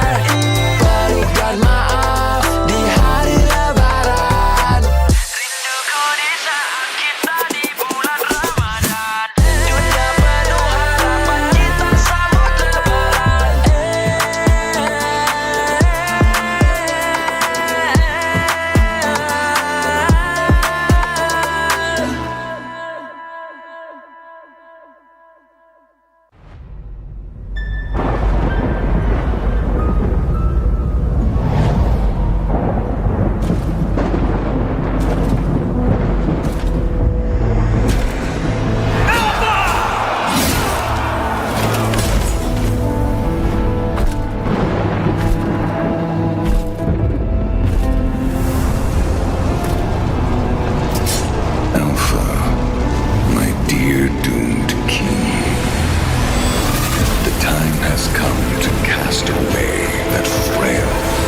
Though your ancestor was the great serpent of the sea, your destiny lies elsewhere.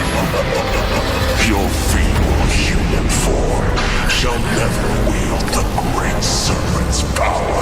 Why can't I?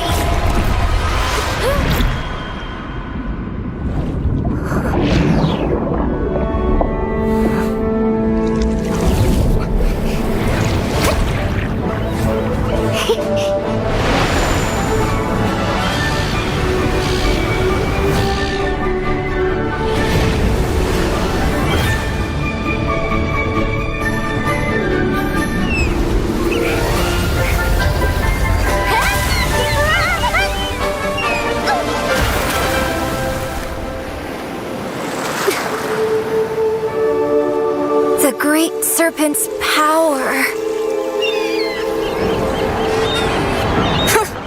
Only weaklings live on land.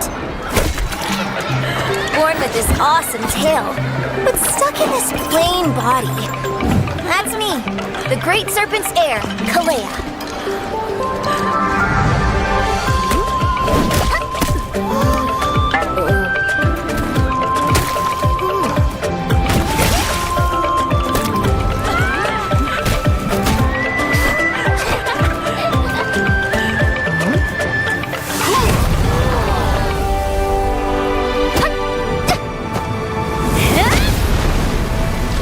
Figures.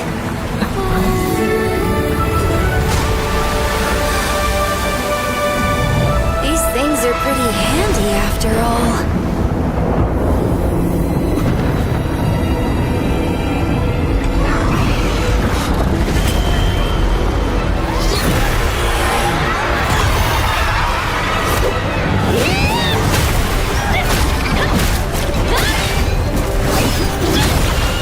You messed with the wrong island.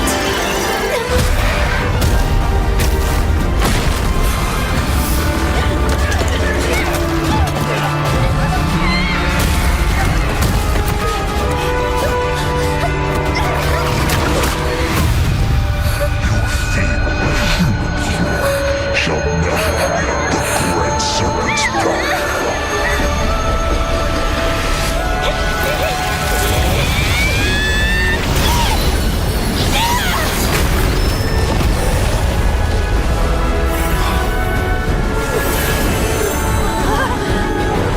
So this is the great serpents? No. My power.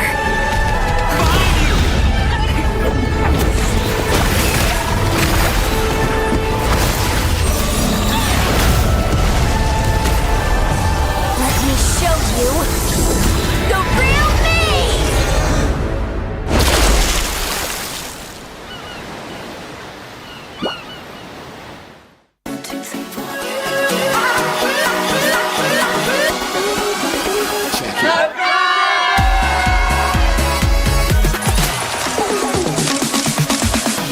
Ya, aku merem. Ulang dong.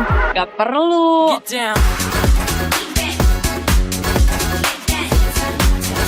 Guys, review.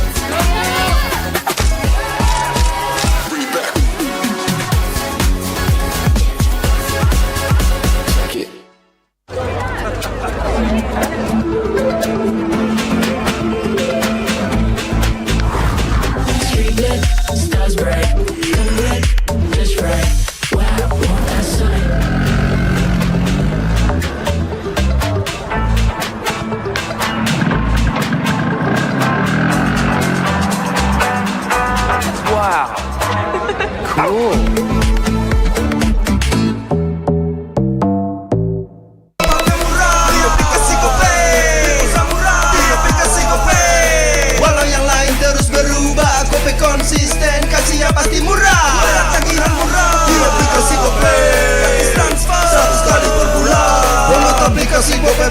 nggak pakai lama. Dompet andalan gamers banyak damage-nya.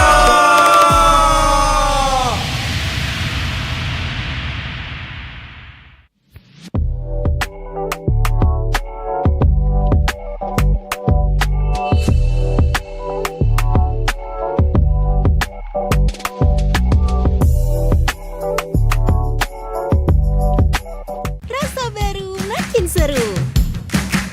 Pertama di Indonesia.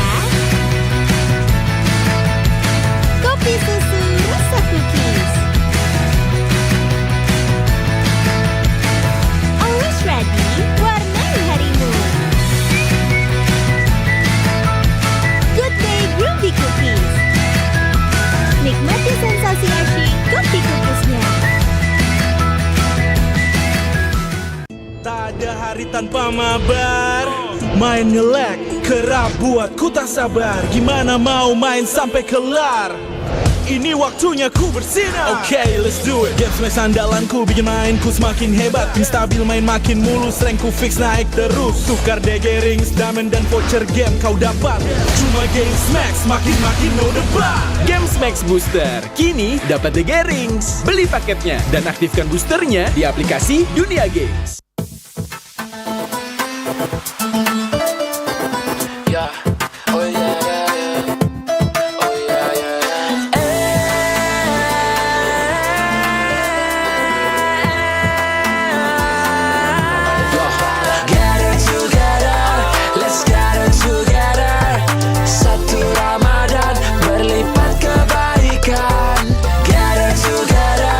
Let's gather together. Perubahan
serpent of the sea. Your destiny lies elsewhere. Your feeble human form shall never wield the great serpent's power. Why can't I?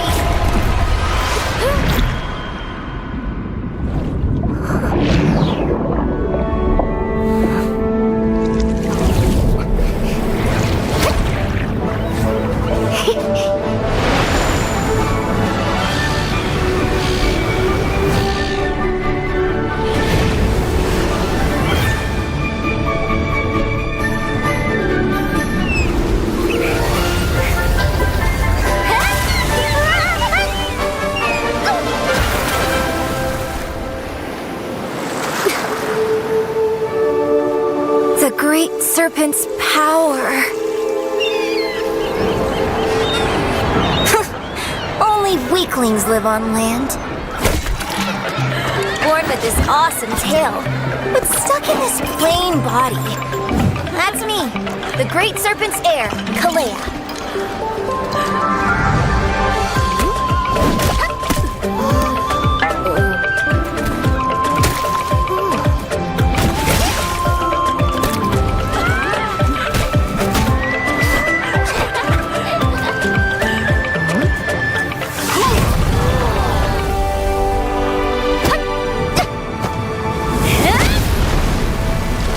Figures.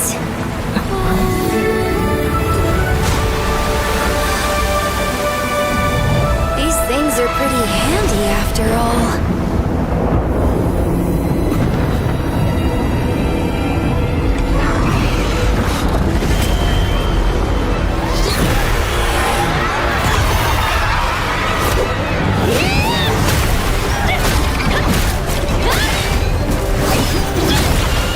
You messed with the wrong island.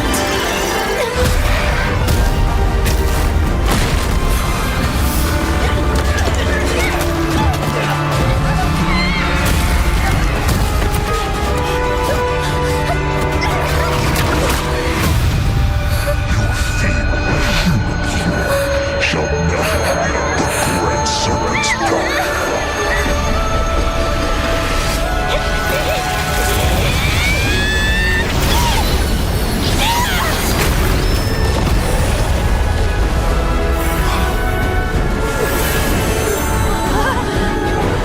So this is the great serpents?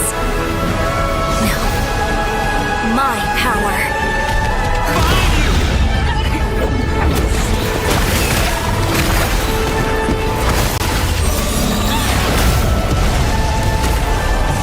Let me show you the real me!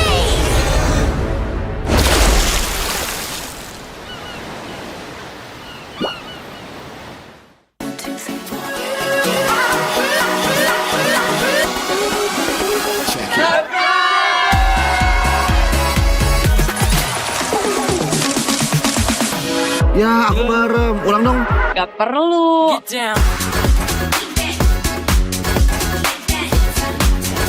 Guys, review.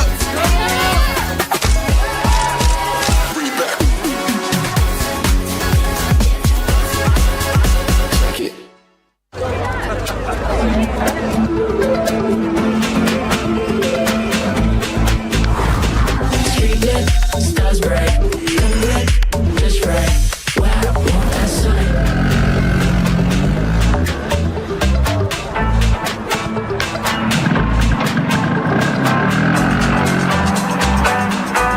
Wow. Cool.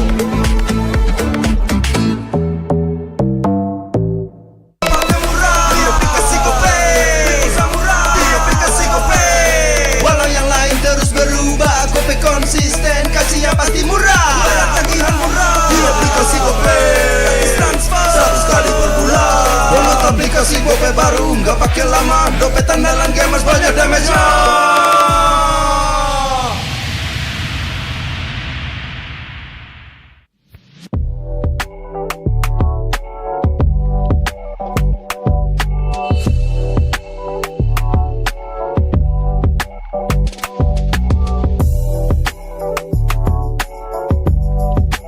Rasa baru makin seru.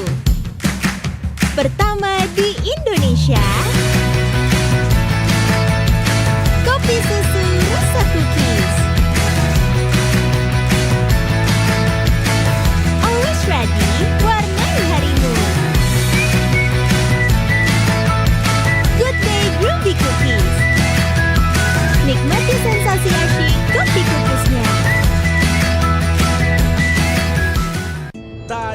tanpa mabar.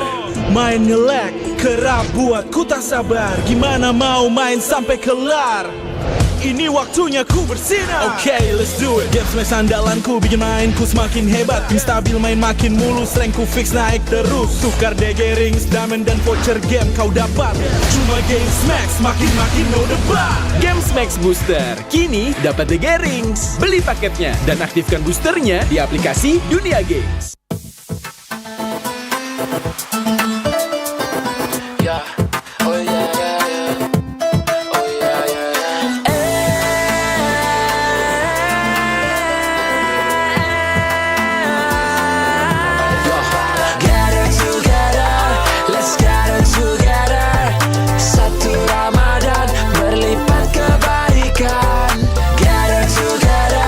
Let's gather together, berubah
was the great serpent of the sea. Your destiny lies elsewhere.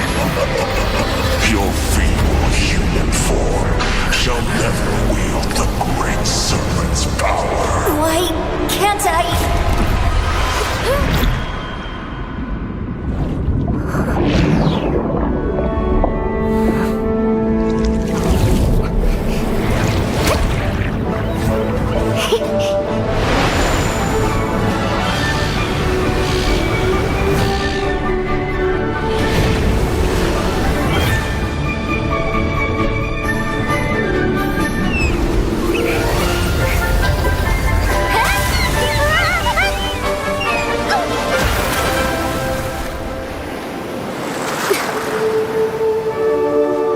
The great serpent's power.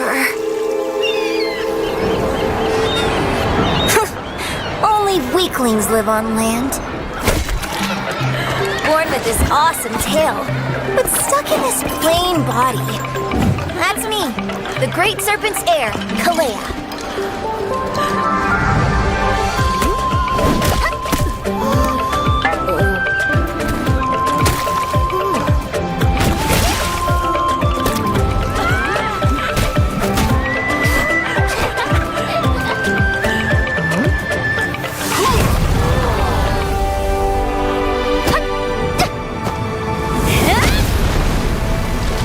Figures.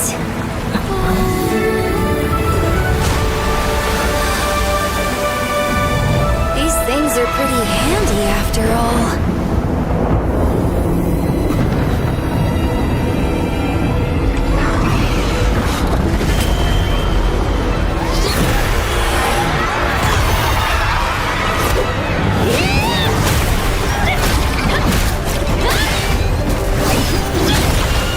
You messed with the wrong island.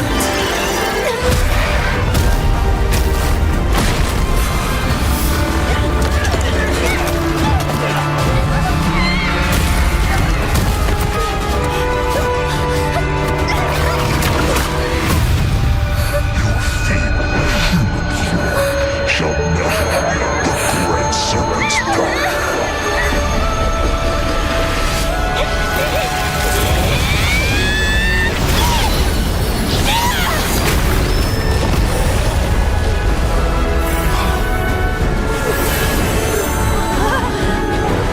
So this is the great serpents? No. My power.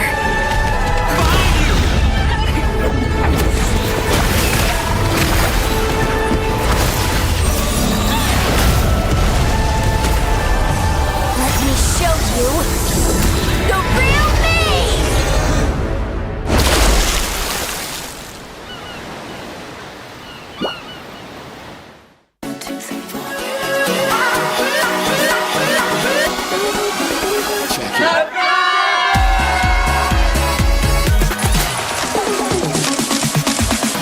Ya, aku merem. Ulang dong. Gak perlu.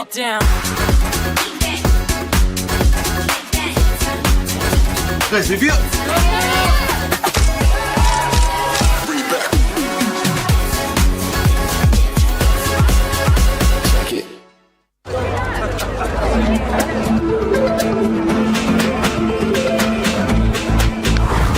Street lit, stars bright, come lit, just right. Wow, want that sight.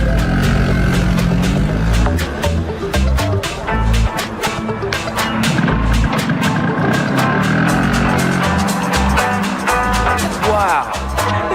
Cool.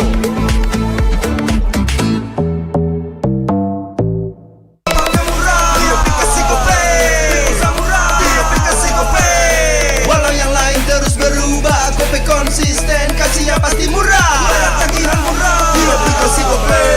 Gratis transfer 100 kali per bulan.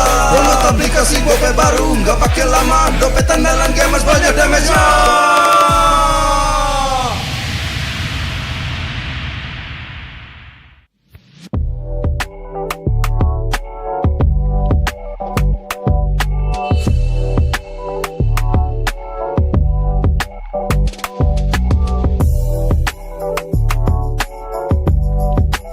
Rasa baru makin seru.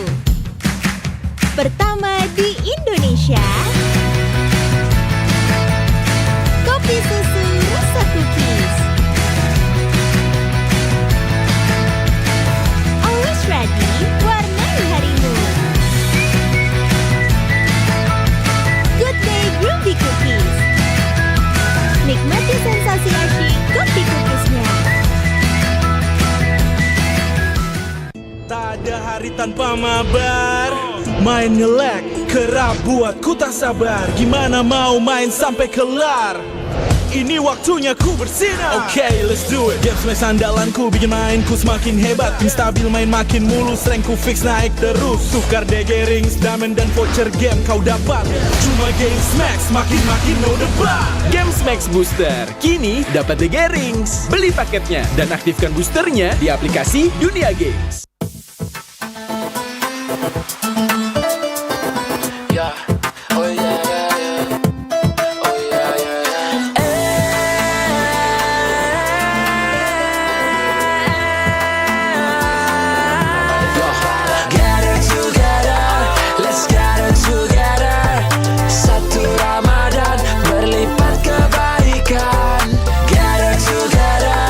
Let's gather together. Berubah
Though your ancestor was the great serpent of the sea, your destiny lies elsewhere. Your feeble human form shall never wield the great serpent's power. Why can't I?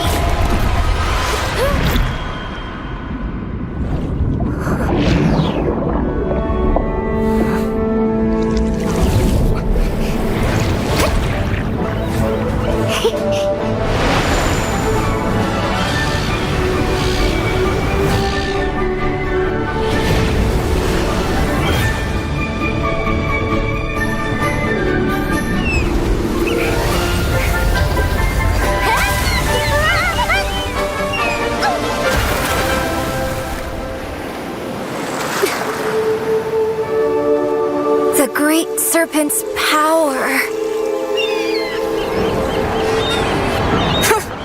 Only weaklings live on land. Born with this awesome tail, but stuck in this plain body. That's me, the great serpent's heir, Kalea.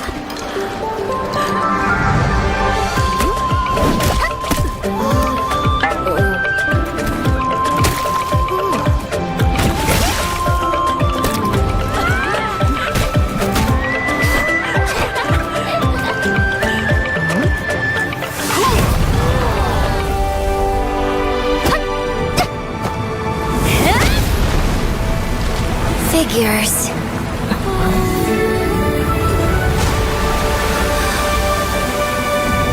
These things are pretty handy after all.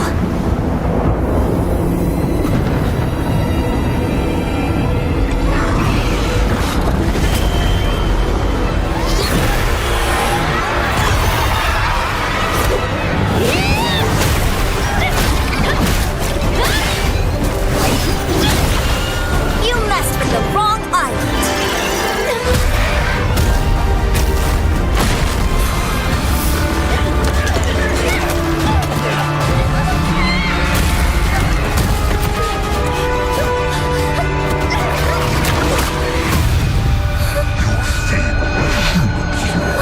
Shall never wield the great serpent's power.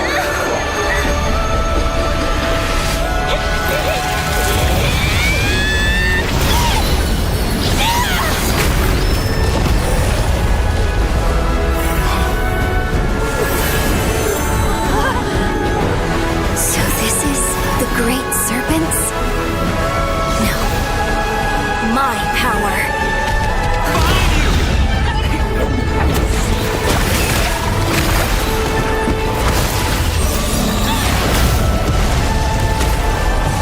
Let me show you the real me!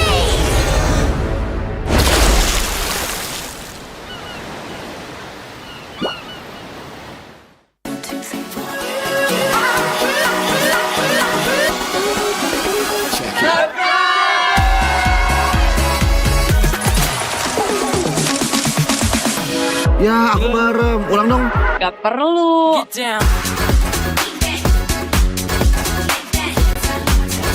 Guys, review.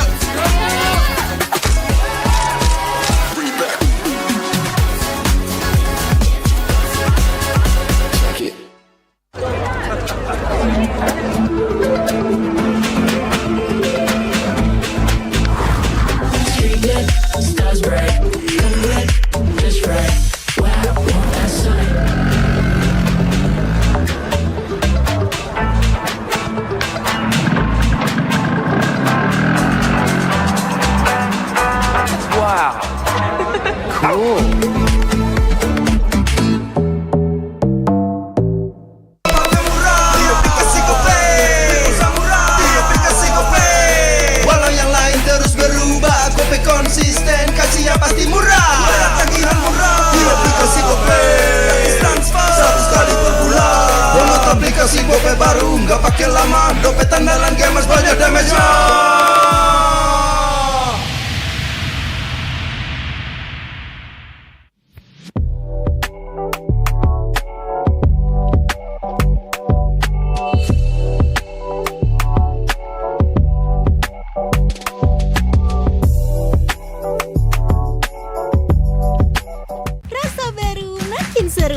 hari tanpa mabar.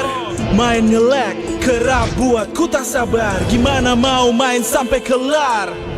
Ini waktunya ku bersinar. Okay, let's do it. Game smash andalanku bikin mainku semakin hebat. Tim stabil main makin mulus, rankku fix naik terus. Tukar DG rings, diamond dan voucher game kau dapat. Cuma game smash, makin no debat. Games Max Booster, kini dapat DG Rings. Beli paketnya dan aktifkan boosternya di aplikasi Dunia Games.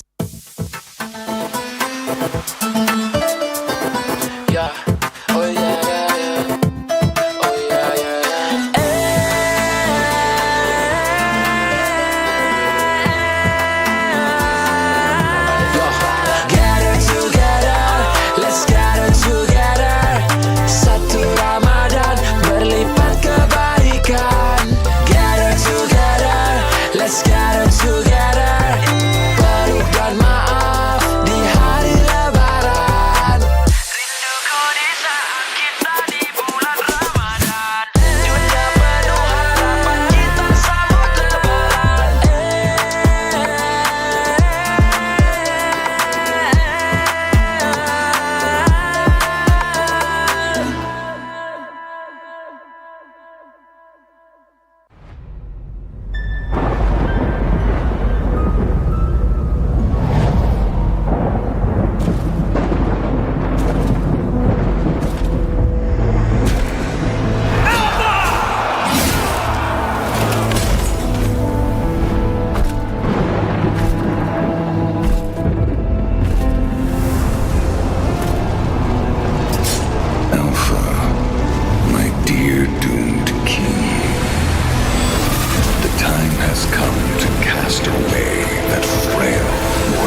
Though your ancestor was the great serpent of the sea, your destiny lies elsewhere. Your feeble human form shall never wield the great serpent's power. Why can't I?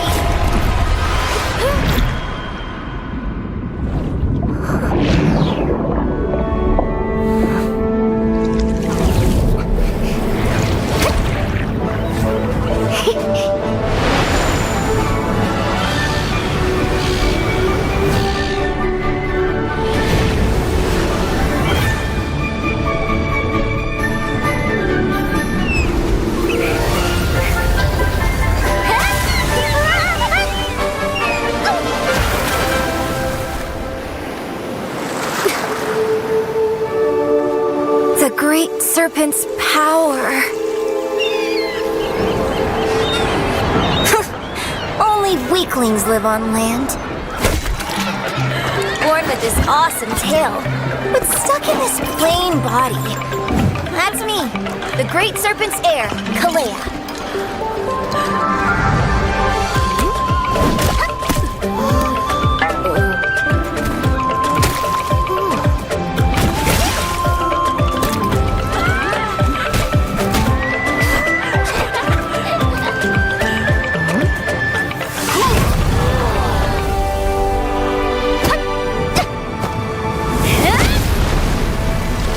Figures.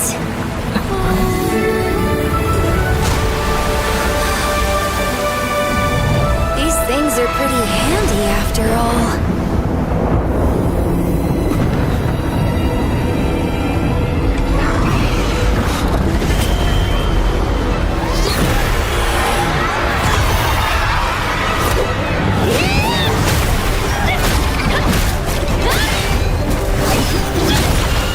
You messed with the wrong island.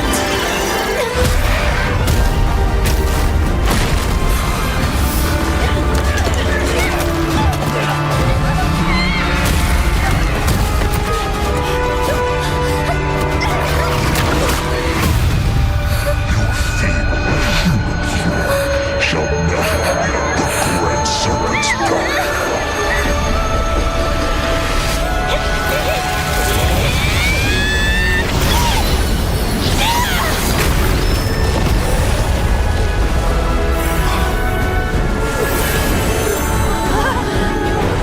So this is the great serpents? No. My power.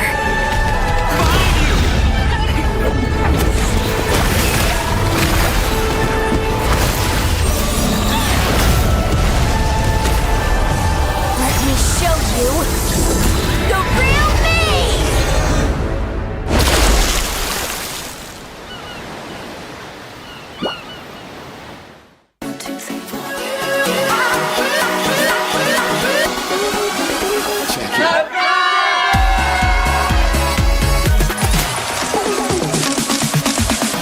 Ya, aku merem. Ulang dong. Gak perlu.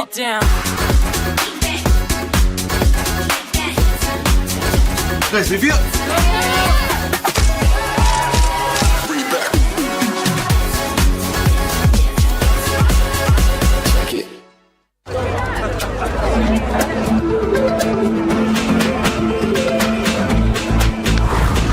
Street lit, stars bright, come lit, just right. Wow, want that sight.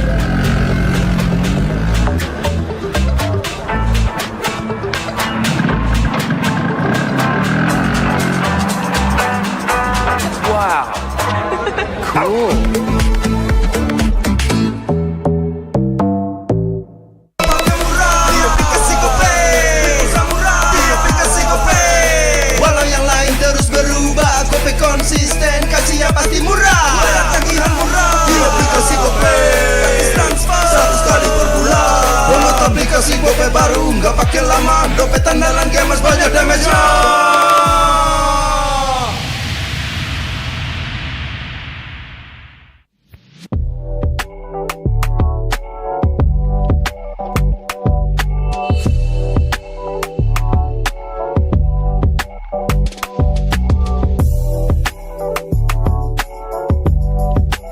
Rasa baru makin seru.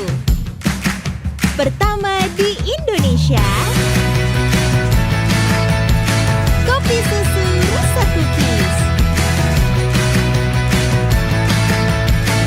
Always ready, warnai harimu. Good Day Groovy Cookies. Nikmati sensasi asyik kopi kukusnya. Tak ada hari tanpa mabar. Main ngelek, kerap buat ku tak sabar. Gimana mau main sampai kelar? Ini waktunya ku bersinar. Okay, let's do it. Games max andalanku bikin mainku semakin hebat. Tim stabil main makin mulus, rankku fix naik terus. Tukar DG rings, diamond dan voucher game kau dapat. Cuma Games Max makin no debat. Games Max Booster, kini dapat DG Rings. Beli paketnya dan aktifkan boosternya di aplikasi Dunia Games.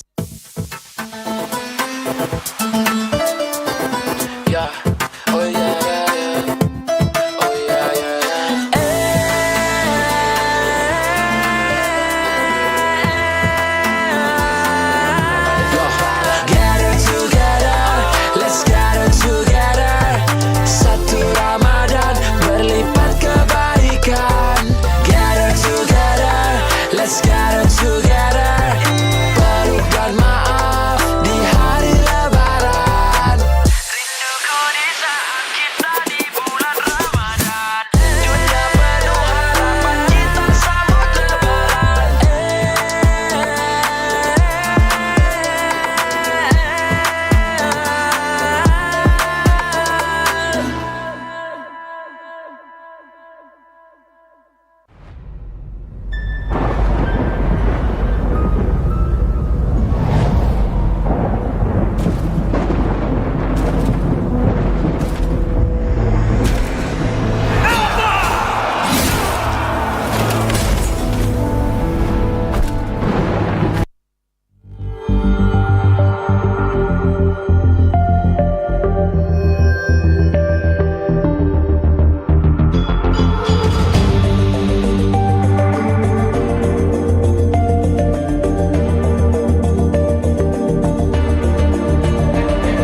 Live from MPL Arena, Jakarta, MPL Indonesia Season 15 is powered by Moonton.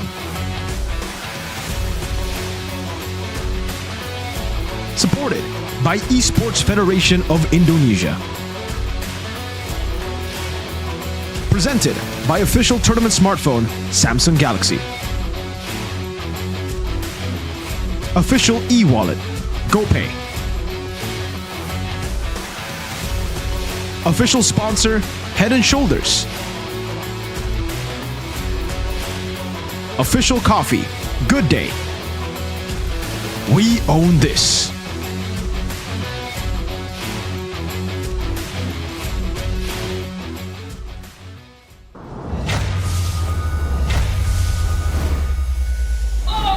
Another epic showdown awaits us, ladies and gentlemen. EVOS take on Na'Vi here in match number 2 of still day 1, week 3, MPL Indonesia Season 15. Still with me, Mirko, Realize, and Arashi to bring you the show here. We got, again, that epic matchup. Na'Vi currently winless, unfortunately. EVOS, they're not, I mean, their win streak has already been broken by Alter Ego. Let's see if they can recover. That's true. They have to recover. They have to get back on their feet. For EVOS, it's recovering from the loss of that match against Alter Ego. For Na'Vi, it's picking up their first win. Onyx has done it. Now it's their turn. Yeah, will another 0 go today? That's the big question right here.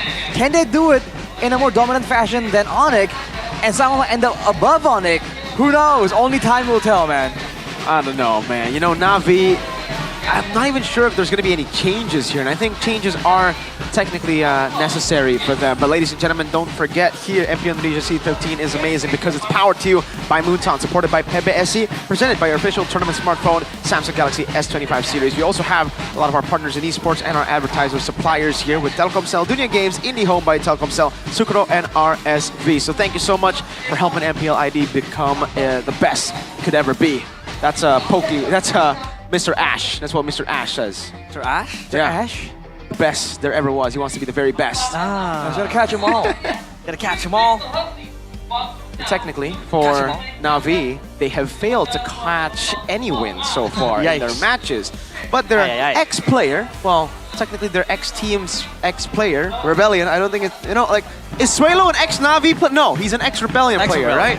Might show up today. Win streak broken. Is it time for EVOS? Keras. Now, the Keras stands for hard, difficult. Hard. Difficult or hard? Solid. Yeah. K-E-R-A-S.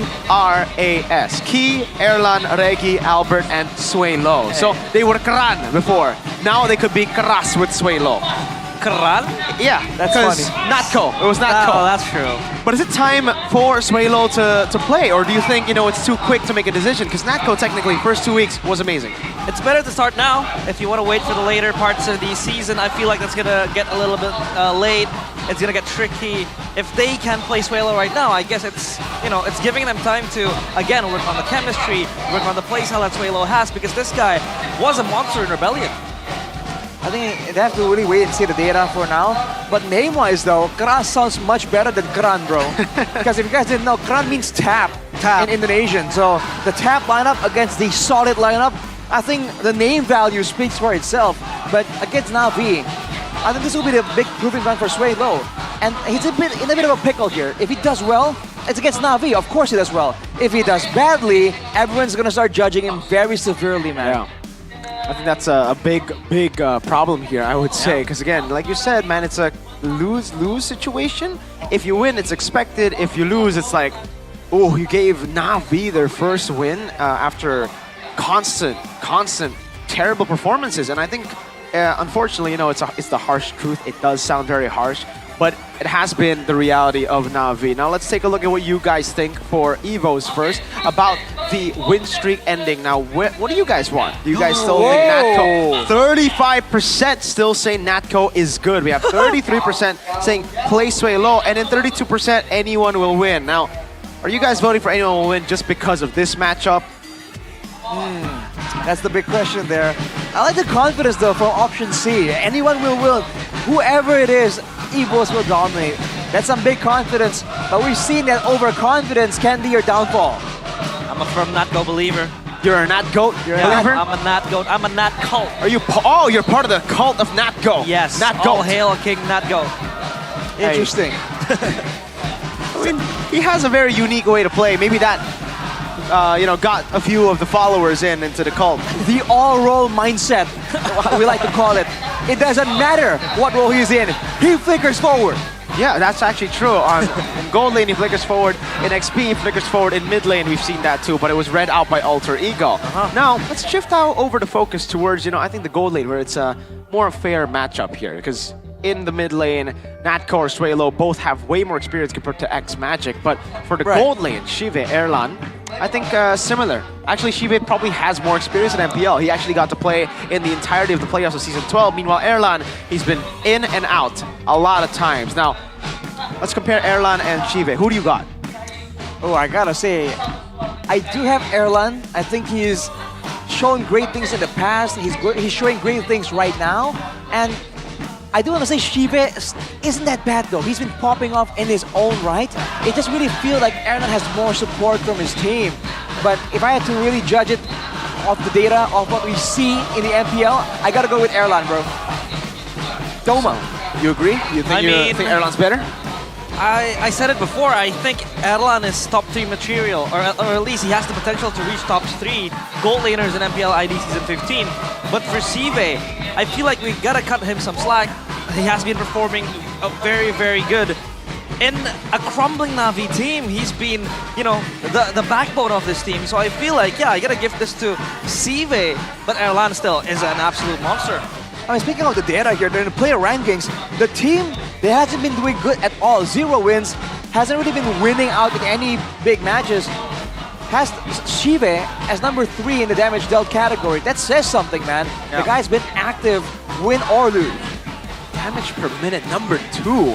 That's wild, absolutely wild. But we can take a look at Evos' gold here. Erlan, number 3, gold laner, total kill. Number 4, so he's very, very stable as a player. But I think a lot of criticism has been sent his way because it seems so far he has only found success on Granger and Harith. And I think that, the doubts and the constant criticism will keep on going his way if he doesn't start to perform on other picks. Even here, warming up with the Harith.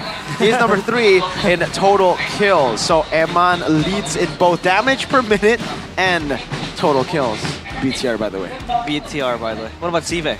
XBTR, by the way. This is the thing, right? I mean, I love Shive. He's an amazing player. XBTR, by the way. Erlan, though, this guy I've been hyping up from Season 12, I think.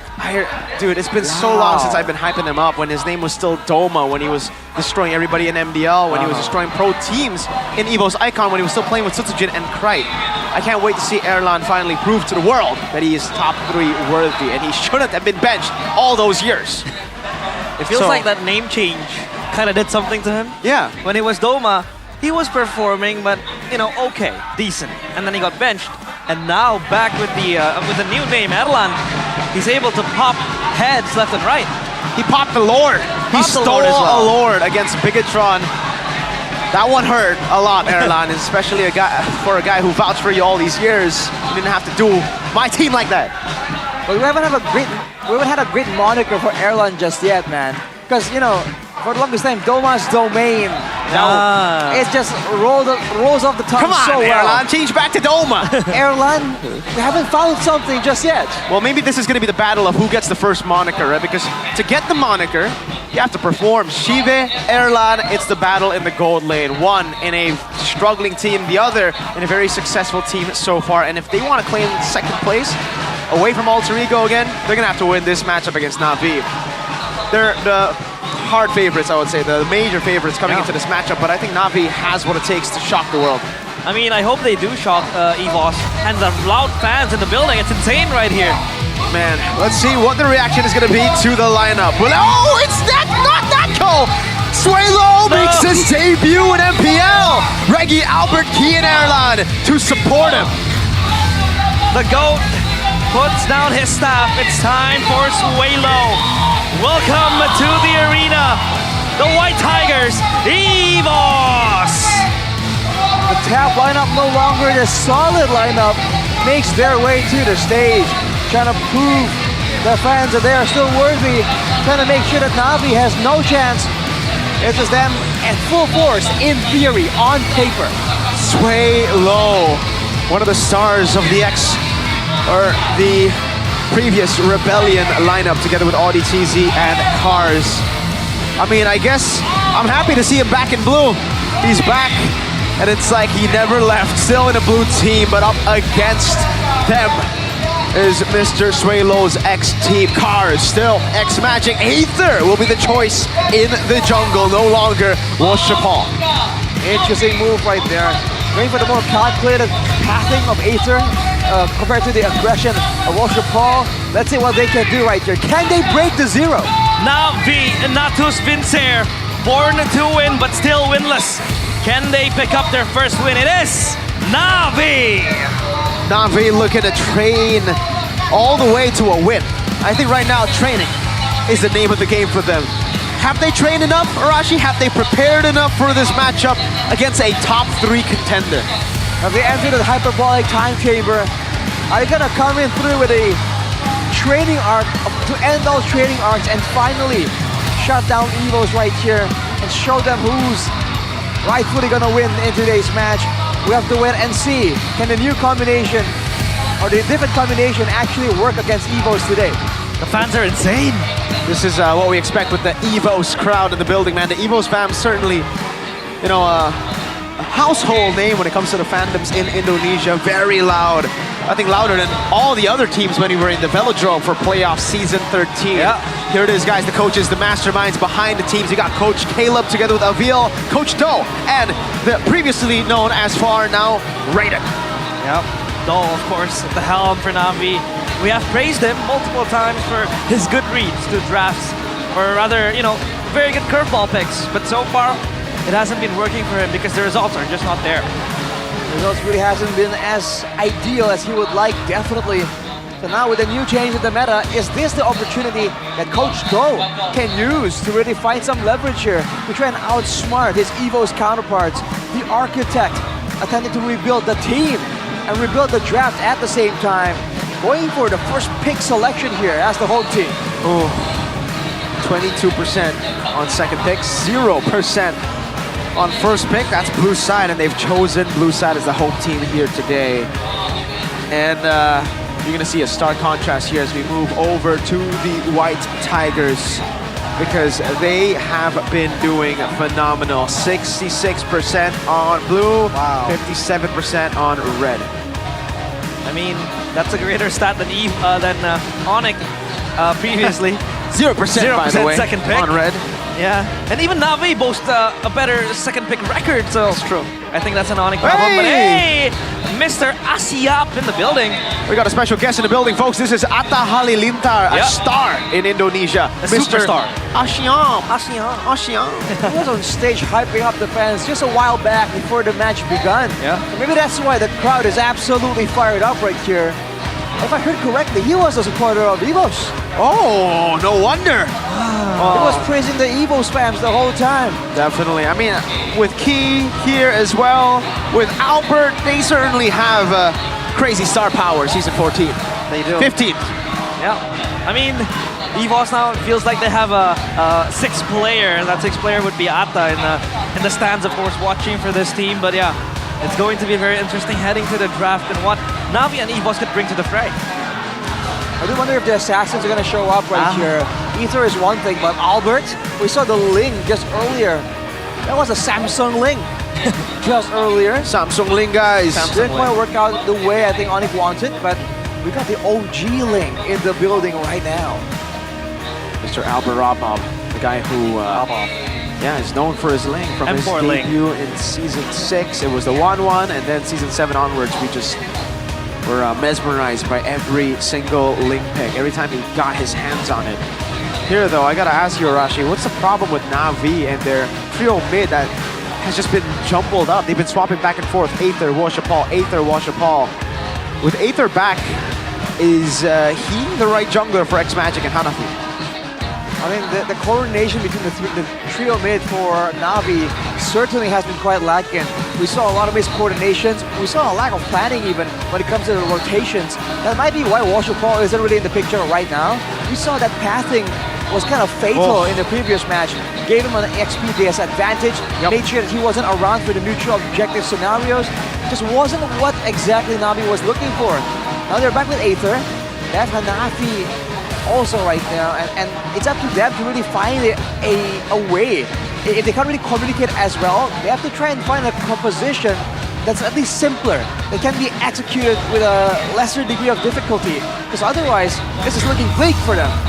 Well, let's get straight into the drafting phase here. Na'Vi still winless, looking to get their first win in MPL ID. Evos on a red side, trying to reclaim that second place position after losing to Alter Ego. Juicin, Harith banned out. Na'Vi with 2 jungle bans, setting up for a Joy first pick. That Joy first pick is very much possible, but you know, still a lot on the cards. The Yve might also go loose in the hands of Na'Vi. But they banned the Matilda, so a Joy possibility here. Do they want to trade the Joy for the Yve, or what do you think, Arashi? Ooh, I feel like the Joy just has so much more prior right here. Even if they let go of the Yve, for the most part, they can still go and match it with the Farsa at this current situation, in the current meta. Well, current patches. So Joy definitely becomes the first pick, but for Evos, now, what do they really want to go for? So Joy gets first picked. Evos. There's no Harith. And no Granger No either. Granger. This is going to be a new one for sure, you know, folks. Moskov? Moskov becomes Is it a Pryor though in the choice. first phase? I think when the Harith and Granger gets banned out, then the Moskov certainly does come to mind when it comes to Pryo. What else though? They go for... Do they want to... CC2? Yeah, Jawhead I think, right? But even then, is it too early to show Jawhead? They go Valentina, so that's something new. A pick for Sway Low. Interesting. We're waiting for the next pick. That is just... Oh, the chip!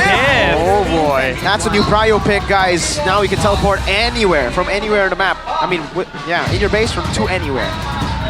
Definitely a massive change to that chip right there. But chip with the Valentina as well. 2 heroes. We haven't really seen Pryo pick first and second. But now, technically, Evos has sealed a lot of these big ultimate heroes away from Na'Vi.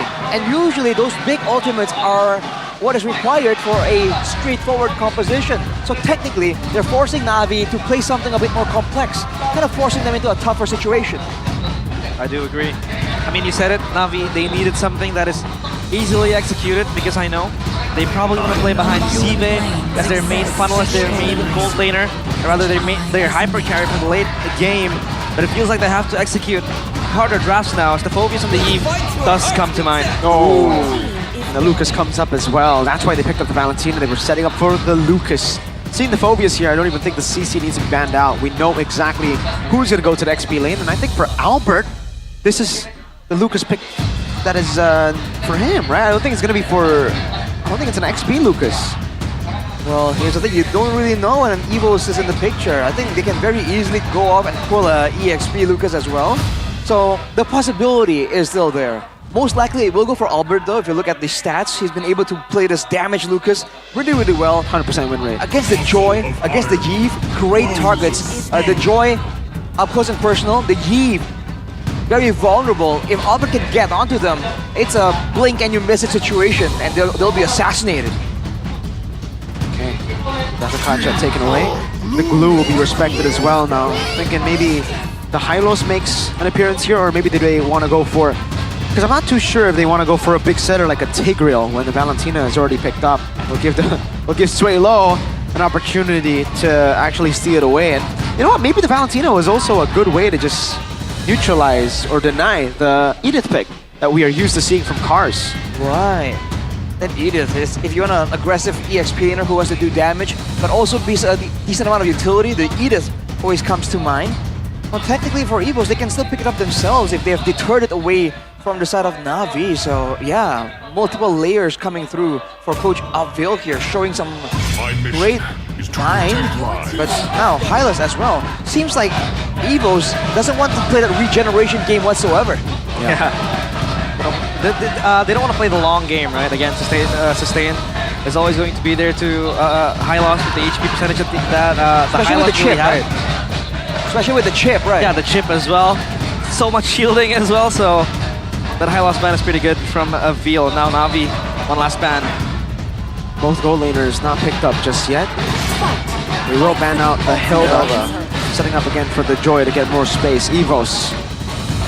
Are they going to try to utilize the Lucas here all the way to the end to flex it? That will, or do they just pick up next speed here and, you know, try to set up for Erlan, get him a winning matchup in the gold lane? A winning matchup in the gold lane right here. Without the gold laners showing, what pick Mirko would be like a surefire way to win the lane? I mean, Moskov comes through right here. Great pick for Erlan. Yeah. They choose the safe route, going for the Moskov. It is the safer choice. Something I expected in the first phase, but you know they were setting up for the Lucas. So Na'Vi, knowing that there's a Moskov on the enemy team, usually if you want to go up against the Moskov, you go for Bruno, Brody, those two picks. But the Brody very, very susceptible to these kind of heroes like the Chip. You know, he can't really bring Purify there, so yeah, I think the Bruno is the safer option. They can even go Irithel. I think that would be okay. The Beatrix, same problem as the Brody when you're up against Chip. You can't bring Purify, only Flicker. Yeah, you don't exactly have a front-to-back guarantee when you're up against the Chip and the Moskov, technically, for Na'Vi. Final two picks right here, that's going to be the Bruno. But what will enable the team here, because it can't be just the Phobias, it's going to be the Badang. Roll Badang. Double B. Oh, what? Yo, Grok! So, it is a Belleric XP for Reggie against a Phobius. Okay. Why did I say Rock? It's Belleric. It's the same. One's a tree, one's a rock. You know? That's true. Pretty similar stuff. Wow. So that's yeah, counters the Joy and the Phobius. And the Badang. And the Badang. Everybody who wants to initiate, you get rooted up in the roots. So if you're gonna talk about that, the front control, no Hylas, no Garotkacha. I mean, the Belleric is one of the only heroes tanky enough to just stand there and take that punishment. Oh man, but it's in XP. It's not that roll Belleric that we saw at M6. I guess we're just gonna have to figure out what Coach Abil is cooking. What do you guys think? Is it Evos or is it Na'Vi? Because we're getting into the final match of the day. Ladies and gentlemen, into the ladder dot we go. Here it is. Reaches the battlefield. All right, let's go. For the second match of the day, the Belleric pick. This gives me, you know, it is very reminiscent of, you know, when M6 was on the corner, they picked up the Belleric to play against the Joy. It was basically the Tigreal a few moments back, but now the Belleric. It's going to be interesting to see how EVOS will operate behind this Belleric. Indeed. In theory, the idea has always been to use this Belleric to just zone the whole team. Move the Belleric slowly but surely forward, let him heal up and, you know, deal some damage back with the passive, and then use that control in order to get something. Now with the Chip and the Moskov in the picture, it's looking more like send them the Belleric, and if they take out the Belleric, it's going to take so much time that Key on the Chip and Erlan on the Moskov should be able to try and get something done, get a SOD or a shortcut play before the Belleric gets taken out. And looking at the emblems right here, this aggressive mid lane brawl from both teams. The tenacity is on 3 members for Evos, trying to abuse the change here. No longer does it do damage reduction, it gives you flat stats when you're below 50% HP. So for the Belleric and the Chip, it's a great option for sure. And that's a pull yourself together for Suelo on the Valentina. So I expect all the playmaking tools in the game. Cars going for full tankiness as well, so a lack of sustain built into his kit. Relying only on the Brace Might, and X-Magic with the Inspire now, with the mana. But look at this talent prediction. It's all Evos here, all blue. Only, heck, usually we see one guy go for Na'Vi or the other team. So far, only one guy gave them a single game. Lim Kocho has given Na'Vi the game win, 1 game win. Aether's walking up over the key. So no initiation. Gonna be fine, of course. The shield that the Chip does have, Reggie as well walking close. Turtle next on the menu for both teams. Suelo has the RWM stolen for him, but Key getting so low with the Void Crystal as well. Reggie jumps into the fray. RWM, but the Ratha Dryad being popped up. Albert steals, or rather secures the Turtle. SOD misses. And Na'Vi, they want to disengage. EVOS, they are satisfied with what they're able to get. Yeah, for Evos, it's an all win in the Turtle. Very good maneuvers though from Na'Vi to actually back away. It's he almost shocked me there. I thought he was gonna flicker in. Had to hold my breath for Shive. Great read there to actually stop it. wouldn't be surprised if Key makes a moment like that. But this is a weird situation to be in. Key not really having the quote-unquote big moment engage. I think Reggie actually has more to do. Evos are playing the reactive style right here. What? Essentially sending... Ooh. Whoa! Oh my lord. Just There like goes that. the TP. They just trusted Key's call. That could have been bad. Hey, okay, I mean, I understand you want to trust your captain. But like, oh, Key. Key flickers away defensively as well. As Erlan pops the SOD. Might want to move forward. But no, of course, defensiveness is all in his mind. Great body block, stopping the cannon minion from being taken. So Yeah. they've denied Erlan of a cannon minion in the gold lane. It's not a massive deal, but the gold lane, every bit counts for sure. Right now, due to all the efforts, Shiva is leading, but only by 100 gold. So the game is very much even. Na'Vi successfully staving off the first shortcut play. I think that's something that Evos can read into, right? See how they react to shortcuts. Look at Na'Vi absolutely respecting the potential there. If Evos aren't careful though, like you mentioned, Mirko, they can kind of tunnel into a portal and then get stuck with a big engage coming in from the Phobius or the Badang. So they gotta be a bit careful with that. The calls on when and where to teleport has to be very clear for Evos. You can definitely see the gamble from Shiva to actually go for the flicker instead of a safe purify to just escape the crash course. Yeah. He'll have to be very on point with, when he decides to flicker out. Na'Vi, right now controlling the turtle first, but Reggie's quick to answer there. X-Magic, oh, it's actually a full Na'Vi setup for now. All four players bar Sive on bottom as well, zoned by Erlan. Erlan can always join the fight, but the RWM pop. Reggie still trying to look for angles for the Wrath of Dryad. Very low, the turtle, and Albert again just secures it for Evos, and the first blood as well. Hanafi falls, and Evos bring home all the glory for them. It took a while for Evos to scratch their way to first blood, but now Sway low! Like he never left. Like he left, because it's almost personal. This is my replacement. Oh man. X-Magic? Sway low and actually styling on Na'Vi right now. But yeah, that was a creative approach there with Key going for the flank. And even though Reggie didn't actually land the Wrath of the Dryad onto Aether, it's enough to just push him away far enough for Evos to very comfortably get that neutral objective.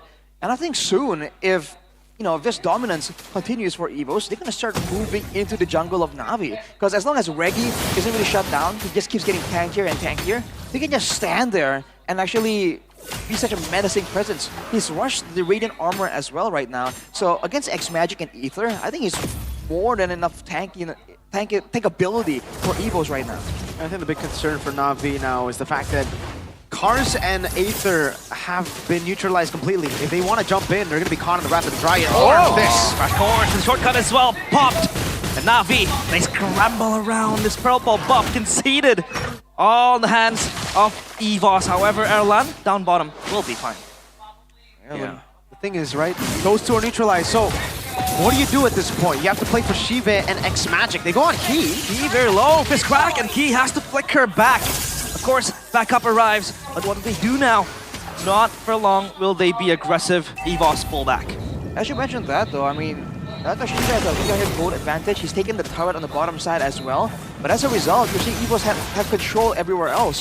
The fact is that Hanafi has been in the bottom lane so often right now, trying to make sure that their gold laner has a fighting chance at least. Now with the third turtle creeping up, Na'Vi has a limited time, man. Once the new lords come in, they're gonna be forced to indulge in these fights. Will this be a perfect objective? RWM opened as well. Key has to go back, but Sive gets the kill towards Key. And now, Na'Vi, they are up one player. Turtle going very low. Hanafi looks for the engage. The fist crack open towards Evos, but they're so tanky. Albert with the blast doesn't connect, and he has to fall. The Wrath of Dryad might be too late as Aether is able to steal the turtle, or rather the retribution as well, and Sive gets Reggie, and Na'Vi, they're rolling deep towards Evos territory. And X-Magic is throwing back that shade to Sway low, now recalling on his teammates' corpse. Shiva and X-Magic, you play for the poke, and then Aether comes in. That's unfortunate for Evos, man. They wanted Erlan in that fight, and if he landed the SOD, that could be 2 or 3 kills to his name and the neutral objective, but it doesn't land. Na'Vi did a great job moving away from it. call it luck, call it predictions, but they're able to actually get the fight. But look at this. Oh, this is unfair. Cars. Feels personal. Oh man, it ain't personal, it's just business, says Key. Aether though, knows there's no Wrath with Dry. It wasn't used earlier. Oh, the damage is insane. Suelo chips down to half HP, so does Reggie. They're gonna be fine. The macro play still available for Evos. If they don't get the neutral objectives, they can always just play for the Moskov and the chip. They're saying Key has a bit of a sentry right there. A bit of a dangerous sentry because he can call the rest of the team back, but no. Gets out of that engagement. Free turret for the side of Evos. They're using this macro advantage really, really well, man. Pressuring everywhere at the same time. Because they know, I mean, they have the Belleric that's kind of immobile. Just send him in the mid lane and let him come into the TP whenever necessary. He's not really limited by the lack of mobility tool. Yeah, the only dive that they have or initiator is, well, technically Albert, but I don't think he wants to be initiating with a full damage builds just right now. Key is their only initiation tool, and the initiation isn't like a big stun. It's more of like a TP and ha, we got you, gap closer. Well, with a Lucas in the jungle, with a Valentina, getting up close and personal like that has a lot of benefits. But look at Navi here. They're just corralling around Shive. Their hope for this game to go into that late game. And it's working out okay. The turret-wise at least, it's still somewhat equal. But here's just where the big fight happens, man. The Lord is so much more important right now. And Evos and Navi both can't waste this moment. They're just funneling all their gold to Shive. If you've noticed, even the green camps have been given over to Shive. Funneling for Shive, waiting for Shive to carry the game and to get his power spikes. He's on the way to a Melphic gun, and certainly... Okay, there you go. Perfect. Melphic gun achieved. So has the 3-item power spike of Erlan. It's been taken, and again, Shive again, right? Look, green caps all go into Shive. Holy Trinity. Okay, from the back! It's able to stun one player, but the fist crack is there. Wrath of Zion as well. Just taunts them together. Albert pounces forward. The SOD! Erlan from the back! Able to get one kill, but not yet. As Albert wants to advance further, but Suelo will pick up the kill towards Aether. Albert survives with a sliver of HP. 1 HP, just a tickle away from getting taken out. You can see the shove from the base threat. Key utilizing it to actually get back to the Lord. Well, hang on a second. Erlan now trying to take the Lord from under Navi's noses, and the team is zoning. No jungle, no problem right there. That was a great fight by Evos, man. No big crowd control, no problem. When it comes in as decisively as that, that's just how Evos is gonna win this game, man. The chip threat is just way too difficult for Navi to kind of see through, especially with Reggie up close and personal right in front of their faces. With Erlan attacking from different angles too, that front to back just collapses. So we saw the win condition in Turtle 2, it was, or Turtle 3, sorry.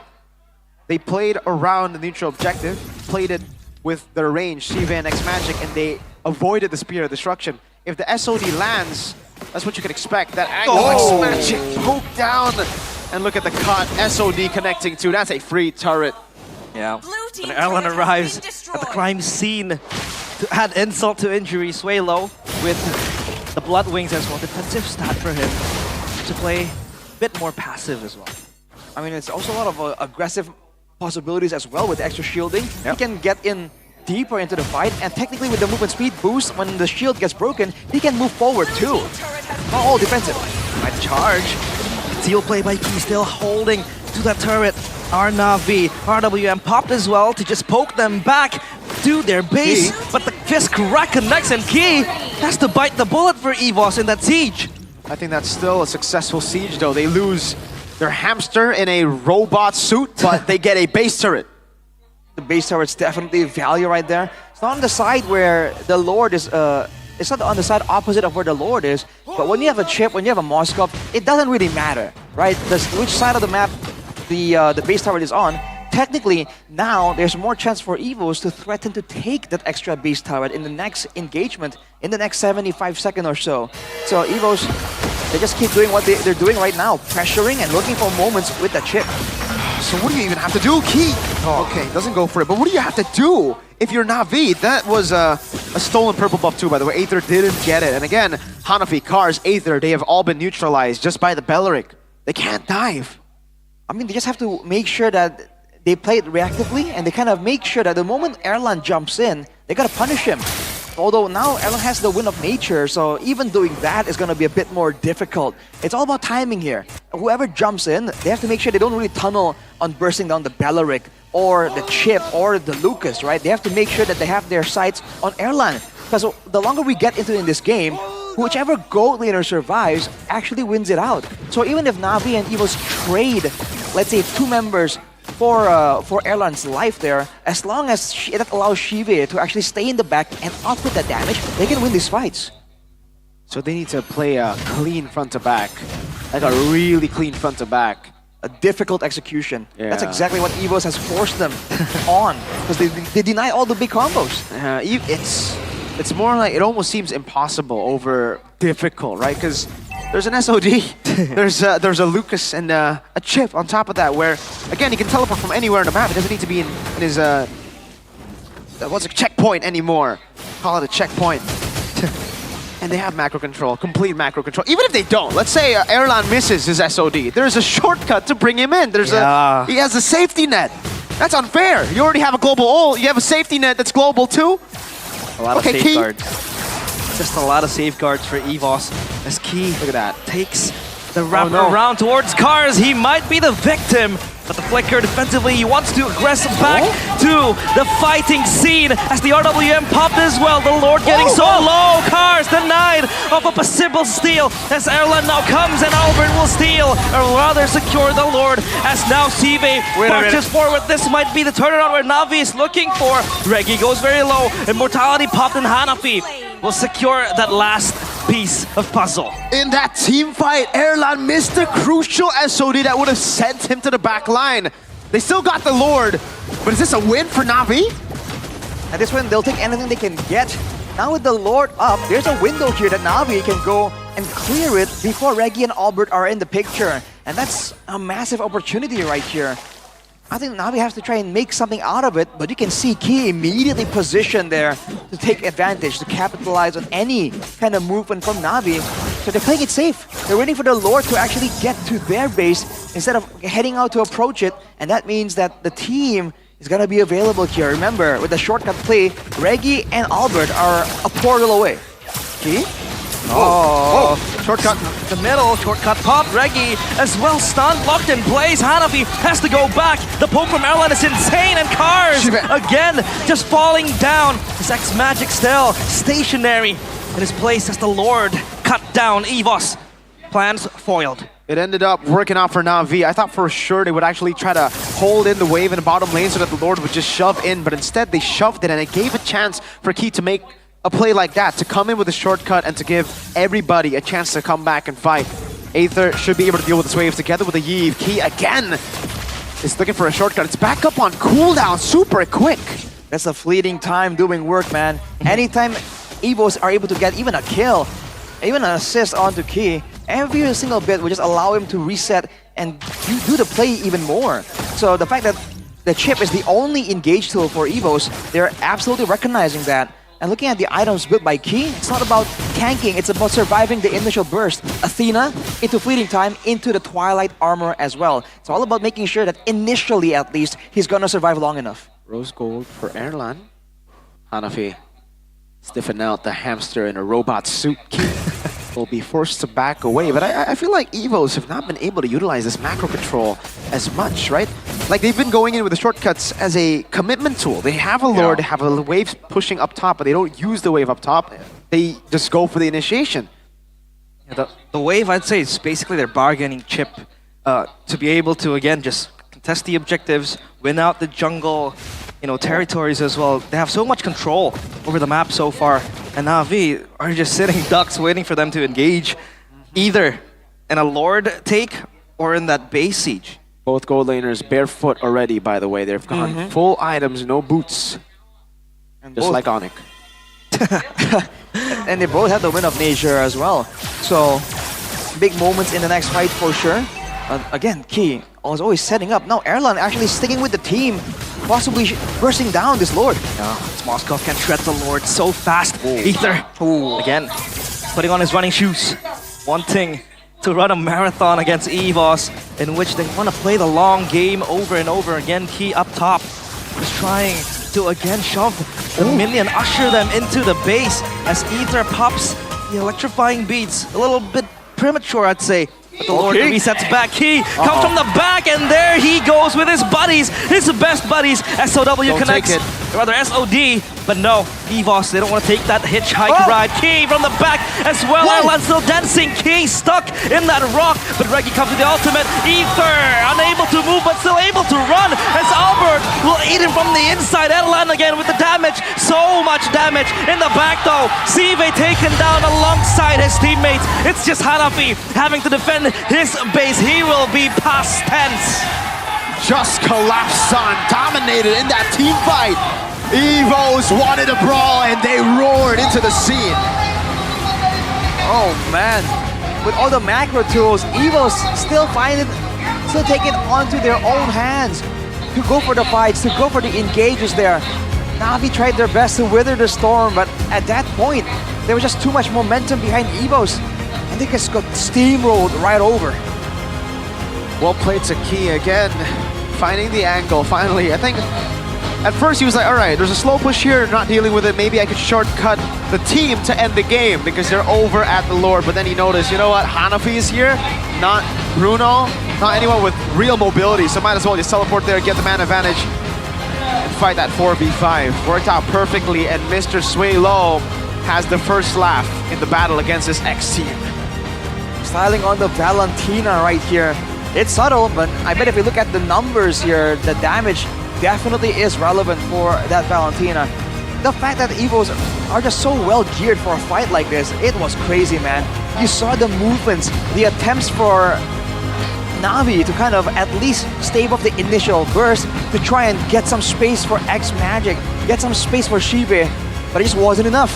The damage output was lacking, the crowd control was lacking, the tankiness was lacking as well. Feels like Evos completely beat them up in the drafting phase already. It's very rare that we get to see Coach Aldo get outwitted, get out-cheesed like this, but it just happened. Reggie on the Belleric pick against the Joy, Badang, and Phoveus was enough to, again, neutralize the front line, to neutralize the back line in a way then, right? Yeah. Once you take the front away, that front to back doesn't work, and the back becomes just another Bruno and another Yves. And X-Magic, oh, that final engage, he got bursted on so quick. Who jumped on him so much? Erlan did. Erlan. I think Erlan came... I think he SOD'd, but did not take the SOD initially, and then he found his way to the fight differently somehow. It might be through the shortcut. We might have to take a look at some of the replays later on. Here's some of the crucial moments for that game. We can see right here, just the great engages from Key. And despite all of the damage outputted by Na'Vi, the Evos are just so tanky at this point. Even though both marksmen are reaching a very good power spike, it just feels like Evos has so much more damage to give. And that might be because of the pierce through mechanic of that Moskov. I think it's because of the man you see on your screen, Mr. Key! Hanky, firmness, tenacity, tank common emblem, and the concussive blast. Full tank emblem for Mr. Hanky.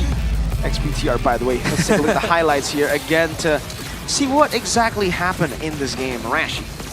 Just a shortcut pressure again and again. And the moment anyone walks up forward, whether it's Hanafi, whether it's Cars, especially Cars with the flicker, by the way, not the Vengeance, I guess the idea is to be able to avoid the initial engage, but that means that in these big clashes, they're just not as tanky as they could have been with the Vengeance. This was the SOD play by Erlan here to get to that backline. Kind of the blueprint on how they want to win these fights. Get members to the backline without Na'Vi having any say on it. And with the Lord here, they just played a slow game. And this was the final fight where you can see it was just difficult. The SOD did not land for the side of Evos there, but it doesn't matter. With the coordination from the team, they were all just ready to go for the fight. They fall short here, and Na'Vi were able to get a moment, but overall, the Lord was still taken. So for Evos, it's still very much a win, especially with the new changes to the Lord. And you can see that in the proper front to back even, in theory, that is exactly what Na'Vi wanted, but it wasn't allowed anyway, right? The front to back for our Evos isn't bad at all either. That was a crazy cheese pick there to have Belleric. It worked out so well in the end. Triple kill for Albert, an amazing display of skill. Sway Low in his first game, think it's okay. We haven't seen too much of Suelo. He took a step back. I think he's way more utility, playing safe. 1-0 and 9. But Mr. Key. What do you think, Realize, of Mr. Key? Kina is just so good. I mean, imagine a hamster running at you, like you said, with a robot suit. And it feels like it's so unfair for Na'Vi, right? EVOS, they have 2 global presence, but the SOD and the shortcut as well. And he said it. Even if Erlan misses the SOD, he has 2 options. Number 1, maybe he can keep progressing up top or down bottom to play the far lanes. Or number 2, he can just hitchhike a ride with shortcut. Yeah, the last pick, Beleric, I feel like that really set things in stone right there. It just means that, we saw a bit of a similar situation in the previous match where sometimes to win the front to back, it's not only about the range and damage, it's about their front line as well. And this is one of those moments where technically EVOS only has 1 front line, right? And Na'Vi has 2. They have the Phobias and the Badang, but it doesn't even matter because there's so much more regen built into Reggie on the Beleric. So that's something that Na'Vi have to kind of take into consideration now. Maybe if they want to pick up all of their weapons early, they have to make sure that they save, an option to go for something that can shred through a frontliner. Because that seems to be the name of the game right here, especially with these front-to-back picks. I think in any normal case, this backline is enough. It's just the Beleric cheese. I don't even think we can blame Na'Vi on the Beleric cheese. I think we just got to give props to EVOS. We haven't seen Beleric since M6, I believe. Yeah, last it was in M6. I don't even think we saw it in Snapdragon. It was Joyce-specific counter, right? But not in XP. Yeah. They saw these picks and they're like, all right, yeah, we're just gonna go with our comp. Goes for the comp, sees a Beleric, and they're like, oh, man. Nah.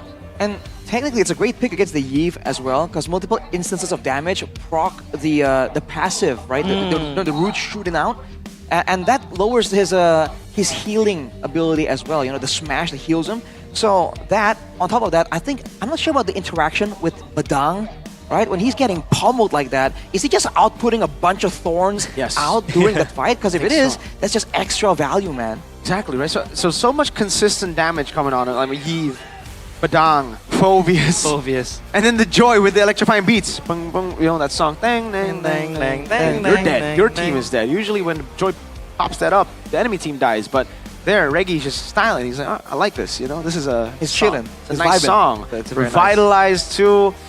He didn't even have to do anything. Like, usually we see Belerics go flicker. I see Belerics go flicker. Mr. Ghani, he plays Beleric in Rome, flickers forward, gets a Wrath of Dryad. Reggie was like, I know they can only dive us. They can't do anything. It's either they dive us to get the Lord or we get free Lord. Yeah. Yep. It's a win-win situation. What do they do against this then? Like, you ban the Beleric? Try to go... I think this draft is pretty good though from Na'Vi. I think they can stick with the same draft, ban the Beleric, and they should be okay. But is it worth it though? Second phase. If everything goes exactly, if they want to ego draft it, kind of like a on a Geek Fam situation, they can go with the same exact picks in the first phase and ban Beleric, and they're like, what now? They ban the Glue and the Hilda, so one of those can be substituted for the Beleric for sure. Yeah. But I wonder if they want to go with, I don't know, just finding a hero that can kind of shred the Beleric down more. That's a tall order though. I do agree. If they've already doubled down on the Phobias and the Badang, they kind of require that initial crash to get full value. So I think if you go with this comp, then banning it is a valid idea here. Because if they change it up too much, I don't know. I think they actually played it not bad. Don't they want to ban the chip though?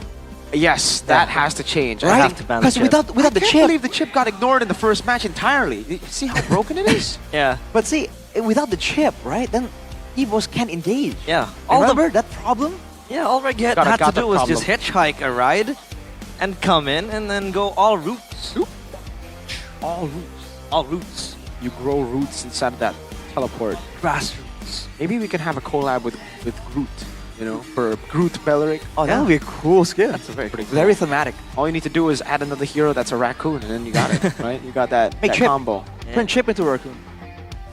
But I don't think Rocket teleports people in the. Yeah. True. Chip doesn't have a rocket that can blast enemies.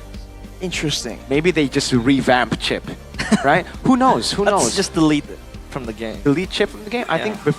Hey, if we're gonna delete heroes from the game, one vote for Fanny. Fanny? Fanny. It's so iconic though. You don't want to ban Fanny? I don't know, man. Let's see if Eterna wants to ban Fanny, or if you guys want to ban Fanny. We got a home team special.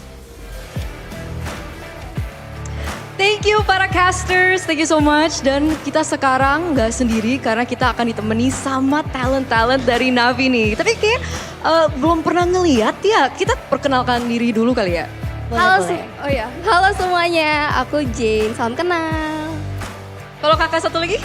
Aku namanya Lava, salam kenal. Gimana nih kabarnya Jane sama Lava today? Baik dong, deg-degan juga nih. Deg-degan ya. Ini 01, gimana kalian perasaannya? Pasti comeback sih kayaknya ya. Iya. Comeback ya. Berarti prediksi 21. Iya. Bisa lah ya. Harus lah. Harus. Nah, ngomong-ngomong katanya Jen sama Lava mau ngomongin sesuatu ya hari ini ya? Benar, rahasia nih. Oh, apa tuh rahasianya? Jadi Navi tuh udah ada emot baru, Kak. Emot baru? Yes. Udah rilis? Udah. Kemarin tanggal 19, Kak.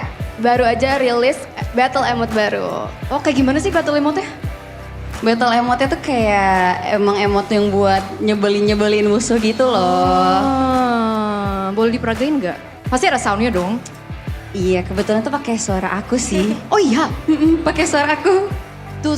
Suara nyebelin untuk iniin musuh yang le bukan? Iya. Yang le itu suara kamu? Iya. Coba dong. Coba ya. Agak nervous ya. Wah. Iya, lucu banget. Oh, itu suara kamu. Iya. Cukup nyebelin nggak? Nyebelin. Nyebelin ya? Kalau aku ketemu di rank pasti aku bete sih. Oh iya? Iya, itu poinnya ya? Iya. Oke. Terus kalau mau beli berarti udah rilis, terus caranya gimana? Ada promo-promo tertentu nggak sih? Ada dong. Kebetulan banget di MobaPay itu lagi adain promo THR. Jadi beli minimal top up 300 diamond itu bisa dapetin 2 kali lipat. Jadi 300 tambah 300 jadi 600 diamond. Lumayan banget kan? Jangan lupa dibeli guys. Oh, I see. Berarti kira-kira mereka kalau mau beli pakai MobaPay terus dapet diamond 2 kali lipat ya? 2 kali lipat, benar. Tapi ya? Minimal top up 300. Oh, minimal top up 300. Langsung 600 ya, tuh. Banget. Oke. Jadi buat mungkin para viewer, mungkin untuk Navi Nation, ajakan beli emotnya gimana tuh? Ajakannya jangan lupa buat beli aja ya. Biar siapa tahu langsung menang kita. Buat 500 orang tercepat. 200 orang tercepat. Iya, harus cepet-cepetan dong. Emang kalian gak mau bikin musuh kalian kesal? Nah gitu guys, jadi untuk 500 orang tercepat kalian bisa dapetin promo itu. Jadi jangan lupa untuk beli, abis ini aku juga ikutan beli deh. Harus banget. Nanti aku suruh Bude juga untuk beli. Lumayan banget kan buat gangguin musuh. Oke, mungkin ada pesan terakhir untuk Navi sebelum mereka bertanding nih lawan EVOS? Oke, buat player-player semangat terus. Pokoknya kasih yang terbaik buat malam ini. Dari Lava? Oh, kalau dari aku semangat, tapi rasanya kalau udah ada Jen sama aku menang kali ya. Oke. Thank you so much untuk Jane, thank you so much juga untuk Lava karena sesaat lagi kita akan langsung melihat apakah Navi bisa comeback atau EVOS akan memenangkan ini 2-0. Kalau begitu, casters silakan.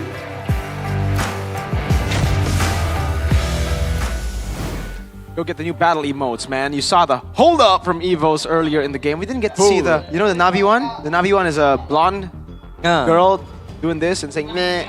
It's like the keyboy pose. Yes, yeah. The what pose? The keyboy pose. That's the keyboy pose? Yeah. It is. I see. Yeah. Wasn't aware. You know, Onyx, we're trendsetters. Really? Yeah. That's a fascinating claim, realize. I don't know how I want to react to that. Come on, man. You know it. So, you're saying, is he false claiming? I don't know, you know, but you know what our the trend you're setting this season isn't too. I don't and that's know why about... Navi are following us. Okay, so it's trendsetters. I thought you were following Navi. I think Navi started that. But for you guys back at home, tell us right now, do you think Navi can get it done, or do you think it's actually going to be an EVOS 2-0? What do you think, Arashi? I think Navi are washed.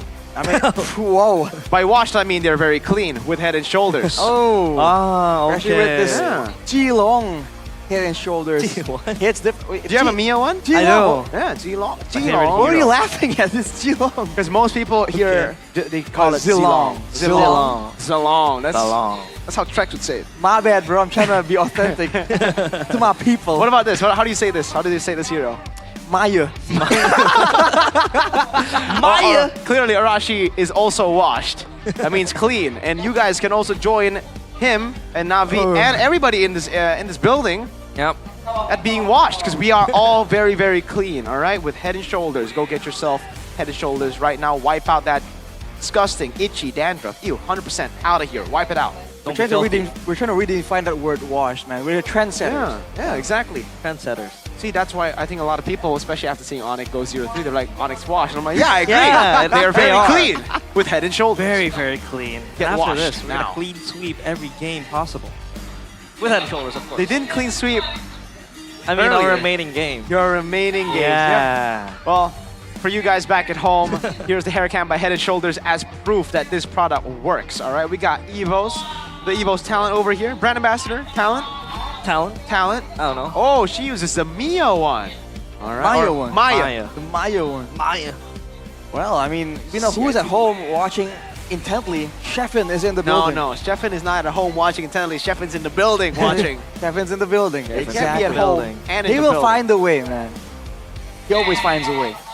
Find a way. His name might as well be Wei, because Why? he finds a way. Finds a way. Bit of a Wanna have cat Sheffield's finder right confidence, there. though. Are you having a good day, Realize? I am having a good day. Are you having a good day, Very Rashi? good day. Having a good day. Well, I'm not having a good day. What? Why? Maybe I need a bit of good day first. Yeah. Let me just drink this good day. Finish it. I hear voices in my head telling me to drink it to have a good day, so I'm gonna do it. Cheers. You're not drinking, right? I mean, we can. Oh, okay, we can all drink. We can drink. Yeah, we can drink. All right. Cheers. Hey, cheers. Wow, this is the groovy cookie. No wonder. I was like, Ah. That's so what's up. delicious. Well, if you guys want to join our people as in me and Arashi, this is the groovy cookie. We're the groovy cookie people. With a group He is not a groovy cookie. He likes groovy cookie, but I like. which one do you like most? I told you. Avocado. Avocado. Avocado. Avocado, yeah. So if you want to have a good day in your ranked games, especially after the season reset, then go ahead, man. This is the perfect companion for your ranked games or your gaming sessions to have an even better day. Good day. That's not the problem. To have a good day. You can't have a better day. You just have the good day. Have a good day. Yeah, Right. we can't be trendsetters there and Yeah. start going with the great day. not exactly It's a accurate. different, Exactly. maybe different problem. Maybe they could add more caffeine and be like, this is the new Here's a product. great We have a good day. day. We have a great day. Great Maybe in day. the future. Who knows, right? Excellent day. But with a good day, you have a drink, you have everything you ever needed with a Samsung S25 as well. But you need something to fill up your belly. Belly. Belly. Yeah. What could you possibly use? I mean, you don't want something heavy, right? Something light. A bit I of a want something snack. circle. Circle. Because What? like my belly, it's circle. Oh. Yeah. So Okay. what made your belly circle? Sucro. A circle. Sucro? Sucro. Is it that delicious, mister? It is. It is very, very nice. Which flavor do you like for this My one? favorite flavor is the Kribo. oven roasted ones. Oh. Yeah, so there's very niche products that Sucro has. So what you see is like the kacang salut, and then you have the Kribo one. I like the oven roasted, so it's much more discreet. It's a discreet flavor. It's niche. It's This very guy is niche. a sucrose savant. So if you go to Interesting. the supermarket, you gotta really go back to the shelves and kind of look for it. It's like, Bear Grylls, exploring Right. and looking for things. Yeah. So if you go to your local supermarket, your local grocery store, you see someone digging through the sucro aisle, That's Bear that's Grylls. realized, That's man. me. Or Bear Grylls. Or Bear Grylls. It might be Bear Grylls, you know? It might be a new ambassador for Sucro. But what we know is Navi's got some new brand ambassadors that Realize actually recognize. Right, Wow. yeah. Well, a few, yeah. From From a different... word of mouth. From word of mouth. Yeah. I see. Interesting... Are you not up to Interesting date? term to utilize. Are you not following the Navi social media? Unfortunately, Is Navi social media word of mouth? No. yeah, I mean, because like unfortunately that's not word of mouth. word of mouth and Social media. social media. Okay, well, we don't need word of mouth for this one. We know for a fact that Evos have a better win rate on blue side. So if they won on red side, what does this mean? Does this mean they're gonna stomp on blue? I mean, they're blue. So Oh, that's true. Is it that simple? It is might that just simple. be, you know? Maybe BTR need to play more red games. So if Navi gets, to pick yellow side, they can actually win the game. So that's why they haven't won. There's no yellow side. and that's why Onyx can't win second pick. Because they're on a red team. Huh? Wait a minute. I don't understand There's this. there's some layers we gotta unpack there. Hang on a second. If you thought Interstellar was confusing, you haven't watched the MPL ID English broadcast That's match 2, true. Navi vs Evos game 2 right before the draft. Airline seems to be having a good time. has he proven that he's no longer a Harith Ranger merchant with that Moscow performance? Not yet. Ooh. To be honest, not yet. Not yet? So you still think he's a Harith Ranger merchant right now? Not necessarily, but I do think he still has some proving to do with other heroes that's available. Who do you think is the marks, or rather the goal lane with the most heroes being played? Eman. Eman? I think so. Might be him actually. Yeah, okay. He's played Beatrix. But he's always been playing only Moscow. Rangers though. Ranger. Harith. Can he play Maya though? Maya. Maybe we'll see this game. Suyo still banned out. Evos have taken a very similar route, but they've actually... Oh, it's Na'Vi who actually respect the Granger here. Will we see the Joy? Interesting. The Joy. I mean, Na'Vi is kind of forced into it unless they really want to go up against this team with a jungle, with a meta jungle disadvantage. We've seen teams pull that off before, by the way. It's not nearly as rigid as it was. That's the fun part about patches, about new patches. But for now, with the Phobius banned out by Evos, Na'Vi, final ban. Yeah. One last ban for Na'Vi. Again, if they really want to close out the Joy, it's a possibility. I mean, Albert loves the Joy as well. A Moskov ban here does come to mind, but again, the trade-off is... I think it's still worth it. I mean, you also have the Harith to go for, so yeah, they can go for that route. Okay. I don't know though, right? Like this, it becomes a trade, Joy Harith, and I think Evos will be very happy just trading Joy for Harith because Evos have more junglers than just the Joy, and they have a crazy Harith player in Erlan. That's true, man. Erlan the Harith definitely will be a bit of a problem there, but Mathilda. Still, so they're gonna go for a bit of a trade maneuver here, Na'Vi. First move by Evos though, in theory it should be the Joy, right? No, I think it should be Harith. Yeah. Harith does really well into the Joy. The Joy will get out sustain and out damage when Harith plays with the ultimate. So once you dash in, you better kill the Harith before he kills you or out sustains you. Na'Vi will definitely go for Joy here. And the Juzin was left open, so... What? Wait, was it left open in the previous game too? In the previous game, it wasn't. It was first banned by Evos. Okay.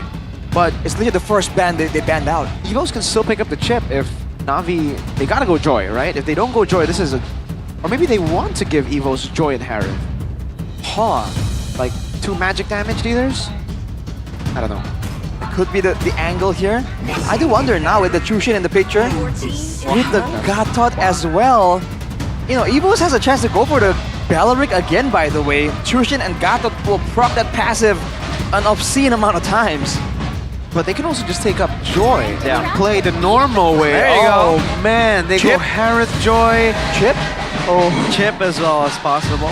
Do they go triple magic? Okay, there you go. They go for CC, they go for a little bit more, you know, like insurance. They already have enough magic damage, go for some physical, it'll be the CC and XP. They do need that physical damage boost as well because they have Joy.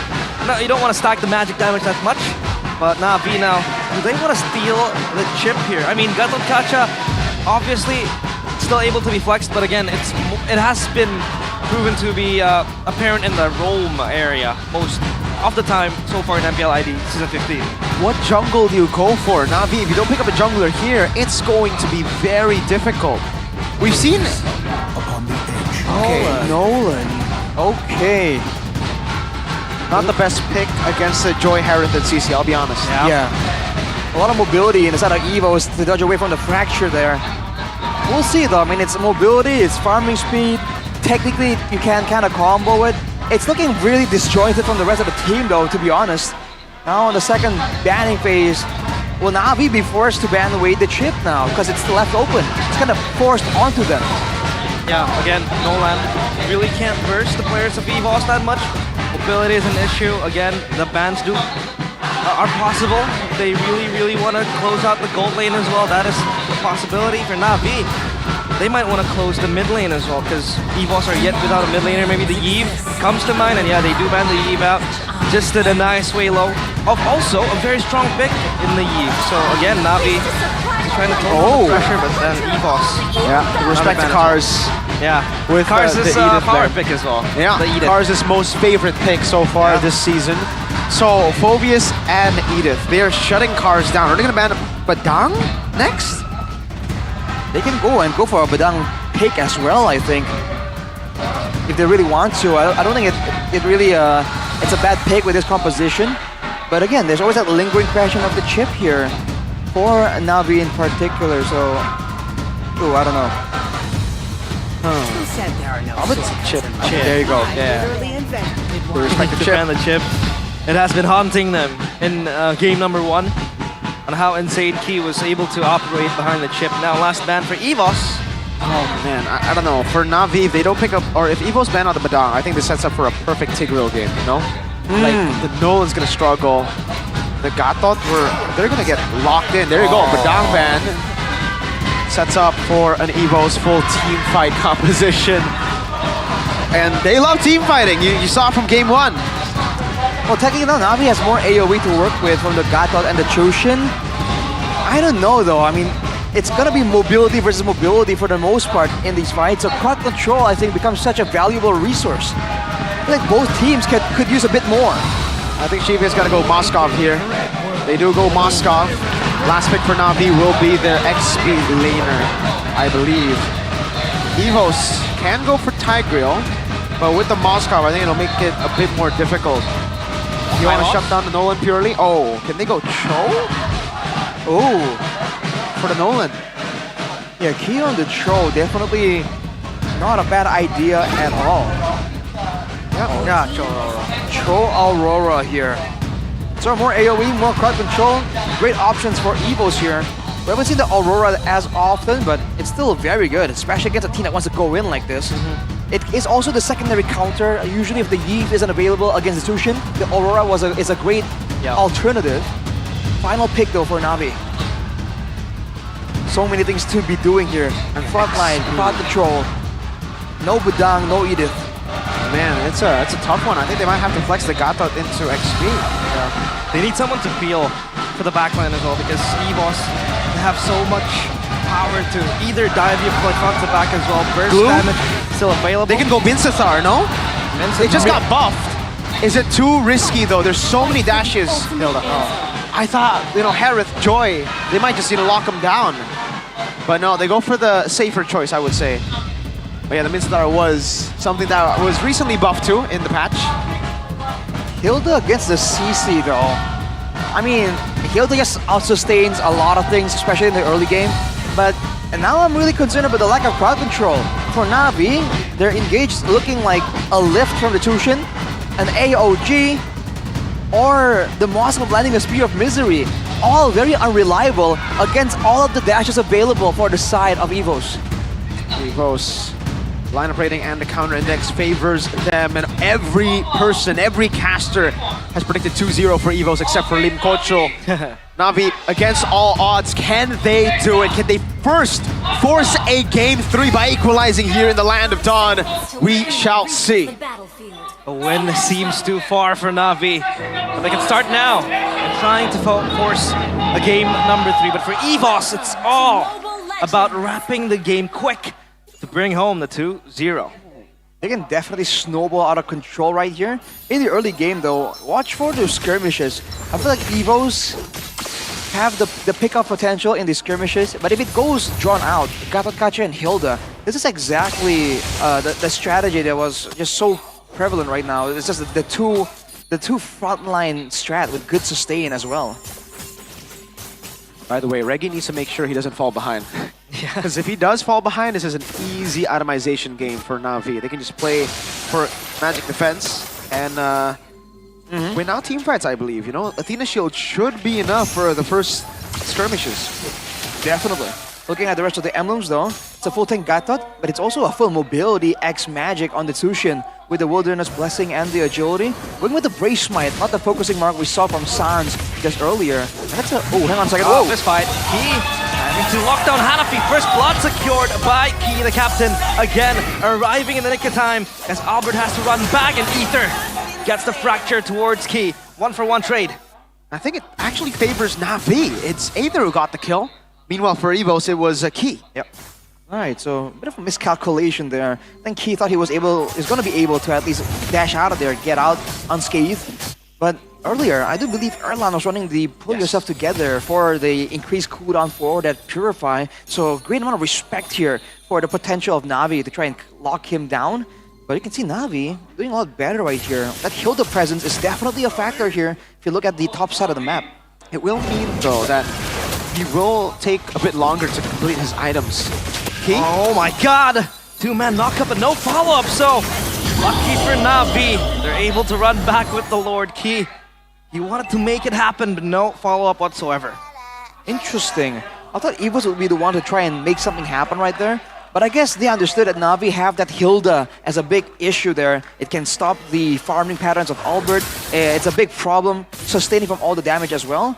Might as well wait for a couple more item power spikes before going for more attempts on pickoffs. And technically, when the team isn't really gathered together in a neutral objective, that's where Key can do his best work. Honest prediction says Evo's 83%. Oh.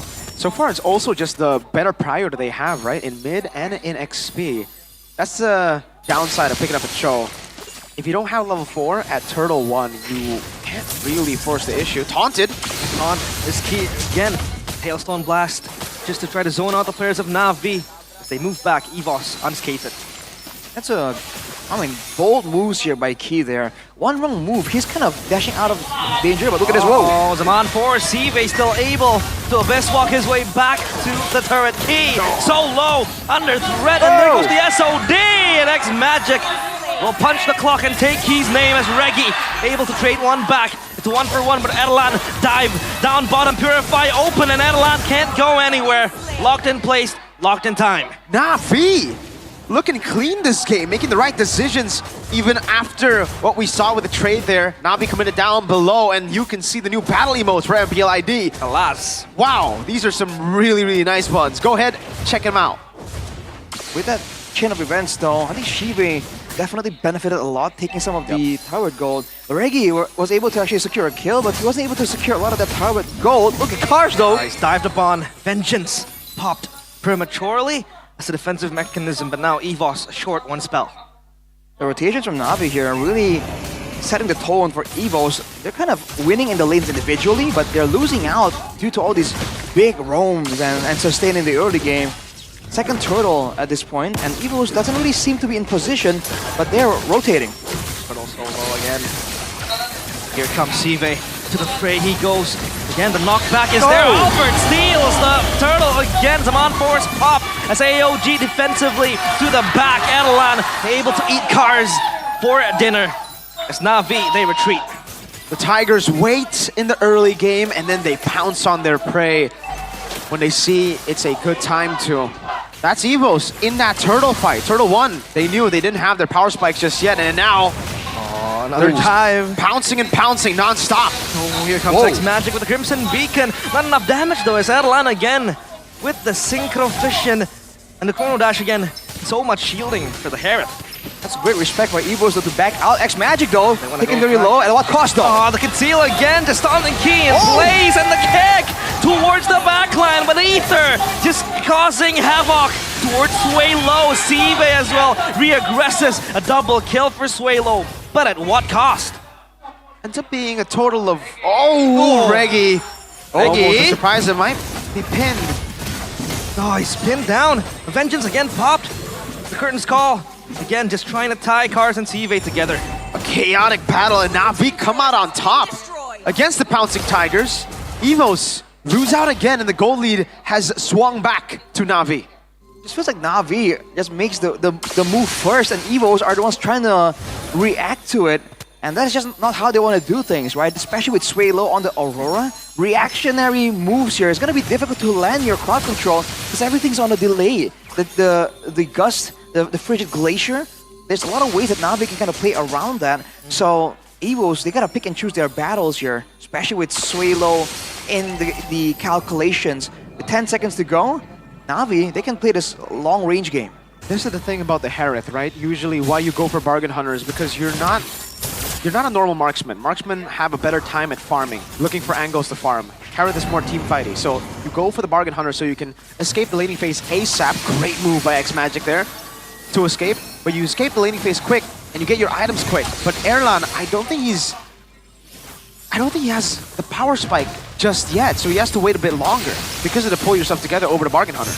He's joining the fight. AOG to the back, sway low, knocked up. But the key, but rather key, going for the kick, and the Frigid Glacier is good. As Evos able to pick up 2 kills. CV joins the fight, but he is too late. Too little too late as Reggie chips down lower. And now Key might fish for an angle, but the turtle in the hands of Na'Vi. They don't want his lamb. Albert again with the retry steals the turtle. Never try Tao Retry, Albert the baby alien. 50-50s are 100-0 to this man. It was looking kind of difficult for Evos with their HP bars being so low. But when Albert is full HP, no pressure on him right there. No crowd control tools available as well. It's a pure 50-50 and Key. Whoa, so aggressive again, Key. Just spacing out the players of Na'Vi, making them run on their toes. And again, we see the lead for Shive continue to grow. This is what I'm talking about for the Harith and the pull yourself together choice, Arashi. You see the like you usually see Harith have an instant impact as we get to like minute 6, minute 7. But so far, Erlan hasn't really been able to do so. And he was targeted as well in the previous team fight as well. So even though Evos has an advantage technically and they're still doing okay, they have to remember that in the late game, it's all about the go laners, right? Albert can scale, Albert can do a lot of damage, but he won't be able to out-damage Shive in the late game. But look at this, whoa! Aggressive moves. Quite underwhelming, right? That damage from the Harith. For now, at least. For now. Key, the way of the dragon, Hanafi stop! And there goes the combo! Aurora X-Cho as Albert with the electrifying beats running back to the backline. Ether has to eat all the damage as X-Magic also will retreat back to the base. It's all on the back of a kick now from Key. If he gets a kick, it's goodbye to anyone without Purify. Even Hanafi, that's the tankiest guy on Na'Vi. Fortunately for Na'Vi, they do have 2 Purifies. So targets are kind of slim actually for Evos, but knowing Key, he will find Ether. He will find ways to get him all the way in the back right there. Now though, with the setup on the bottom lane, rotations to the top side, this is where the real deal is. The Lord, the First Lord, has been so impactful in today's matches. Let's see what both teams have in store right here. In their eyes, it's Na'Vi. You don't want to let this slip, but again, just trying to rearrange the lanes.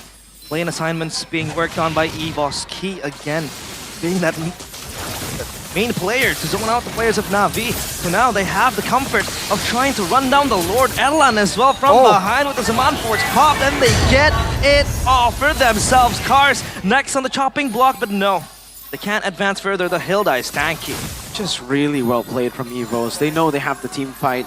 Well, the pickoff presence, whoever walks up, Hanafi, Cars, yeah, the respect from Hanafi goes straight to the AOG as he sees Key. That's the respect from this pickoff, Cho Aurora. He just nopes out of there. Ooh, Ether. Man, Albert does so much damage at this point. Only 2 items, by the way. Only the Starlium and the Holy Crystal. It's just Joy, you know, being used by a highly mechanical jungler. But in that previous fight, I mean, even if Ether 4-0 and 3 is gonna try and find something, the fact that Key was right up in his face, finds him in the midst of that jungle dance around, it's just difficult, man. Now we have to find ways to kind of stop Key or distract him, because otherwise, Ether just isn't gonna have any presence. Yeah, the Nolan is much more of a, you know, follow-up hero as well when it comes to damage. You are there to clean up. You're not there to start the fight. Unlike a Joy, who can do both. Player head-to-head, Shive versus Erlan. We spoke about this, and so far, despite Erlan winning the game, Shive is winning the 1v1 duel. The game isn't winning on a 1v1 basis, though.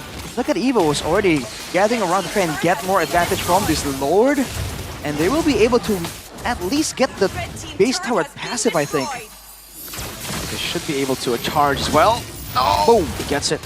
Boom. Will charge forward, and the Lord no more. Whoa. But again, Cars so low. Oh my god, Alberto! An assassination towards Cars. Probably their tankiest member just yet, as Key has to run and evacuate himself from that lantern flare. He's gonna be fine. Oh man, Cars on the Hilda. We've seen it twice now. This being the second. It has not been kind to Cars. 0-4-0. Not a single like score on the board, not a single kill or assist. No teamfight participation is what you're looking for there, Mirko. And I mean, right now for Na'Vi, again, there's the issue of the front line not being tanky enough because now Albert has just finished earlier the Wishing Lantern. He's doing max HP damage. So Na'Vi, Cars, the moment they get kicked, it's good night immediately. Erlan only on the Holy Crystal right now, but that's a massive power spike already. So pick-off wise, I think EVOs are approaching their strongest point. At this point, Na'Vi needs to be very, very careful. But with 25 seconds to go for the next Lord, I feel like EVOs will be looking for something before that even begins. With the Rose Gold Meteor for Shive, it's a way to deal with, some of the damage, but... Wow. The damage. Is that a mix? Aether and Shive? Actually, now looking at it, yeah, Na'Vi, if EVOs are very magic damage reliant, Na'Vi are purely physical. I don't think X-Magic has enough damage to really, be a crazy threat to any of the members of EVO. So, based on the builds, yeah, EVOs are sticking to physical. Okay, whoa, with the kick towards the back, Albert wants to pop the ult as well. As Cars goes down, Hanafi with Revitalize. Will it save him? Not for long, but the AOG will. Right towards Reggie, in his face, as Reggie wants to yo-yo him down, but no. Hanafi still alive, Lord in their fingertips. EVOS, grab it. It's a great move by EVOs there. Not really breathing too hard for the kills, knowing that the Lord is what they're after. They are not allowing Na'Vi to utilize this Moskov macro presence at all. At every single turn, every single neutral objective, they get the wave shoved in, they force Shive up there, and then they start a fight, a pick-off, or they rush down the Lord before anything can happen. And that's because they do have an abundance of damage right now. It is exactly what's allowing them to force the hand of Na'Vi again and again. And they just don't have enough damage or tankiness to match up to EVOs right now, so they're forced to play the siege game. But even in the late game, sieging with a Chushin, not ideal, man. The only real clear they have is Shive on the Moskov. Yeah, defending with a Chushin, right? It's very hard to deal with a siege. Yeah, they don't have wave clear here. They have a Moskov, that's it. The Moskov is pretty good, but then it's more of a team fight composition, even with the Hilda. And the Hilda can't even zone anymore. Yeah, here comes the Lord, charging and marching into the doorsteps of Na'Vi. They have to hold this. Oh my god! Key again with the initiation, as now Erlan will just dance on the corpses of Na'Vi, as Sodi and TV will jump in with the spears, and now X-Magic coming in to try to push EVOS away. Na'Vi, they hold on. They're able to defend their base. Shive is keeping this boat afloat. Wow, Shive dodging away from Erlan and then making that play happen, but it really feels like this is just delaying the inevitable. It really feels like it's a matter of time right now. The longer the game goes, yes, Shive will have damage, but that's also more time for Reggie on the CC to scale up. More time for Sui Lo on the Aurora to eventually get to a point where getting caught in that frigid glacier is an immediate death sentence. That's finally the final item completed for Shive, the Malefic Gun. It's got to give him some more range to work with right here. And to his credit, EVOs are a pretty short-range team at this point, but you can see how fast Key can close the distance. Look at the damage! Ah, there goes the hypothermia! Frozen to death as Hanafi has to evacuate again with the AOG as Reggie leads the charge towards the turret so deep. But EVOS, they will put their hands on the trigger and possibly end this game. Na'Vi, they have to hold with all their remaining lives. And Key goes in with the kick again. The frigid glacier over the frosty breeze as well connecting. And the crystal is in their sights. Aether will run, but where will he evacuate to? As EVOS are on a witch hunt. Aether is just prey in the eyes of the Predator. And Aether will run, but not for long as the minions march into the base. I don't think it'll be enough for Aether. He tried all that he could. There's one minion in the mid lane. Ah, they're gonna end this once and for all. Erlan is got like an EVO strike with the 2-0. The White Tigers pounds. 2-0 clean sweep. And to this day, Na'Vi. Oh, Suelo! Suelo! Woo! A shot to the winless Na'Vi. From Suelo! Oh my goodness! You didn't have to do him like that, Sway Low. Sway Low, the absolute mad lad. Immediately with the taunt. Is this personal? It's a spicy first debut for Sway Low right here. The in-game performance is solid. The out-game performance even better. What a moment for Evos. What a shot. Literally taking a shot at Na'Vi. He took his time too. He walked up, aimed, and then shot. Oh man, this interview is gonna be fun. He savored the moment for sure, dude. Ooh, Na'Vi 0-5. Another loss to add to the lose streak. Now 5-match lose streak. Wow. Halo, he took his time walking in the faces of Na'Vi. But again, this game was almost flawless for Evos. This is way too much damage to be walking up like that. Na'Vi, I mean, they were trying to find something, anything, because they knew with the waves coming in, it was just going to be a roll coming through by Evos. We're all excited for this one. Let's throw it to the winner interview. Sway Low, what do you have to say to your former team? Evos keras memukul Na'Vi dengan 2-0. Woohoo! Member baru nih. Halo. Halo Swaylo. Muncul di match yang tentunya mungkin emosional juga dong buat kamu. Melawan sang mantan. Apa tuh tadi artinya begini? Artinya yang sudah boleh pulang. Ya sudah boleh Ya, pulang. sesimpel itu. Sesimpel itu. Iya. 2-0 nih. Kamu bermain dengan melawan mantanmu di match pertamamu. Ada Cars yang masih tertinggal di sana. Gimana untuk match kali ini? Untuk match kali ini kayaknya Coach Raiden kurang kasih motivasi sih. Oh. Ya. Terus kayak pergantian namanya kayak kurang. Padahal kan udah enak tuh Far the King Has Fallen kan itu.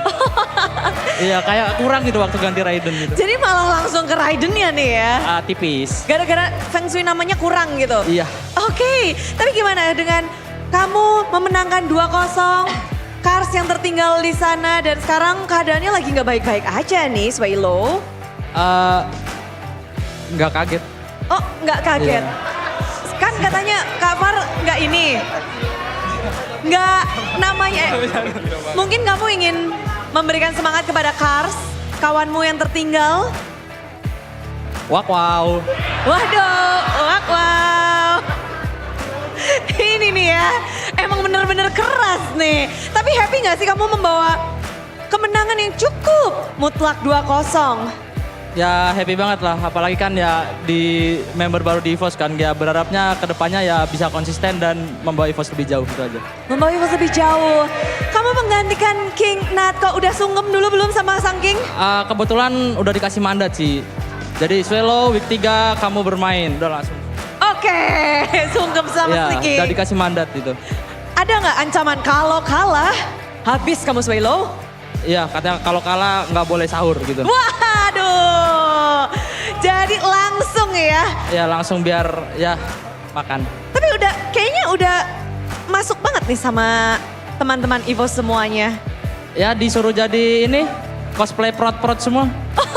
Jadi ya cepet lah adaptasinya. Jadi berlima sekarang jadi prot-prot ya? Ya 5 semprot. 5 semprot. Oke, kalian berhasil menyemprot dengan 2-0. Tapi momen yang menarik juga, nggak cuma Swaylo di sini yang menarik, tapi tadi Regi lari-lari di momen terakhir. Kamu jadi tugas untuk mengejar Ether tadi. Apa Bude? Momen terakhir, kalian berhasil kayaknya tuh alot ya, mau mecahin base dari tim Na'Vi. Kamu lari malah maraton tadi. Jahat banget dia mau cut mid kita.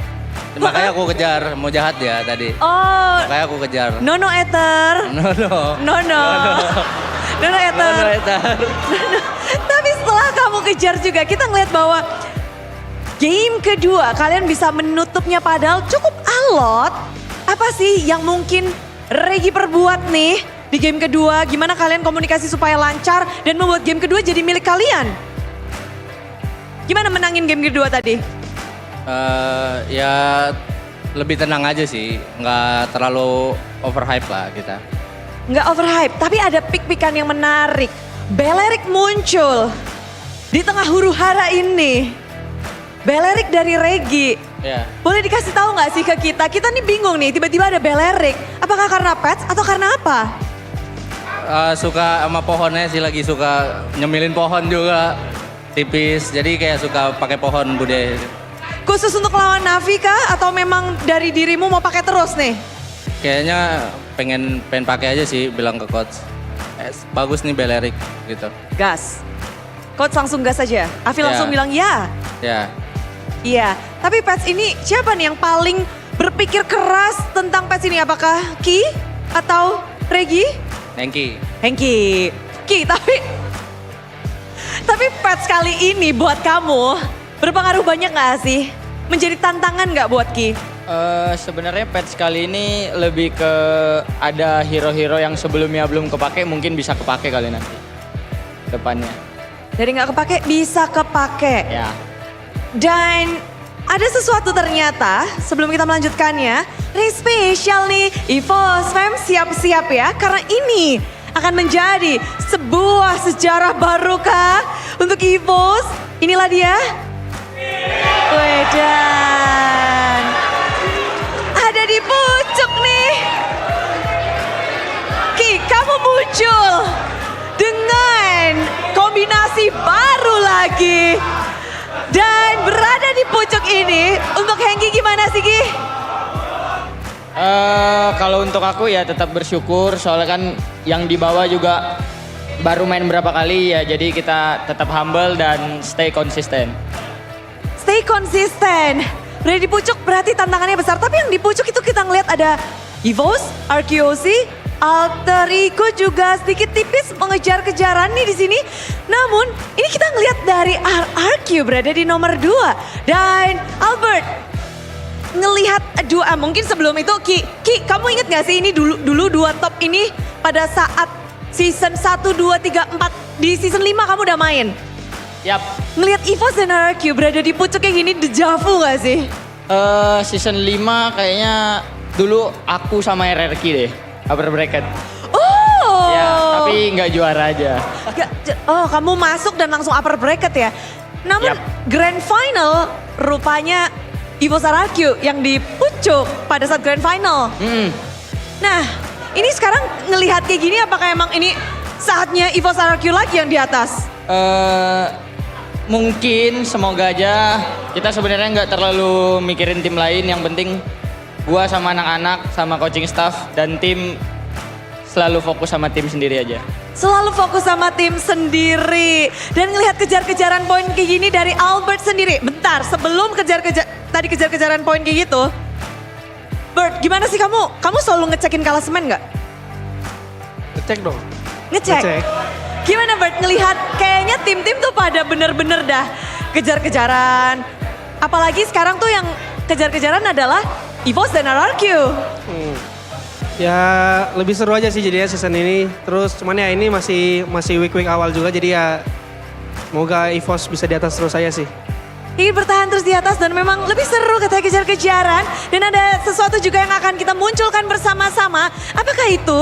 Yuk kita cek bersama-sama lagi. Ini EVOS, kalian tuh cuma sekali loh minggu ini. Kita cuma bisa ketemu sekarang. Dan Classic Derby di minggu yang keempat MPL. Kita udah sering banget melihat bahwa EVOS RRQ memang membuat sejarah di MPL dari season 1, 2, di season 3 bareng-bareng keluar cepat. Season 4, season 5, 1-2, 1-2. EVOS RRQ tuh seakan-akan gandengan terus ya Bet ya. Gimana Bet ngelihat untuk minggu yang keempat? Dengan histori yang kayaknya kalian tuh selalu nempel. Ya semoga waktu ketemu RRQ juga kan kita minggu depan, semoga kita tetap kasih performa yang terbaik sih. Terutama kita harus konsisten juga sih. Derby Classic berarti akankah di sini dan sesuai dengan yang kalian bilang ya, di Derby Classic bakal menjadi match yang seru. Jadi di season 15 ini, akankah nempel lagi nih? Dari season 1 sampai 5 kita melihat bahwa EVOS RRQ mereka seperti tak bisa dipisahkan. Terus-terusan nempel. Dan kalau dari Erlan, kamu ngelihat EVOS akhirnya di atas. Kamu mungkin udah beberapa saat bersama EVOS dan sekarang di pucuk juga.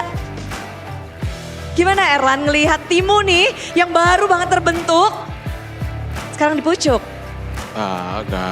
Gak gimana-gimana sih, yang penting aku sih bersyukur. Cuman ya kita cuman berusaha buat tetap konsisten kayak di hashtag 1 gini terus sih Bude. Pengennya terus-terusan ya, tapi ngelihat sobat atau derby klasik kita, RRQ, seperti mengintai pula. 1, 2, 3, 1, 2, 3 akan bersama dengan kalian terus. Gimana tuh untuk Erlan? Gak gimana-gimana sih Bude. Excited gak sih derby klasik bakal jadi sesuatu yang hype lagi nih? Menarik. Menarik. Menarik banget. Menarik banget. Dan kalau ngelihat dari sekarang patch ini untukmu sendiri Erlan, untuk minggu yang keempat, karena minggu ini udah kelar ya. Minggu yang keempat, bagaimana sih untuk Erlan menghadapi, nanti minggu keempat akan ada 2 match. Minggu ini kelar, berarti kalian apakah sudah mendapatkan patch dengan baik? Sudah adaptasi patch dengan baik? Udah sih, nanti bakal ada hero muncul yang lebih unik lagi daripada Bellerik. Oke, ada yang menarik. Tapi kalau dari Albert gimana nih? Banyak yang penasaran apa yang Albert siapkan untuk minggu yang keempat? Apa nih yang minggu keempat Albert siapkan? Katanya kan kalau kata siapa tadi? Ranger Mas dan Mirko, mereka bilang ini adalah waktunya Link bersinar. Albert setuju nggak? Enggak juga sih, masih susah. Masih susah? Iya. Tapi untukmu sendiri patch kali ini, apakah lebih menguntungkan untukmu? Karena ini masih baru juga patch-nya, pasti kita juga masih ekspor barang-barang sih. Jadi kayak masih belum kelihatan banget sih semuanya. Main cuma sekali untuk minggu yang ketiga, minggu yang keempat. Apa yang Albert siapkan nih? Karena libur lumayan lama kan, jadi ya kita datang dengan semangat baru aja sih. Datang dengan semangat baru. Dan akan bertemu sang mantan tim RRQ Hozi. Apakah Albert ready? Ready dong. Ready dong. Seberapa ready Albert untuk melawan tim RRQ? Ready banget. Banget. Cuman masih lama. Jadi ditahan dulu ready-nya. Tahan dulu ready-nya. Ya masih lama kan. Tapi apa yang Albert nantikan sih untuk bertemu dengan tim RRQ Hozi? Udah gak ada semua ya teman-teman gue ya di sana. Waduh. Gak ada sih. Ketemu timnya aja, fans-fansnya mungkin Kingdom sama fans teriak-teriakan lagi di MPL Arena. Di Derby Classic biasanya kamu di RRQ, kali ini kamu di sisi EVOS. Jadi kamu menantikan semangat dari para super fans. Yap. Ada yang mau disampaikan? Nggak. Kalau untuk penutupan kemenangan ini? Swelo aja, Swelo. Oke. Dia udah tahu ya tugasnya siapa nih. Untuk siapa dulu nih? Untuk RRQ? Boleh. Boleh. Untuk Derby Classic di season 15 yang pertama dari EVOS. Swelo. Nggak banyak sih. Paling kita FIFA roarkan MPL Arena. Kita FIFA roarkan MPL Arena. Dan untuk kemenangan hari ini ada yang mau disampaikan? Karena kita nggak akan ketemu lagi nih sampai minggu yang keempat, sampai break 3 minggu juga. Ada dari Regi. Yeay, silahkan Regi. 3 minggu kita nggak ketemu nih. Dari Mina buat teman-teman aku yang semuanya. Minal aizin wal faizin, mohon maaf lahir dan batin. Selamat ketemu lagi nanti di Lebaran. Sampai bertemu kembali. Sudah? Dan kemenangan hari ini patut dirayakan karena inilah dia tim EVOS yang ada di pucuk.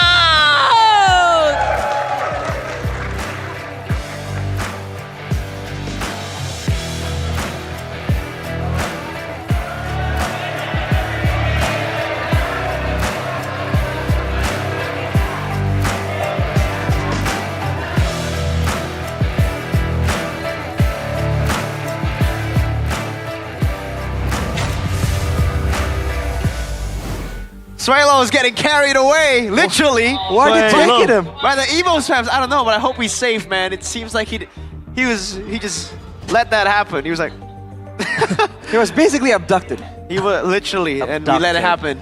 You know, hey, the Evos fans are ecstatic right now, especially considering, you know, they're number one. When was the... Dude, last season they didn't make it to playoffs. So back to number one. Even in season 13, when it was, you know, an odd season, they barely made it to playoffs, miracle run, and then they popped off in playoffs. But in the regular season, they were shaky. Barely made it to MSC as well against Geek fan. 3-2, the Reverse comeback. Match point Evos. Match point Evos. Match That point was Evos. the signature. That was the Dreams Brands XBTR, by the way. Signature. But Gotcha. Arashi, that first place position has been taken away by Evos. You're gonna have to win against Alter Ego tomorrow. Yeah, well, you know, they're number one for now. Oh. For now. For now. Things can change. Things always change. But what if RQ slips it? Oh! Against Alter Ego. I feel like we're beyond slipping at this point. Yay! Man's yapping. Oh. We got a little bit of banter here from an Onyx fan. I don't think you should be bantering right now. Right, BTR, right. current Yeah, BTR, How's definitely. that 2-1, bro? Oh. Against How's that Dewa, 2-1? no less. How's that 2-1, he says? Uh-huh, Because uh-huh. RQ have not dropped a single game. Wow. Yeah, That's yeah, true. yeah. You're gonna feel that 2-0 tomorrow, I guess. Oh. Interesting. Alter Ego. Oh, man. If your first loss comes in a 2-0 fashion, that's... Against Alter Ego as well. Oh. That'll be crazy. Who knows? Who knows? Who knows? New patch, right? Who knows, man? Yeah. With the new patch, I think... I get the feeling Cascade might know. Yeah, though. I think Cascade will probably know what's up. I think the chip pick has been great for them, for RRQ, so... We'll see. We'll see Yeah, how they've it been goes. using the chip before the buffs. Exactly. Dude. So with the buffs and with Evos claiming number one, we're going to be fired up to go back up top there, maybe with another 2-0 win. Who knows? But we're going to throw it over to our crucial moment here for Arash over here on the left, of my left, your right, to dissect the game. It's just these moments before the initial big fight. I think it's really good that Evos are able to actually go for this pick-off style. But even when people are together, they find that opportunity to go for the kills first. That's something that not a lot of teams, I think, are able to do on the fly. If they're really planning to go for a pick-off, they can transition into a Lord Dance and vice versa. But with Evos, this man literally becomes the key. Wow. Mr. Key. Damn. XBTR, man. Oh, man. As Ranger must mention, KYY. KYY. It's so sad, you know, bittersweet to see him not in red, but to see him succeed is amazing, man. And I think he has definitely improved so much since his time with BTR here, together with Albert, his prot duo. But hey, Mr. Swalo said it's no longer the prot duo. Now it's the 5 some prot. I don't know what that means, but the 5 sprayers. Yeah, the 5 sprayers. So I guess they're just going aggressive in the game. They pray and spray. Exactly, something like that, something of that nature. But looking at these fights, again, there were plenty of moments where Navi are able to take the fight to Evos instead. But whenever it becomes a slower thing, whenever it becomes a more methodical, one moment changes everything type of fight, well, El Momento is on the case every single time. And look at this, the times where Evos fall, there's definitely mistakes that can be amended here for sure. But overall, the fact that Albert is just so lethal and so efficient right there, and they have the great game plan of going with these wishing lanterns for the joy to try to supplement the pickup potential, we can see that the idea is to use cars as that sentry, as that tool for vision, but it doesn't matter. He gets deleted almost immediately, man. And without anyone to look for the vision, that's where he can just wait and choose when to go in. There was a moment here by Shibe actually surviving, actually almost turning this game back, but unfortunately, it just wasn't enough, man. Slowly but surely, it's all about time. And this moment where X-Magic overextends just a little bit to try and find some more information, that's exactly where Sway Low ends his life. It was just so clean from Key, man. The constant kicks here and there, and then the cleanup from Erlan, Albert. Gotta give props to Alvil. This coach so far has been doing an amazing job at drafting for Evos. We did see a couple mishaps, I would say, against Alter Ego, but after that, really fixing it. And again, you know, the Chorora, the chip earlier too, really good stuff. Very quick at adapting. Even the improv pick, right? They saw the Joy was open. All right, let's pick the Hair Joy and then the CC. We need a bit more physical. Yeah, really good stuff. Really good stuff from Evos. Yeah. So, is Sway Low officially the better mid laner compared to Nat Goat? Realize you're on Team Nat Goat. You're so part of the cult of Natco. I am. do you feel like this wasn't a proper test? They need to, you know, he needs to be to weather the storm a little more, show a little bit more something? I'm not gonna be a heathen. I'm still gonna follow the cult. Okay. But will still, follow. He will trust. I think Suelo can reach better heights. He has that high ceiling. So you do believe? This game was like another day in the office type of game, you know. Yeah. Not so flashy. He Again, didn't have to do anything. yeah, he flashy. did not have to do anything. Not as flashy as Nacho was with maybe the Vixana flickers and all that. But the way he was able to link up with the key was so good. The way they changed the CC, so the way the dragon connects and then they go for the kick, and then the Frigid Glacier comes in. So locking them in place, it just works wonders for Suelo and Key. And yeah, again, like you said, Mr. Aditya Rosenda is so good with the drafts. Wow, wow, Mr. Suelo. Yeah, we saw the potential in and outside of the game for Suelo. Right. Yeah. I mean, it was like a really cool moment, man. I really thought Navi or Rebellion before would have kept Suelo and Audi TZ. Right. And they didn't. Audi. That is a name that we definitely miss here. It's great to see Suelo back, though, 'cause we did A lot of XBTRs and MPL IDs. He's a 15. Coincidence? I think not. Wait, does Bigatron have a problem trying to hold on to their players? No, Audi was MDL. So we have a lot of good true. MDL talents. Shive, Worship Paul. By the way, Audi. Miracle, on that Key, regard, my boy. Huh? you talked about Key improving. Yeah. I always thought in Bigatron, he was already in his prime and there was nowhere to go anymore. Yeah. Like, it feels like he has reached his peak. So you Because- think he's improving? Because that's true. Sometimes you need to step out of your comfort zone. You know, surround yourself with a new environment to improve. And for Key, he's been in Bigatron for so long that I think, yeah, he has hit his peak in Bigatron. He Right as he plateaued. moved to Evos with a completely new team with Albert, his ex duo partner in ranked. It seems like, you know, he's improved so much. Oh, Yo. wait. M News, Van Strong and Veldora have officially joined Homeboys for MPL Malaysia Season 15. So not only do they have Erpang, they have Veldora and Van Strong, the double V of Evos. Ex-Evos, by the way. XP and Rome. Wow. Van Strong and Veldora. I mean, you know, Veldora with the signature pose.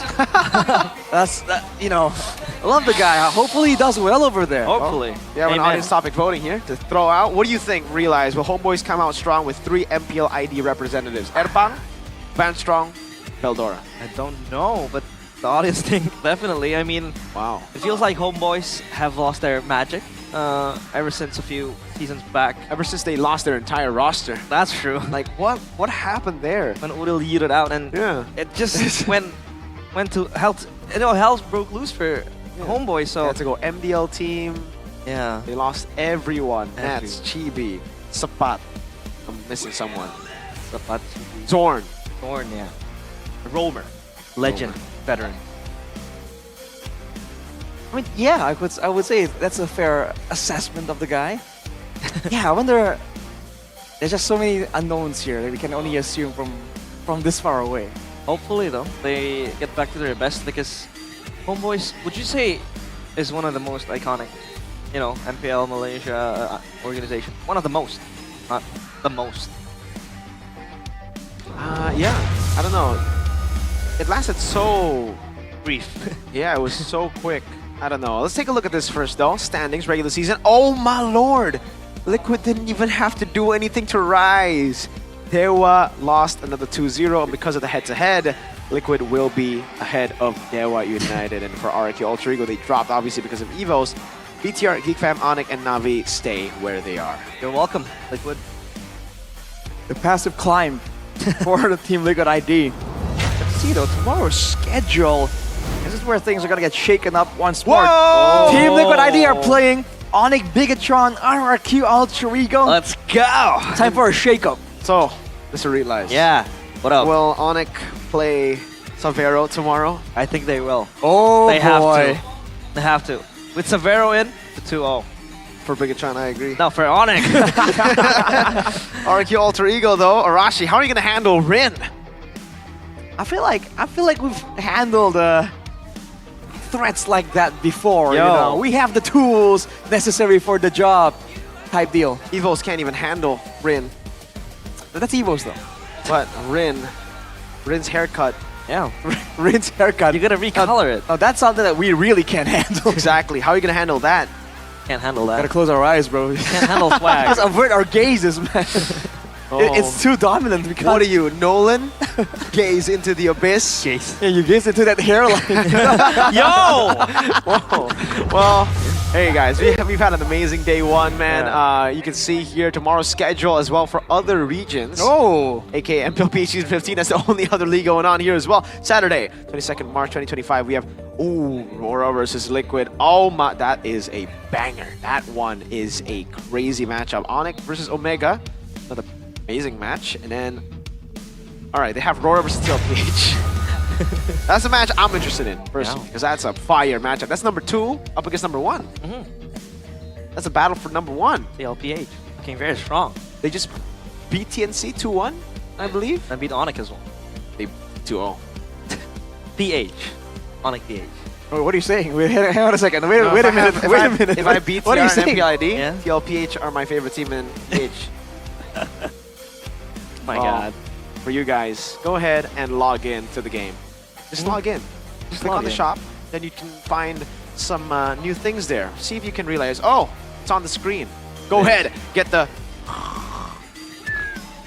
liquid emote or glass. That's an accurate emote sounds, bro. Or Fu from Dewa, or do the Navi one. There you go. No sound? I feel so weird doing that. All right, Arashi, do the Do it, Navi one. Arashi. That. Santai, bro. No. That's Navi. Navi No, one. do the Navi one. Oh, Navi. my bad. There you go. Yo! Now, realize, do the Geek Fam one. Santai. Santai. The bro. Santai, bro. It says Santai. bro. Yo. Do you not read the bro? Yo, alter ego, I'm just yeah. saying. Santai, You have bro. a chance to do the best thing ever. Sabar, sabar, sabar. Come on, alter ego. Why? We need that emo. We need the Nino emote of just sabar, sabar, sabar. Sabar, Especially sabar. when you go and play Kalea. You really need to sabar. I've seen you guys play Kalea and you just go in. Guys, it's not... I understand, you know, you smack people down, but you also need patience with this hero, all right? But you can try it if you haven't. New hero pass, get Kalea for as low as 0 diamonds. That means free.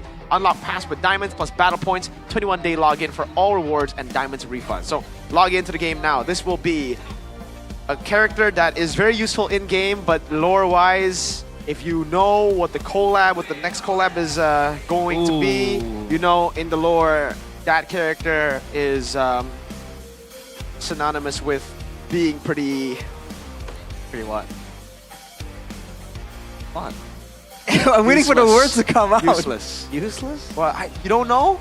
Oh, I do. know. I I do. do know. I know. Yeah. I know. Like- a very, very useless character. Yeah, but You you know, know, like this team, 3 guys, Yeah. with full power, 100%. With Technically 4 her out, guys. 99.9% power. exactly. Yeah. True. More of a It's- side character more than anything. It's a bit mean, but it's okay because we're not going to be mean to this guy. He'll slash us to death. The Pact of the Undying Alpha. He looks amazing with the new Legend skin, and you guys can go and shake it out. Shake it out. You want to shake it out? Shake it out soon. Dude, the effects that you have when you're in normal form and when you're fully stacked is crazy. Like, I'm going to buy the skin instantly. Once it gets released, I'm Instantly? buying I will get number 00001. I will get the first ever Alpha. They have the Legend numbering skin. as well. Yeah. Try to beat me, nerds. I'm gonna tap on that screen so quick, you won't even see me. Like some people are gonna beat you for sure though. I don't know. No. Were you 001? You can't beat the S25 performance. Right? Unless you have an S25. Then. Okay, that's fair. But I yeah, have S25 and Telkomsel. It boots fast. Very Unless you have fast. S25 and Telkomsel too, then that's fair play. You're gonna lose out. Were you 001 on the Moskov though? What? On the Moskov skin, were you 0001? No. I got like 10,000 or something. You guys are quick with it, man. 10,000? Yeah. And you're claiming you're gonna be 00001. Listen. You guys can't even get MPL ID tickets because they're sold out before you could even buy it. No, because That's we're fair. working. That's fair. That's because we're working. See, I was working too when I got the Yeah. Moscow, but here for the Alpha one, I'm not too big of a fan of Moscow. Alpha, I play Alpha, so I'm sit down, What warm is up. that? I'm gonna warm up, sit down, and like you're rolling. yeah, I gotta warm up like this so I can get the strength to open up my phone and buy tickets for MPL ID that you guys can do right now with GoPay, the application, or the official MPL ID website, and you guys can get free diamonds. Free diamonds. You want free diamonds? Oh? You want free diamonds? I do. I love myself some free Please diamonds. buy tickets right now, bro. I will buy tickets. Have you bought any tickets this season? I did. Which match? Onic. Versus? Every match. Oh! I've booked tickets. Wow, every match. Interesting. What about you, Arashi? Have you bought all the RQ tickets? I have my ways. I think I'm gonna make my way to be able to watch those matches regardless. Yeah.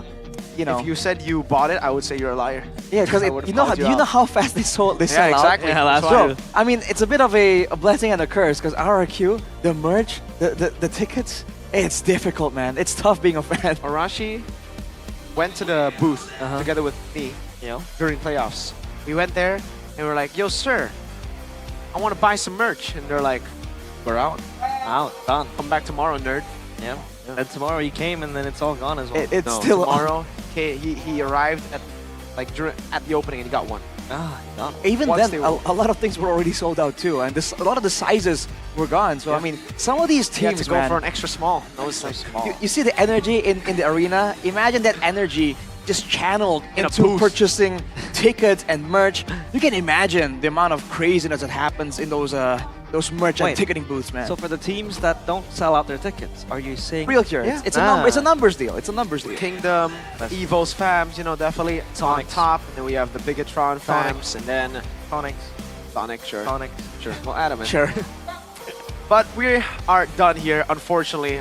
We got Mirko, Realize, and Arashi, MPL ID S15. Let's throw it to Bude, Clara, Monster.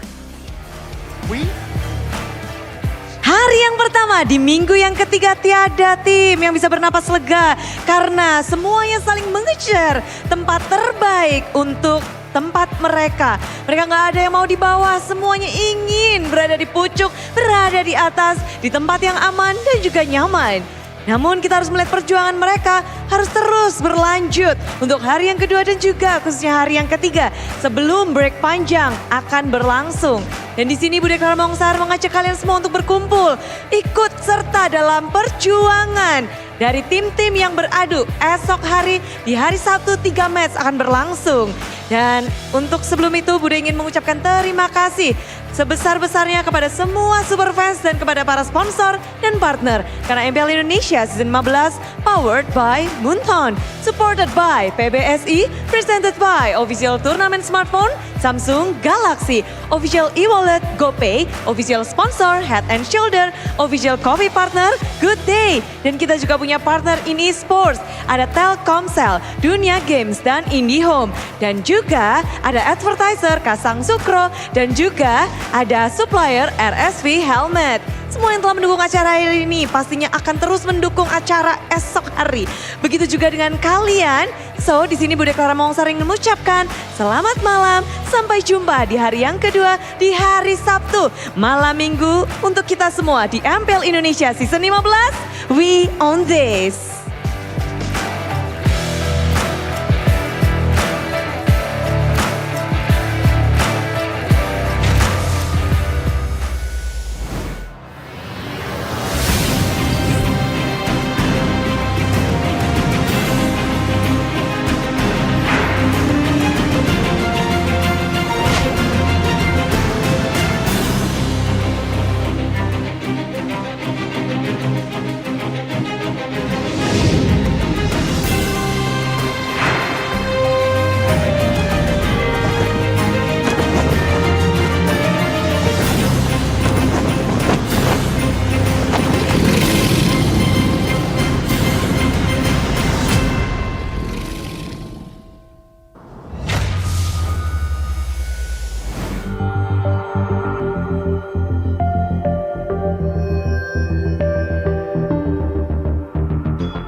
Terus ke arah puncak tertinggi, ku takkan berhenti hanya sampai di sini.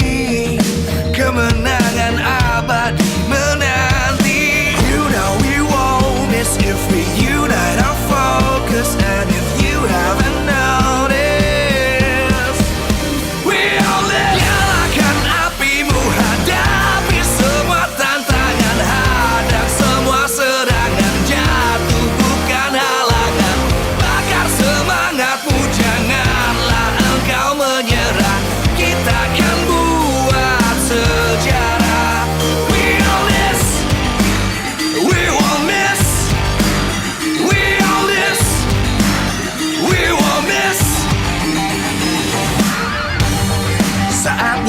beraksi, jalani ambisi. Aku kan menyawakan